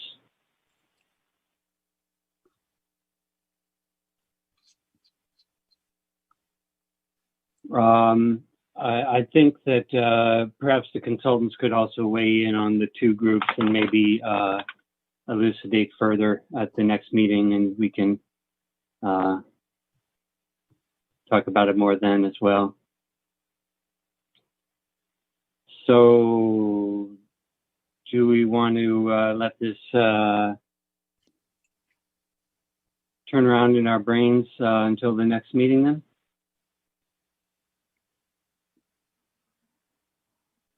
I see one nod. Go ahead.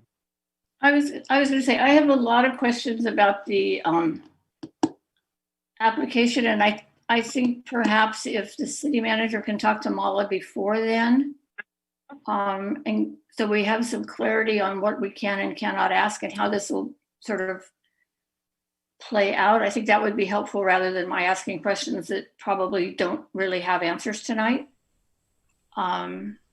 I do have some questions on language, but I think I can email those to staff. I think there are things that I thought were going to get changed and didn't, and some things that I wish had gotten changed and didn't. So, and I don't think it's very productive for me to read a laundry list of that tonight. So I think with having said those two things, I think having the conversation at the sort of legal level is probably the next important step. Yeah, thank you for that. That's a great idea. Okay. All right. I'm seeing the other council members not want to discuss this anymore in their low brain function hours. So if unless staff has any more questions for the council, we'll move on to the next item on this item. Just a note, we will try for your next meeting. I'm not totally sure if it'll be your first meeting in October or your second, so we may need a little wiggle room there. Understood. I understand the staff's constraints on this since they hadn't planned to extend this, but do be aware that we are trying to, I think, move this forward as speedily as possible as well. So thank you for that. Moving on then to item 12.2, which is threatened litigation under the California Voting Rights Act. Staff recommendation that the council receive and file the report. Did staff want to make a presentation, City Attorney? Sure, Mayor Pelch, I'll give a brief presentation. The city did receive a threat letter from Mr. Schenkman of the law firm of Schenkman and Hughes back at the end of July. The letter threatened to sue the city over the CVRA, the California Voting Rights Act, if the city did not change voluntarily from at-large elections to by-district elections. We have been working with the city council since receiving this threat letter, and the advice of our office has been to the council to consider moving to by-district elections, considering the significant costs associated with trying to defend these lawsuits, and most of these lawsuits tending to favor plaintiffs. Given that, we have worked with Mr. Schenkman to extend timeframes to move to by-district elections. The first timeframe would be for the council to adopt a resolution of intention. That timeframe would be adopted by the end of January 2021, and then converting to by-district elections, or excuse me, adopting an ordinance to switch to by-district elections by the end of September 2021. This would allow for the census data, the 2020 census data to come out, which is expected in March of 2021. And then the first election this would apply to would be the November 2022 election. Happy to answer any questions, but again, this report is just a receipt. Thank you. Any questions for the city attorney from the council? Seeing none, I'll move on to attendee comments and city clerk, please. Hi, council. This is Aaron Tiedemann, representing Voter Choice Albany. So as we've said before, this is an important issue, and I'm glad you are taking it seriously, considering it tonight. But it was also an important issue when VCA brought the flaws in our system to the council's attention before. So it's good to consider this new threat, but I think some details should be clarified, especially as it's worrying that the staff report tonight does not include mention of all the efforts and all the context that is being undertaken in Albany. First of all, setting even a notional timeline is not necessary at this time. The governor, due to COVID, has suspended deadlines for responses to lawsuits of this sort.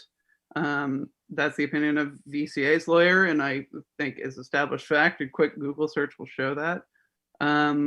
But to address something larger, districts aren't the right way to solve our problem in Albany.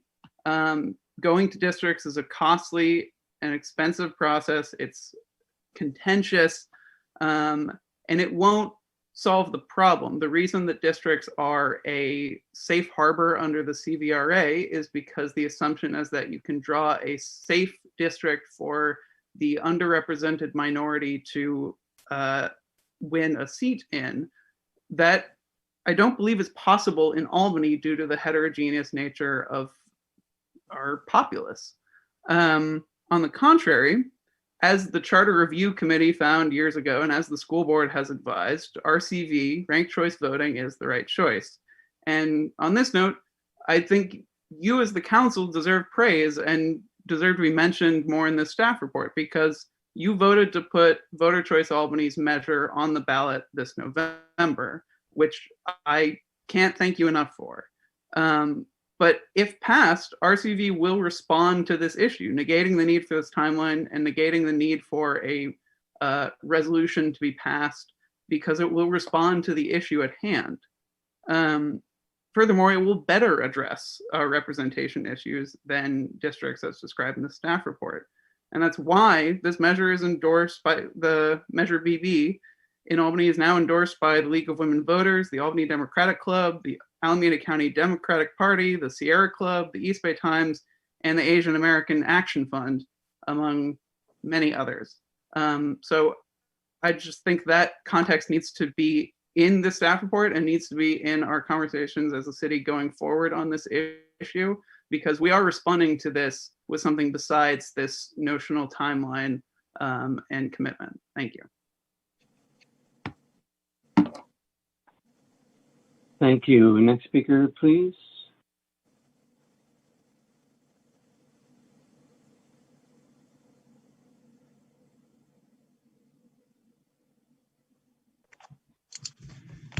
Hi, good evening, council. I'm not sure if the city attorney is there a case number regarding this? I don't know, is it 18-something or R something S? Is there a case number, and what was the file date, and what court was this filed in? I'm just curious about this lawsuit. I mean, what's the case number? What court is this filed in? And my question, on behalf of the city's defense is, yeah, what does the governor have to say about this? I mean, so yeah, I'll just, if we can get that case number, if this is a real lawsuit, this is filed in court, it's got to have a file date, you know. So I just like that. Is that public knowledge? I mean, I mean, it should be public knowledge, right?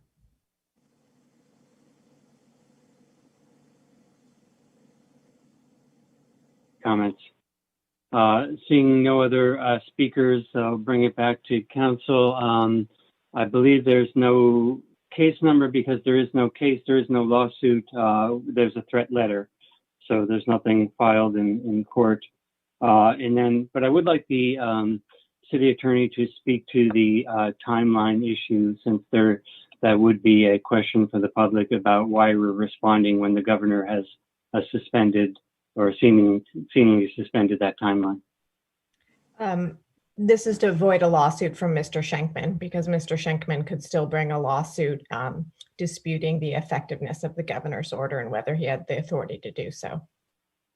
So we could be litigating. Okay. We could be litigating the effectiveness of that order if we didn't agree to certain timelines. So the desire is if you want to avoid unnecessary litigation or proceed to immediate litigation. Okay. Thank you for that. Any further comments or questions from council? Yes, Councilmember Nason. Yeah, I just wanted to clarify because Mr. Tiedemann's comments were kind of suggesting that ranked choice voting and district voting are alternatives to each other, and they're not. There are two different issues. Do we keep at large, or do we go to districts? And in either system, ranked choice voting can apply. And, you know, we did have lots of people write to us saying, we want to have a system of ranked choice voting, just like Berkeley and San Francisco and Oakland. They all have districts and they have ranked choice voting. That's very common. It's common in the Bay Area. It's common in places all over the US. It's called instant runoff voting. The other system, keeping at large, that's highly unusual. We would only be the third city in the United States if we did that. It might be a good system. There's arguments for it, but whether we would actually be able to do it without spending enormous city resources to, you know, defend it, could be really, really problematical. So I just wanted to say, don't confuse the question of at-large versus districts with the question of ranked choice voting versus runoffs. They're just different issues. Thank you. Thank you. Other comments from council members?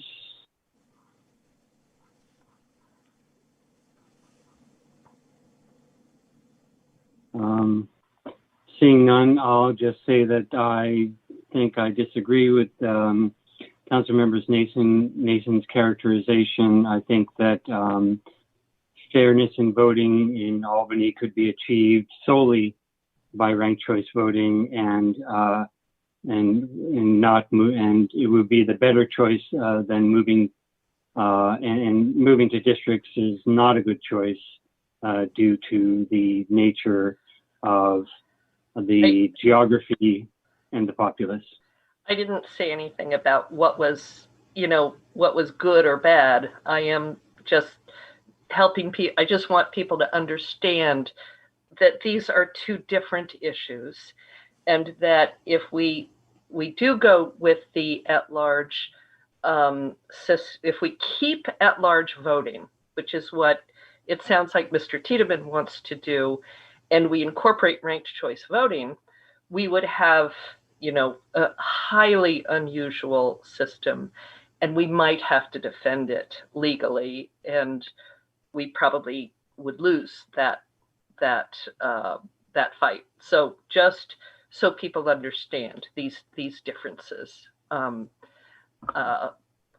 lot of people want a system like Berkeley or Oakland and San Francisco, and that's districts plus ranked choice voting. But I'm not saying one is, I'm not making the argument here for one over the other. I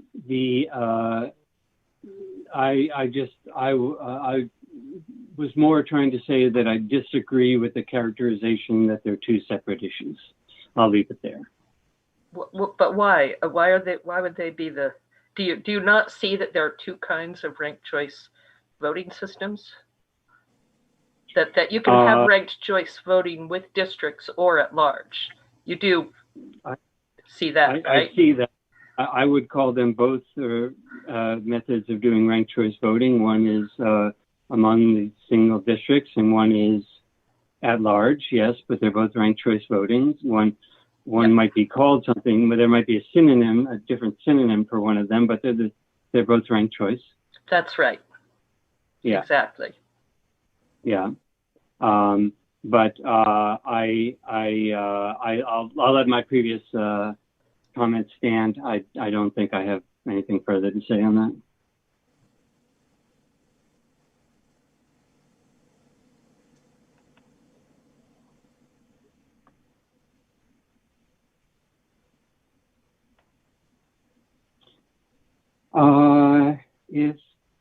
Are there no further council member comments? Seeing none, seeing shaking heads, then we'll move on from this agenda item, which is the last substantive agenda item. We have future agenda items, which is item number 13. I'll just say that I would like to bring back to council at the next meeting resolutions or I guess it would be perhaps resolutions or just letters in support of certain state ballot measures. 15 and I think it's 26 come to mind, but I'm sorry, I'm not remembering the numbers correctly. But in any case, that's one of my future agenda items. Any other future agenda items from other council members? Yes, Councilmember Nason. Yeah, I'd like to talk about the outdoor dining and the traffic calming. I think that we had talked about looking for ways to slow traffic on Solano, and I've been up on Solano, and it doesn't seem like traffic is going noticeably slower, and I'm wondering, are there additional measures in the works, or are there measures we can and should take to slow down the flow of traffic on Solano Avenue? Okay, so when you safer. say outdoor dining, those two are connected, the outdoor dining and traffic calming due to outdoor dining. Got it. Yeah. Okay. Well, and all right. Just general. Yeah, thanks. Okay. Any other future agenda items? Seeing none, I'll note that we have a planning and zoning commission coming up on Wednesday. There's a special session at 5 discussing the San Pablo Avenue specific plan. Then transportation is this Thursday as well. Climate action, September 30th. Economic development and next city council meetings in October 5th to be exact for the city council meeting. And if there's no further items, then we are adjourned. Thank you very much, everybody, and sleep well. Good night. Good night.